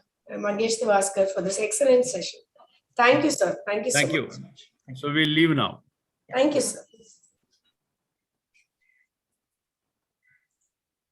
Health routine 6 a.m. start, jogging, breakfast cereals, healthy food और फिर चीनी यानी सब waste क्योंकि weight gain का एक बड़ा कारण है चीनी इसीलिए आज से नया शुगर फ्री ग्रीन 100% नेचुरल मीठी तुलसी से बना नया शुगर फ्री ग्रीन आज ही ट्राई कीजिए